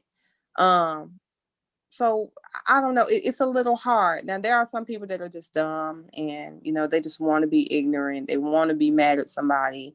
I'm not talking about these people. I'm talking about there are genuinely some people who are bonded with other, with leaders over something that the leader may not even know about, but they are taking advantage of people because they know they're looking for leadership. Yeah, and that's a problem. That's part of the problem. And so it really comes down to education. And it's pedagogy, andragogy. There's a science of teaching children, there's a science of teaching adults. And not everybody understands that and how to do it. But that's a very good start. And that's what we got to get more into. People got to become more scientifically literate to know what science actually is and what math actually is. Because those two big domains of evidence, which is science, and of logic, which is math, those two combined produces the mental capacity of reasoning and stuff like that, so that we could function and progress as a population of people. And so we got to really, really focus on that, and develop institutions or systems to make a change. And that's just it. And we have to learn how to be more definitive. Like, we're in the age of opinions, where opinions have grown in value. You have uninformed opinions and informed opinions, and then just opinions, or whatever the case is. But now people have given a higher value to opinions, to where that's now the end goal. Whereas you go back 10 years, opinion was just a part of the process. Like you didn't brag about your opinion like that. Your opinion was in lieu of finding out whether it is or it isn't. But nowadays everybody stops at opinion, and because opinion has grown in value, and now nobody goes beyond the opinion. Like, once you develop an opinion, everybody just stops looking for the definitive A reality. lot of people aren't even honest enough to say that it's their opinion. They Yeah, will try to pass their opinion off as fact. And it's like, exactly. whoa, wait a minute, where you get that from? Exactly. And there you go. That's another side effect of that. So we're living in a day and time where opinions are prevalent, and we got to reverse that. We got to go back to understanding science. Science is a set of tools on how to know when we know something. And math is a domain of logic, deduction, deducing, and things like that. So, I heard on the show the other day. I think I was tuned in to Kevin's show. The uncle was on, and the brother talking Wait, about wait, wait, wait. Can't wait. Kevin's show. Who show? MC Chill, Kevin. Oh, okay. Yeah. Uncle was on there. A couple of Sean and Uncle was on there, and the doctor, they were talking about vaccines, but towards the end they opened up the panel. They put the link out there, and people came on there, and the brother came on there and was talking about math and science and knowledge. So he was saying the only way people know something is by being told. Now I don't know where that brother got that from, but that is the wrong view. Somebody misinformed him on how knowledge is obtained and acquired. Because that's what we call hearsay. If you're told something, that's not knowledge. It can be, but that's not knowledge. That's not necessarily knowledge. That's not science. That's not the process at all. And then on the subject of math, he was saying that there's many ways to get to the same answer and stuff like that. And he totally ignored procedure. Like in math, you have the abbreviation that they always use, PEMDAS, you know, Right. um, for the order of operation. If you do not follow that order of operation for any given math problem, you're You're gonna not come gonna. away with the wrong problem. I mean, the wrong answer. Now you can luck up and get a correct answer by not following it, but if you do follow it, you're gonna get the right answer every single time. And so, Mm. so he didn't understand that or anything. This is what a lot of people don't understand. So we got to get back to being more definitive and actually utilizing science, performing it, putting it to use so that we can have more confidence in what we actually know.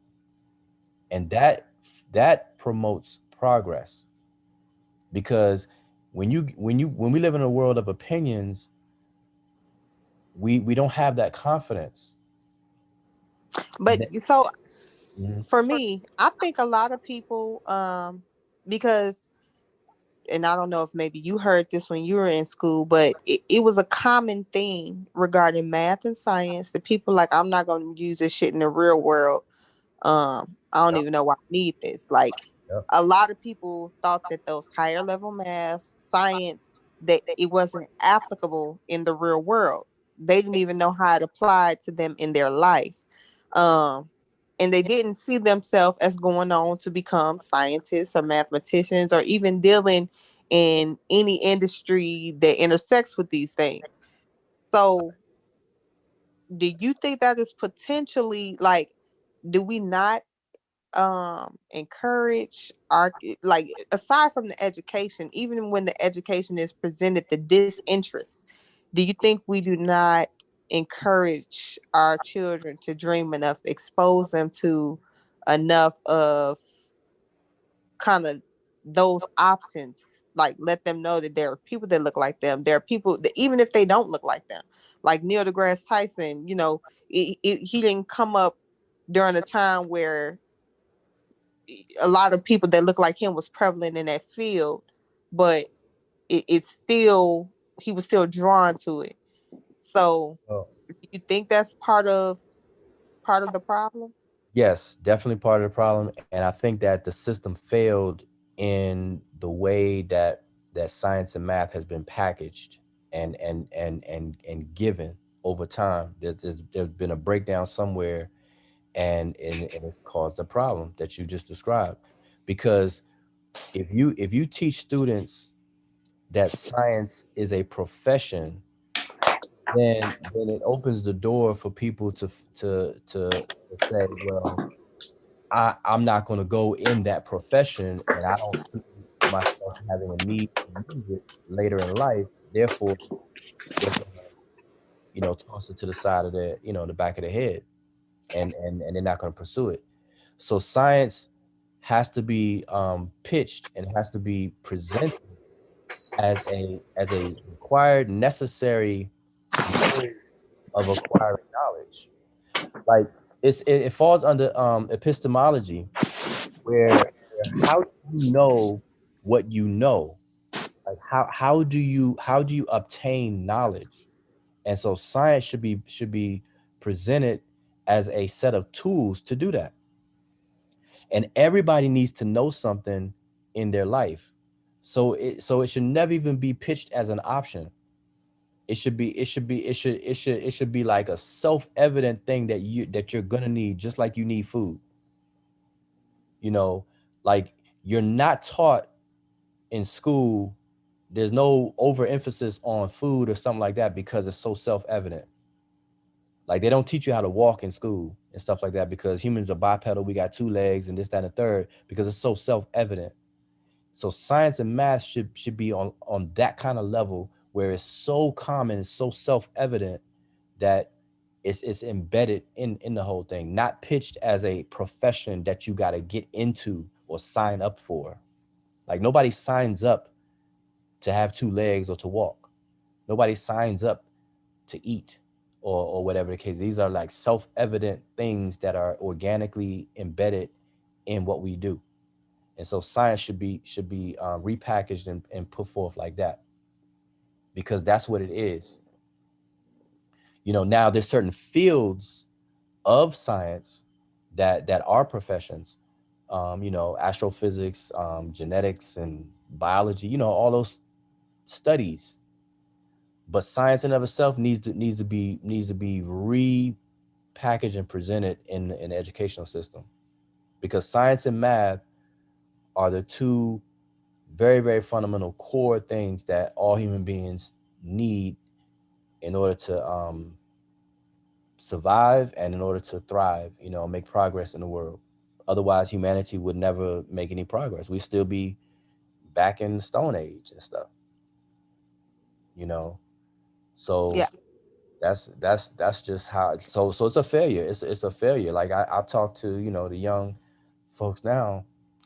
They not they're not into science. I mean, a lot of people a lot of my peers, because I was a science and math person. Like science and math was my top thing in school. That's just me. But most of my friends hated it and didn't do well in it or hated it and stuff like that. You know. Yeah, I was a math person. I didn't really mind science. It wasn't like my favorite thing to do, but I didn't dread any subject because as long as I applied myself, I did, pretty well. Um, but I do realize that we were more scientific as far as it being a part of our curriculum than now. Like I remember having projects and, like real science projects that you had to do with science fairs and all of these different things. Whereas my children, they had an occasional, project, but they don't have any real focus on science. And like even now with distance learning, majority of their day is split between, some writing course or some math course or, maybe a history course, but science is not really science is kind of like it's damn near considered an elective. Um Now of course my son who's in high school, he has to take like a bona fide science class, but for my son that's in elementary going into middle school, science is kind of like considered an elective. Like they give like 20-30 minutes of the entire school day, maybe twice a week, towards science. um huh I said that's a big problem, because science and math are problem solving skills. And that's what culture is. Culture is a way that a large population of people come together to solve their problems. And it's the bedrock of any given population or society of people. And so math and science provides those skill sets. It develops those skills to be able to solve problems, you know, all across the board on many different levels, many different topics, subjects, or whatever the case is. Science and math is the core skill set to be able to solve problems. So you got subjects that don't do that, like history. You got certain school subjects that are more so memorization type of things, where you learn something, you have to commit it to memory, you have to repeat it to be able to pass, to go to the next step, next step, next step, next step. And depending on how well you can maintain the freshness of that information, or how much you're going to use it in your life, that's where it's going to play itself out. But when it comes to science and math, those skills are at the core, because you're always going to need them. Like the basic things, like even driving a car. If you're pulling out of of a parking lot onto a roadway, you're using math and science right there in real time, because you have to judge the cars, you have to look at their speed, even though you don't have a radar detector to tell exactly how car fast are going. You have to make a judgment call to be able to pull out in front of cars and have enough time to get into the lane and do this and do that and stuff like that. Geometry is involved, the angles of the turn and this, that, and the third. So these things are in use at all times. And if those are not developed in our children over time, when we become adults or the children become adults, they're not going to be able to solve problems on a society, on a society level. And then society starts to deteriorate, and that's what we're experiencing right now. Oh, but it's very slow. It's social evolution. It's very, very slow. It's very, very slow. Mm-hmm. Well, so I mean, me personally, they have a lot of little books and stuff on Amazon for age groups, little kitchen science projects that you can do, and little lessons like that. So I just try to supplement with stuff like that. But I just noticed, I'm like, yeah, they don't do as much science as back when I was in school. Um, and it's just weird to me. Now, I definitely think that. So now, how I remember our structure being from when I was in school is, I remember it was like really heavily focused around, you know, uh, English, spelling, vocabulary, and math for like the first three year, like K through third grade. And then in fourth grade, you really started to kind of pack into that science and social studies and kind of building on additional skill sets that you was going to need to kind of move forward.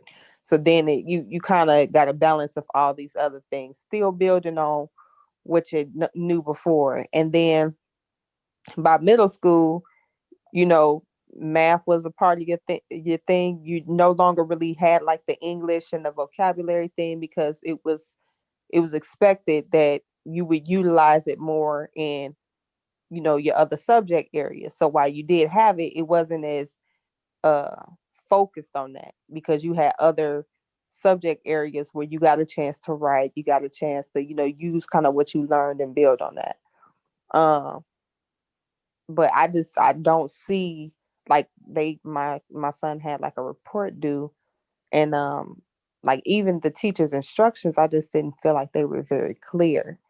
And I'm just like, well, how do you expect them to write a clear paper if you're not clear in your instructions?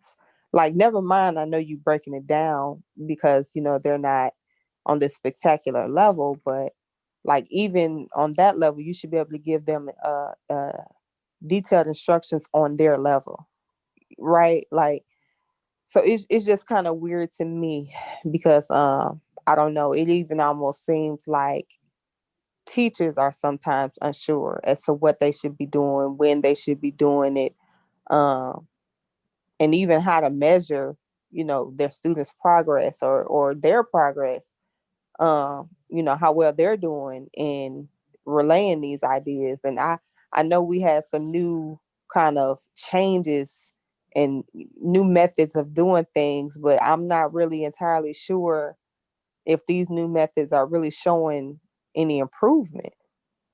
Well, that's what I'm saying. There's a lot of things have deteriorated over time, and it happens so slow that we don't see it.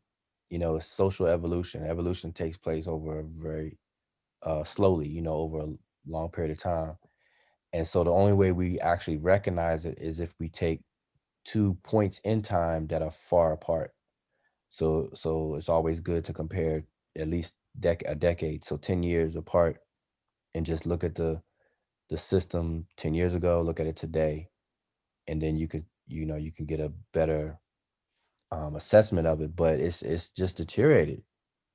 And I see the same thing. When I was in school, I'm from DC, so my school years, like junior high, high school, DC schools. I went to Shaw Junior High School, and anybody from DC probably know what I'm talking about. It's a school.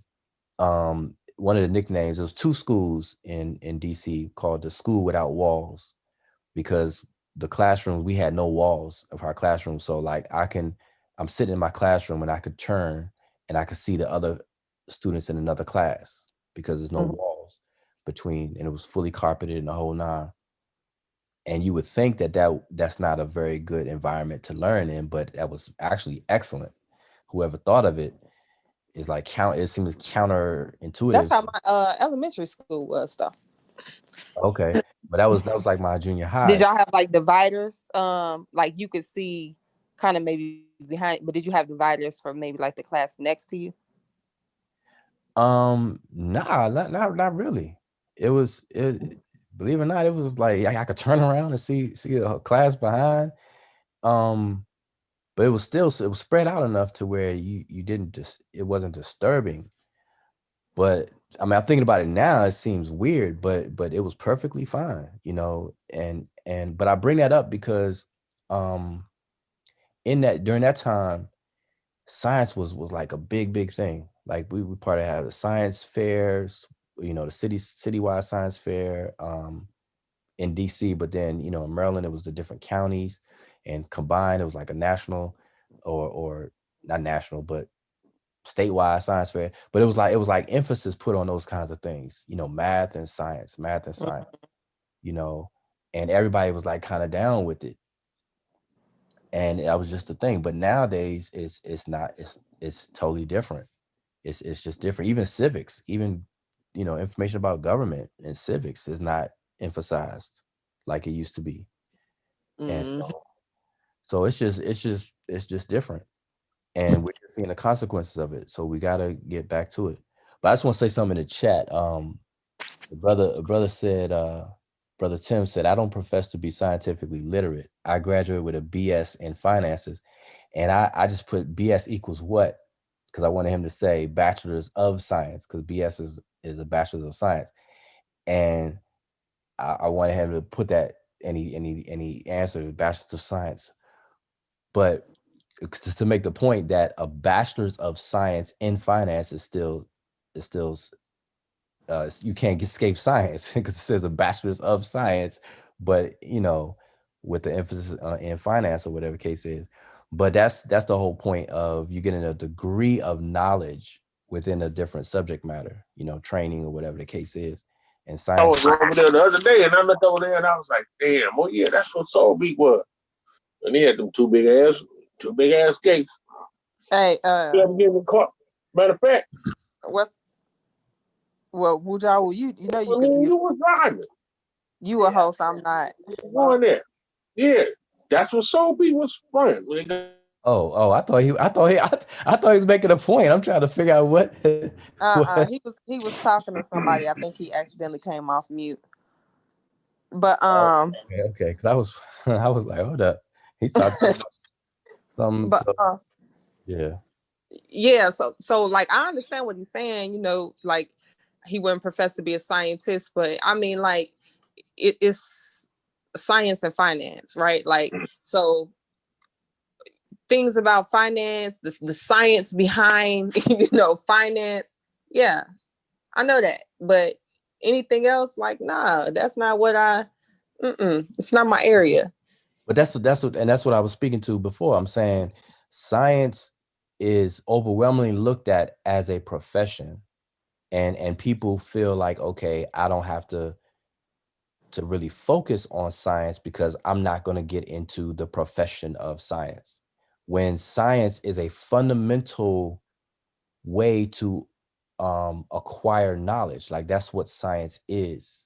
To do science is to do something to acquire knowledge, and there's a proper way to do that, to know when you know something versus when you don't know something. And if that's not developed in people, then like you said it earlier, there are people who are walking around who don't know that they don't know, you know, and that could be a very dangerous state to be in.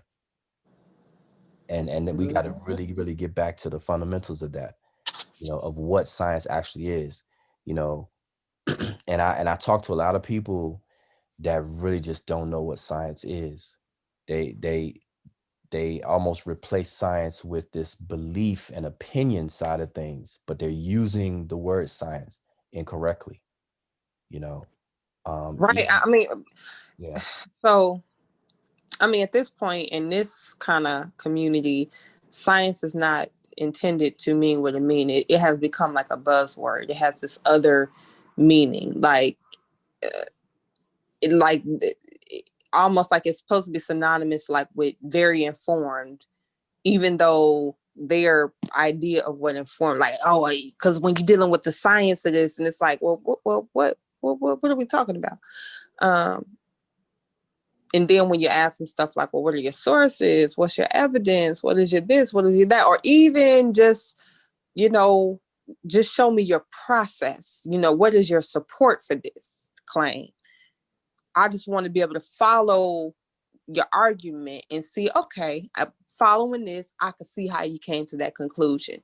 But when you have this over here and that over there and that over there, and then you're like, you see, and it's like none of these things would necessarily follow from like it does not it doesn't mix well. It doesn't match up. You're drawing a conclusion that I wouldn't draw from the information you presented. They're not connected. Right. See, okay. So yeah, that's what that more of that needs to happen. And it's the same as a math teacher. Next thing you know, This guy must be pushing the button.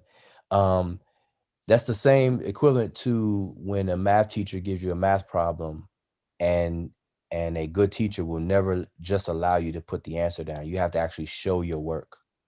That way the teacher can see if you just happen to coincidentally got the right answer, or they could see the actual flow of your work and tell that you actually know what you're doing by looking at your work, and see that, okay, you didn't take a leap of faith because you didn't skip any steps. You're showing all the steps to how you reach that conclusion. And so that's logic. That's a logic flow.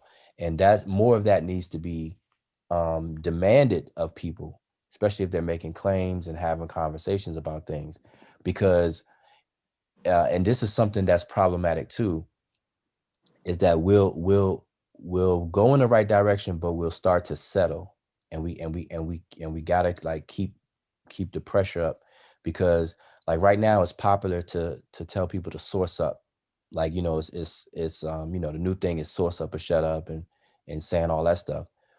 But by doing that's a good thing, but it can't stop there, because now people provide sources that have nothing to do with their argument. Right. They provide sources that have nothing to do with their argument, or they provide sources that they themselves don't even understand. And so the ability to provide a source, that's not the answer. It's, so that's not it, because and plus, you run the risk of appealing to authority. So that's a step in the right direction, but that's not it. And so what we tend to do is when we create these new, sayings and fads and stuff, we tend to stop there. And that's not it. We gotta keep the fire going and let people start demanding, show your work. You have to be able to formulate an argument. Like some people think just by putting a question mark on the end of a series of words that's an actual question, and it's not. A lot of people don't know how to even structure a question properly. Oh no, I thought that was like a new thing that was going on, but I've seen people making statements and putting question marks behind them. I was like, is that a new trend I'm missing out on? Like, right, and that's what I'm saying. It's a lot of things have changed. Like, but these are people my motherfucking age that should know, like that, like.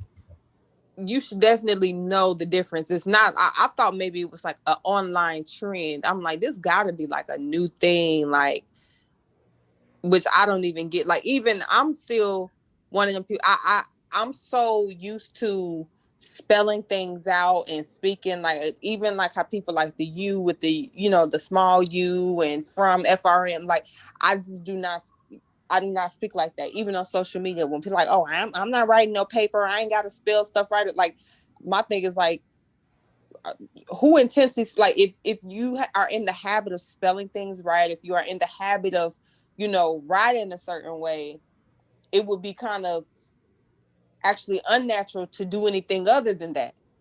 Right? Like you would have to break yourself out of the habit of doing it this way to do it this other way.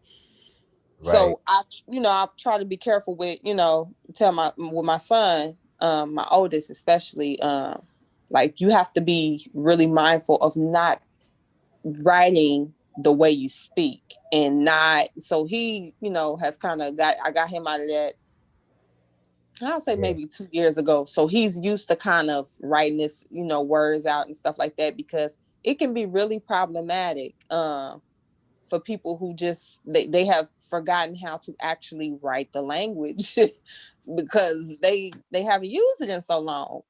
Nah, I know that feeling, because I like years ago, I confronted myself on that, and I made a decision like years ago. I first got on Facebook in 2009 or 10, and early on my Facebook postings and stuff, I realized that I could make a choice. Am I going to start abbreviating and shorthanding things, or am I going to just stay what I normally do? And I made a conscious decision that I'm not, and I'm never going to succumb to that. That's how come I can't stand thumb typing on the phone, texting, because I spell everything out. I don't do the abbreviations and stuff. I will use emojis for smiling and stuff like that or whatever, but not the not that shorthand abbreviation stuff, because I know the consequences of that over time. I'm telling you, the internet. See, we weren't, as a society, we really weren't ready for the internet. That's kind of hard to believe, because the internet to a lot of people is old, especially teenagers. Like ever since they were born, we had the internet, but the internet didn't come out to what, 92, 95, between there. Mm-hmm. We really didn't like project the consequences of this thing called the internet. And so we're just seeing all of the various different consequences of the internet, of just having the internet, and how it's developed and grown and got more sophisticated. But it's a problem. And I now I can really appreciate, and even in ancient times, when writing was developed, because when writing was first brought about, writing is only approximately 5,000 years old. When writing was first invented and started to be used and start to spread, there were a large pockets of society that was totally against it, because they felt that writing was making the mind lazy, you know. And I first think about them like, oh man, they crazy. But now I actually can appreciate that pushback on writing. Same thing with calculators, because I remember when calculators um was for being popularized and stuff like that in school. It was like, oh man, calculators are gonna make us lazy. It's gonna make us lazy. We can't do the math in our head and our times tables and this and that. Now we could just use a calculator. It's gonna make us lazy and stuff. So I kind of get it. But the same thing with texting and social media. It's just changing the whole dynamic of everything. And there are negative consequences to it. There's pros and cons to it. And that's something that we have to embrace and understand, you know. So we really got, I mean, it's a lot um that has to be done. And I don't see enough people even having a conversation to even tiptoe around identifying the problems. I see a lot of people just going with the flow, whichever way the wind blows. And a lot of people are surviving, and even the other extreme, some people are even scamming and capitalizing, banking off of ignorance. Like it's almost like you have to keep people ignorant in order to do what certain people are doing, to continue to do it. It's almost like, in order for police to be um valid, like in order for the police to have a valid existence, there needs to be crime.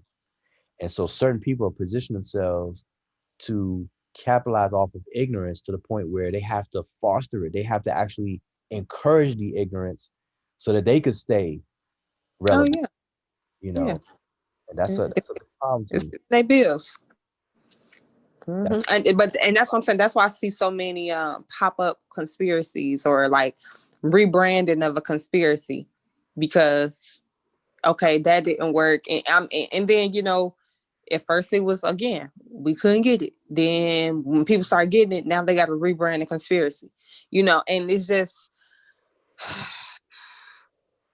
again I blame them, especially and the most disheartening thing about it for me, the most disheartening thing about it is that a community that was quote unquote kind of designed for Black people to advance and get ahead and take ownership of putting themselves in a better position is now being utilized for the further oppression of Black minds and people. And it's just really ironic to me. And it's crazy that, they will say, oh, well, I love my Black people and don't be sleeping, quit being sheeple. And, and not only did a lot of these ideas not even come from even the Black leaders, they're, siphoning these concepts from, the white fringe. But it's also like, you're going to really sit in people's face and tell them that you're doing this for this reason, but all the while you are killing yourself trying to come out with the newest form of bullshit to get people to buy into so you can grow, that much more popular and become that much more successful and benefit off of people's ignorance that look just like you. Yep, and that's why I always said that ignorance has now been monetized big time, and that's what's going on, and it's sad because people don't have any problem doing it, and that's a big problem. But see, if you study like psychology is one of the, I always say, one of the most slept on fields of study, and I always encourage people to really start getting into at least the basics of psychology because it's a lot there that will explain behavior, human behavior, but just some general things that people could connect the dots on. So like if you think about um general democracy or democratic way of a system of functioning and making decisions. And that's what we live in this country, right? So if you think about our communities, if if we operate based on the majority rules, then if you step outside of that and you look at that as a system, you can pollute that system by simply getting enough people to believe something. And so if you get enough people that are ignorant about something and that population of people live by the code of the majority rules, then you can actually drive that community into the ground. Mm-hmm. And so that's what's going on, that a lot of people are like, opinion has become the thing now. It's the new norm, opinion and misinformation, to the point where now, because we live in this majority thing, that's the new norm, and our society is deteriorating. So what I know other cultures have always understood, is that everything starts with a dictatorship, like everything, and that's in a natural world where this occurs. Even today, like when you have children, a man and woman come together and have a child. You are that child's dictator up to a certain point. During its development, you are the dictator. That child has absolutely no say so whatsoever. And then as time goes on, you have different levels of say so. until they reach a point where they fully inducted into adulthood or whatever, and they have full say so. But everything starts with a dictatorship. And so there are cultures that understood this or understand this or at once understood this, and they maintain a certain level of standards based around dictating these standards, that requirements. Bam, you have to do this. And so we need to start to really considering those kinds of things for our communities, not on a country level, but I'm saying in our communities. We really need to start considering that and start to look into that more. It's going to be hard because there's a trade-off between, okay, nobody wants a dictatorship, especially if you're a grown adult and stuff. You don't want to feel like you're a follower or being dictated to or told what to do, or your liberties are encroached upon, or whatever the case is. But that's what's actually it's going to take. And along with that, there has to be simultaneously a trust system built, which we do not have in our communities. We definitely do not trust each other. We do not trust each other. And I can't blame people, because we don't do anything worthy to be trusting. We sitting there talking about how people scamming off of ignorance. You got platforms that are dedicated to keeping people at a certain level of ignorance just to keep thriving and existing and staying relevant. Under the guise of informing them.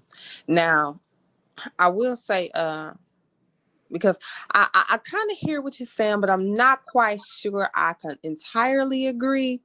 Although I do think you're kind of right, but I would say, okay, so like you said, like even when you have a baby, like you're the dictator, but I would say that it's possible for you to be the dictator, right?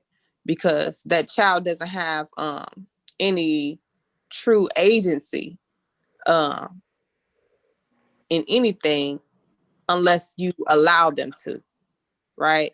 So if you think about early phases of a baby being born, for the most part, they're the ones that are controlling a lot of things. Now, of course, the parent does not have to feed into this child's needs, but they do. So when the child is crying because they're hungry, they feed them. When the child is up in the middle of the night and need to be changed, they change them. It is the child that is kind of dictating the parent's actions. Now, yes, the parent is kind of voluntarily submitting to do these things. It ain't like the child can beat their ass or nothing, but I would say that there is kind of maybe some degree of dictating on behalf of the baby. Okay, I get what you're saying, but see, that's not that wouldn't be labeled a dictatorship, because those are triggers, because the baby is not choosing what to eat. The baby will cry and holler out of being hungry, and then that would trigger a parent. In human nature, we're gonna feed the child, but what the child is fed and everything is completely just outside of the decision of the child.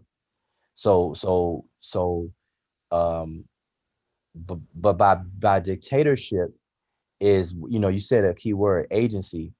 They don't have any agency. And so what happens is, like, for example, in human beings, our frontal lobe, our frontal cortex, our frontal lobe is not fully developed until we're around 25 years old, between 21 and 25. And so that's the age that we really shouldn't even be qualified to do certain things. And our society kind of deals with that, because 21 is the age of adulthood, whatever the case is. 18 for certain things, 16 for certain things. So 16, 18, and 21 are like key ages that we strive to do certain things. But what I meant by dictatorship is that there's a level of maturation that has to take place before something can have that agency. And we need to get tuned back into that. And there's maturity of populations of people and cultures. And so right now we're very, very immature in our behavior as a whole. Even though we're old, we're not in age, but I'm talking about in the development. Whenever a society puts scientific literacy on the back burner and we elevate opinions to where science once held that position, we have definitely regressed and it become very, very immature. And you can see a reflection of that in all levels of our society, from the government to politics to education to just the everyday interactions that people have in communication online and stuff like that. It's just we're very immature. So quick question. Because okay, and I'm not gonna pretend to know the stats, but last I checked, like, yes, America is one of the leading countries in science and technology, largely because of many of the people that come here from other places to get educated and go into these different fields. Yep. So yes, they're American, but a lot of these people are foreigners, right? They not really um rooted in American history and culture. They come from other places, get their education, and assimilate into our culture. And we get the credit for kind of a lot of what they contribute. So I'm just gonna tell you what I kind of think is the reason why a lot of people are anti-science, because you don't really hear this from other communities, like other minority communities. It's largely, to me, as far as I know, either a Black thing or a white thing. It's not really any other minority groups that are really kind of buying in or even, promoting this.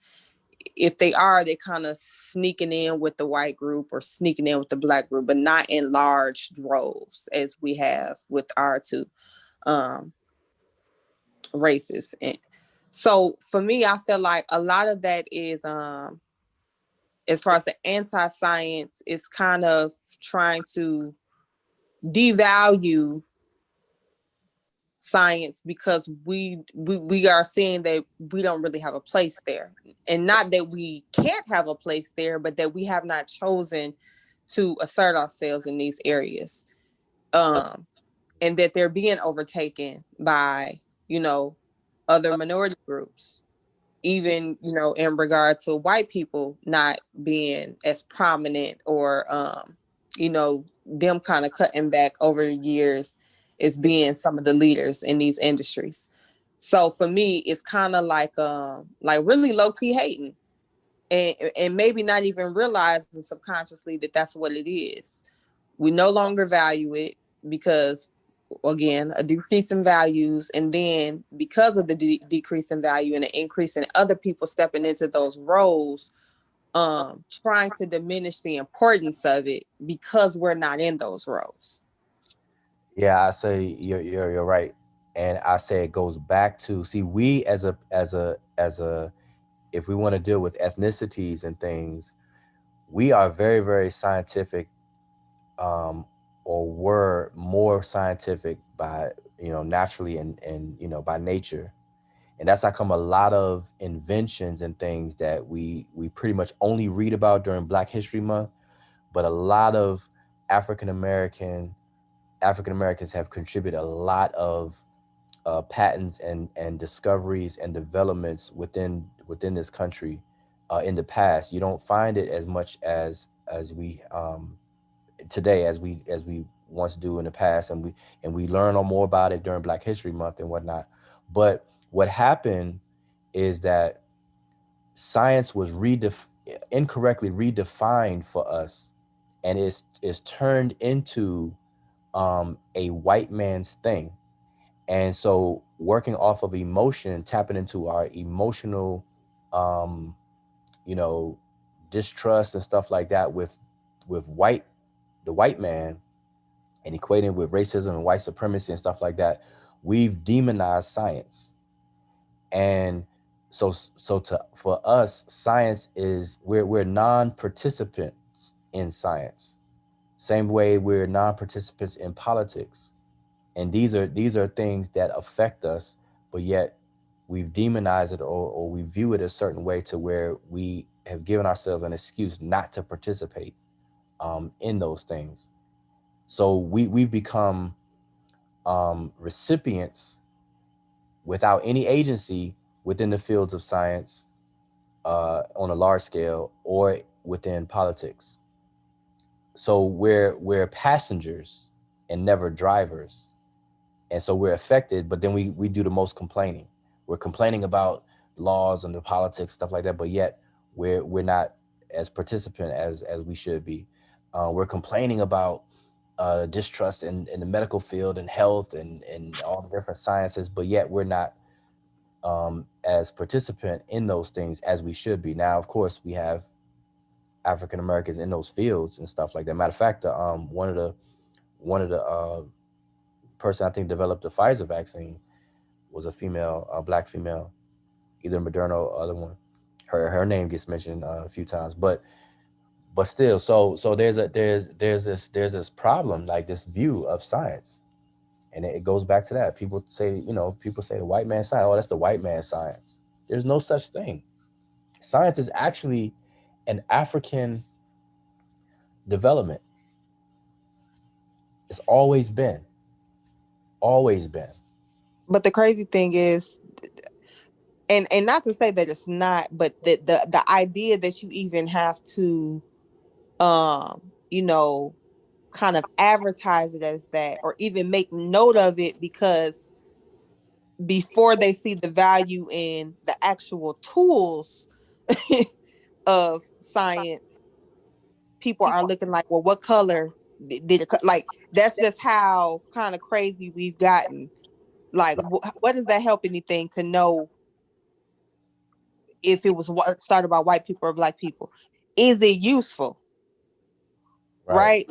That's my thing. Like, so, and it's nothing against, this community, but I asked Asiatic black man the other night, because he came on talking about, like a DNA and us being Arab, Afro-Arabic and something else. And I was just like, okay, I'm confused, because one, it came out of left field, but then I was just like, okay, so how does this help us now? We're not Afro-Asiatic. We're not Afro-Asiatic is a name for a language phylum. And if you don't speak a language that's listed within the category of that phylum, then you are not that. It's just that simple. I mean, that's what I'm saying. It's like, see, we have a problem. Like we man, I'm saying we are so devoid of things that we latch on to the symbol of something, and that translates to the feel good and stuff, and we just latch on. We can't let it go. We can't see things for what they are and keep it very, very short and simple. But And even then, I just couldn't. I just couldn't understand. Like, okay, let's say hypothetically you're fucking right, right? Like, let's just say hypothetically you're right. How does that help me today? Like, what difference does it make? He was like, well, because people talking about this, and he's like, well, that's what the conscious community is, to find identity. I said, well, I'm gonna be honest with you. I'm not here looking for no identity. Like, I'm gonna be honest. So, and we were talking about something else. So I'm not trying to be funny. I just want to know, because it always comes up or gets imposed into the conversation, where we truly came from and who we truly are. And I'm just like, how does that help us now? Year 2021, what value does that have, other than a feel good, make me feel like I'm somebody, because I feel like I don't have an identity in the world and I want to identify with something, and get all of that. But outside of that, what value does it have? right.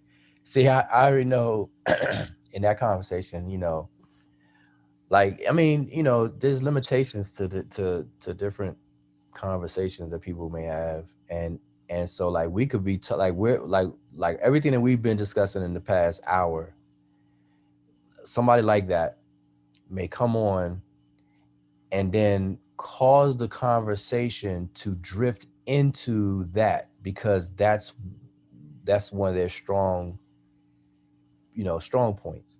And that's what people tend to do.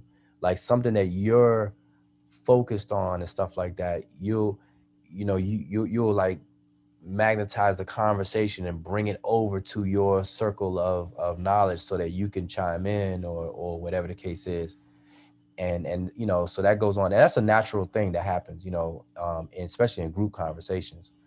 But see, this is where people got to be really honest and understand how communication and conversations work, because that's a natural thing to do, but you have to have the respect and humility to understand, okay, that this is an opportunity to have an exchange, to learn. So even if the conversation is not within your realm where you could do whatever, it's an opportunity to actually add on, like pour on to your empty cup.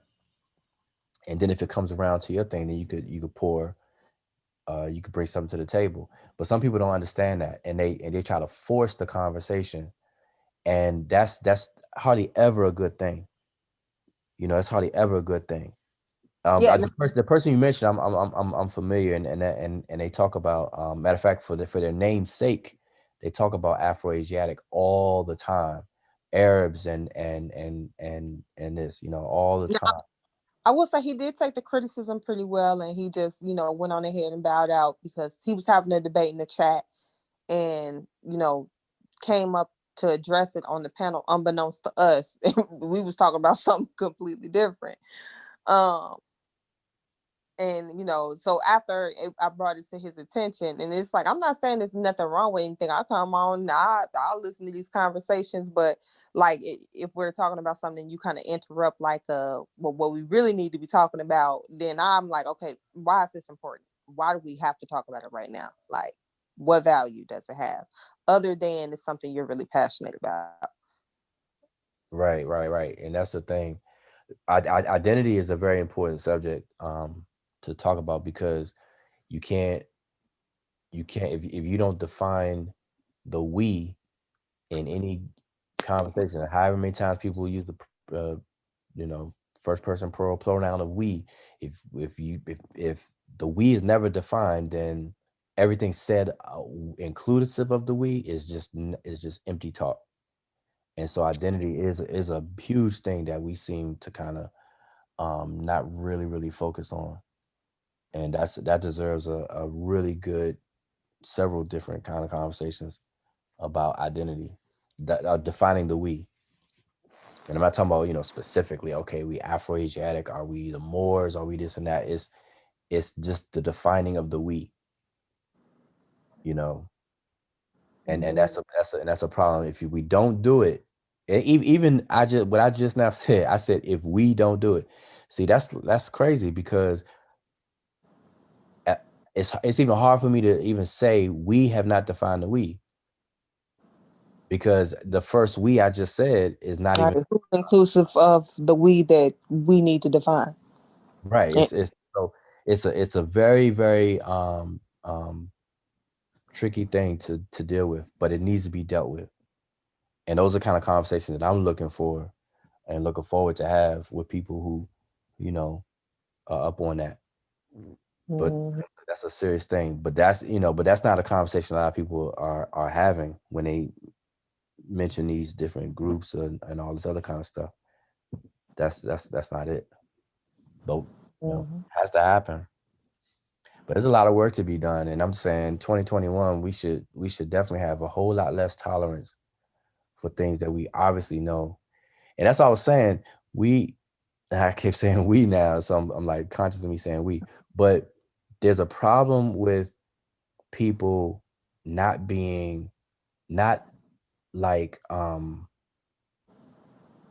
putting, like, finalizing something and moving forward and moving on. Like Oh, there's the always a real perpetual argument. yeah, like there's arguments that are repetitive, perpetual, redundant, and they go through cycles and stuff. Like 1 + 1 is 2. Move the freak on. But see, we don't have that attitude. We give, like, somebody will say, well, how do you know 1 + 1 is 2? And that's just enough to recast the doubt and to repackage the entire argument. Now we got to revisit the whole thing, and now we're stuck. We circled back.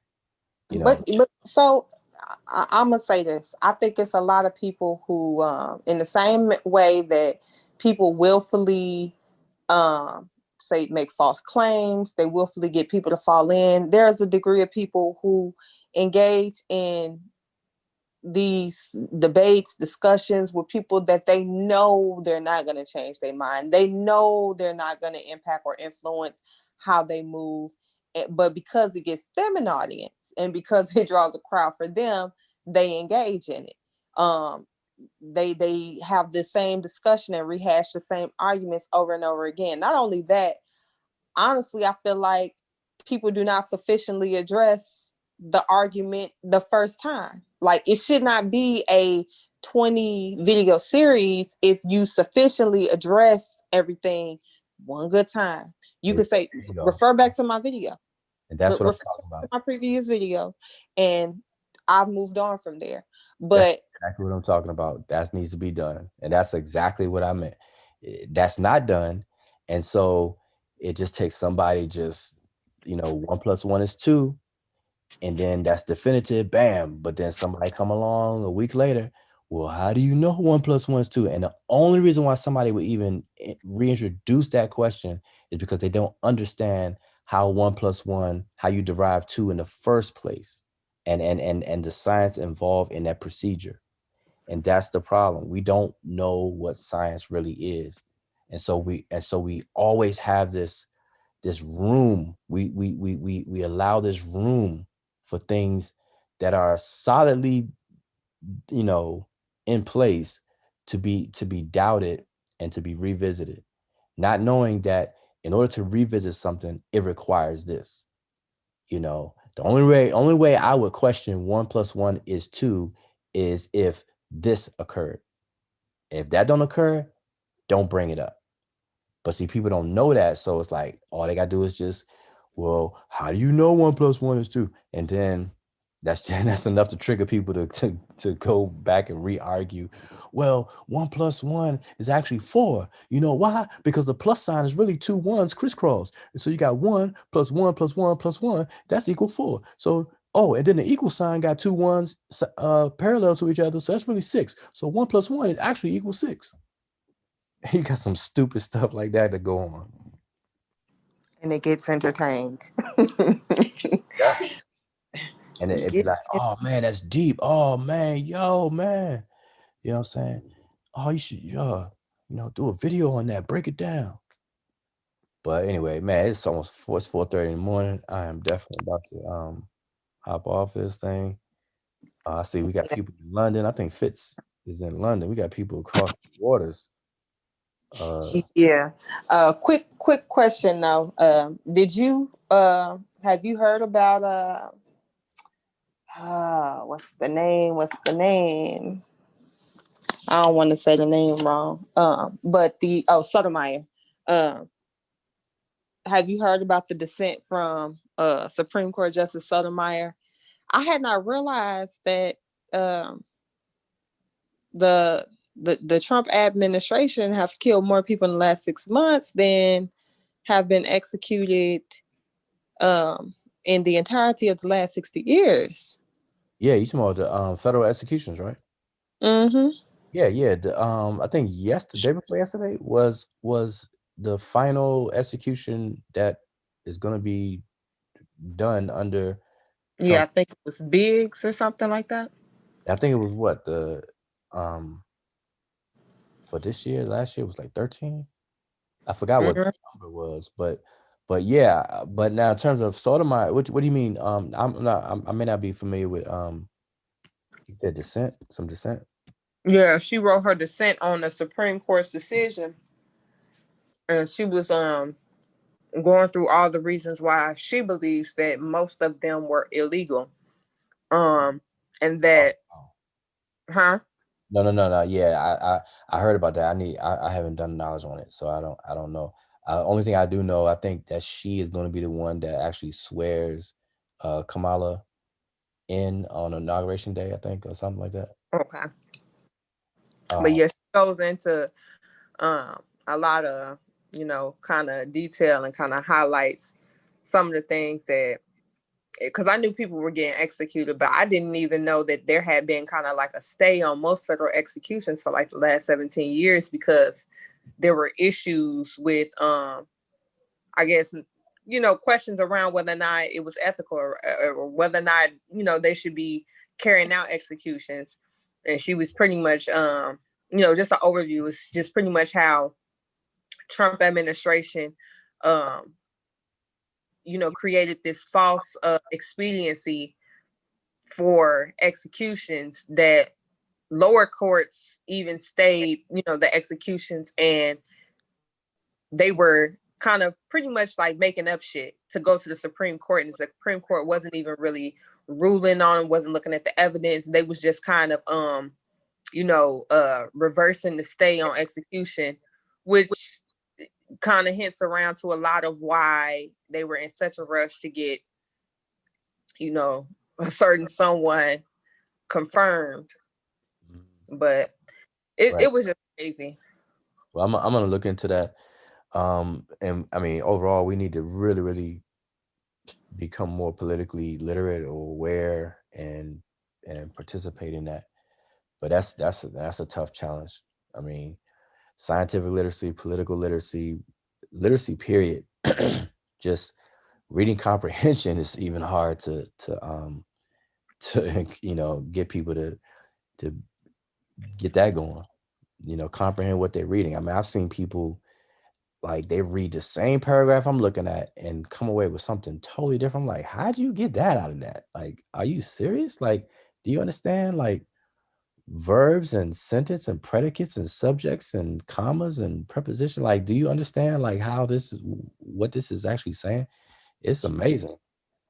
It's amazing. So, but all right, well, I'm gonna bounce off here till next time. I know no, Unbiased definitely sleep. That's his thing. He fall asleep. He I didn't even know he made me host at but I guess West Oakland must be on. I'm up out of here. I'm about to pass it to one of y'all. I think if I leave, it'll cut it off because I know because Unbiased will mess around, go to sleep, and then he'll have like a 15-hour live. And no, I think he's gonna end up. I don't think it's gonna cut off when you cut off because he still hosts. Oh, okay. Well, yeah. So maybe he'll Unbiased needs to make Amber his co-conspirator. All right. All right. All right. Peace. Peace. Good night, y'all. Good night.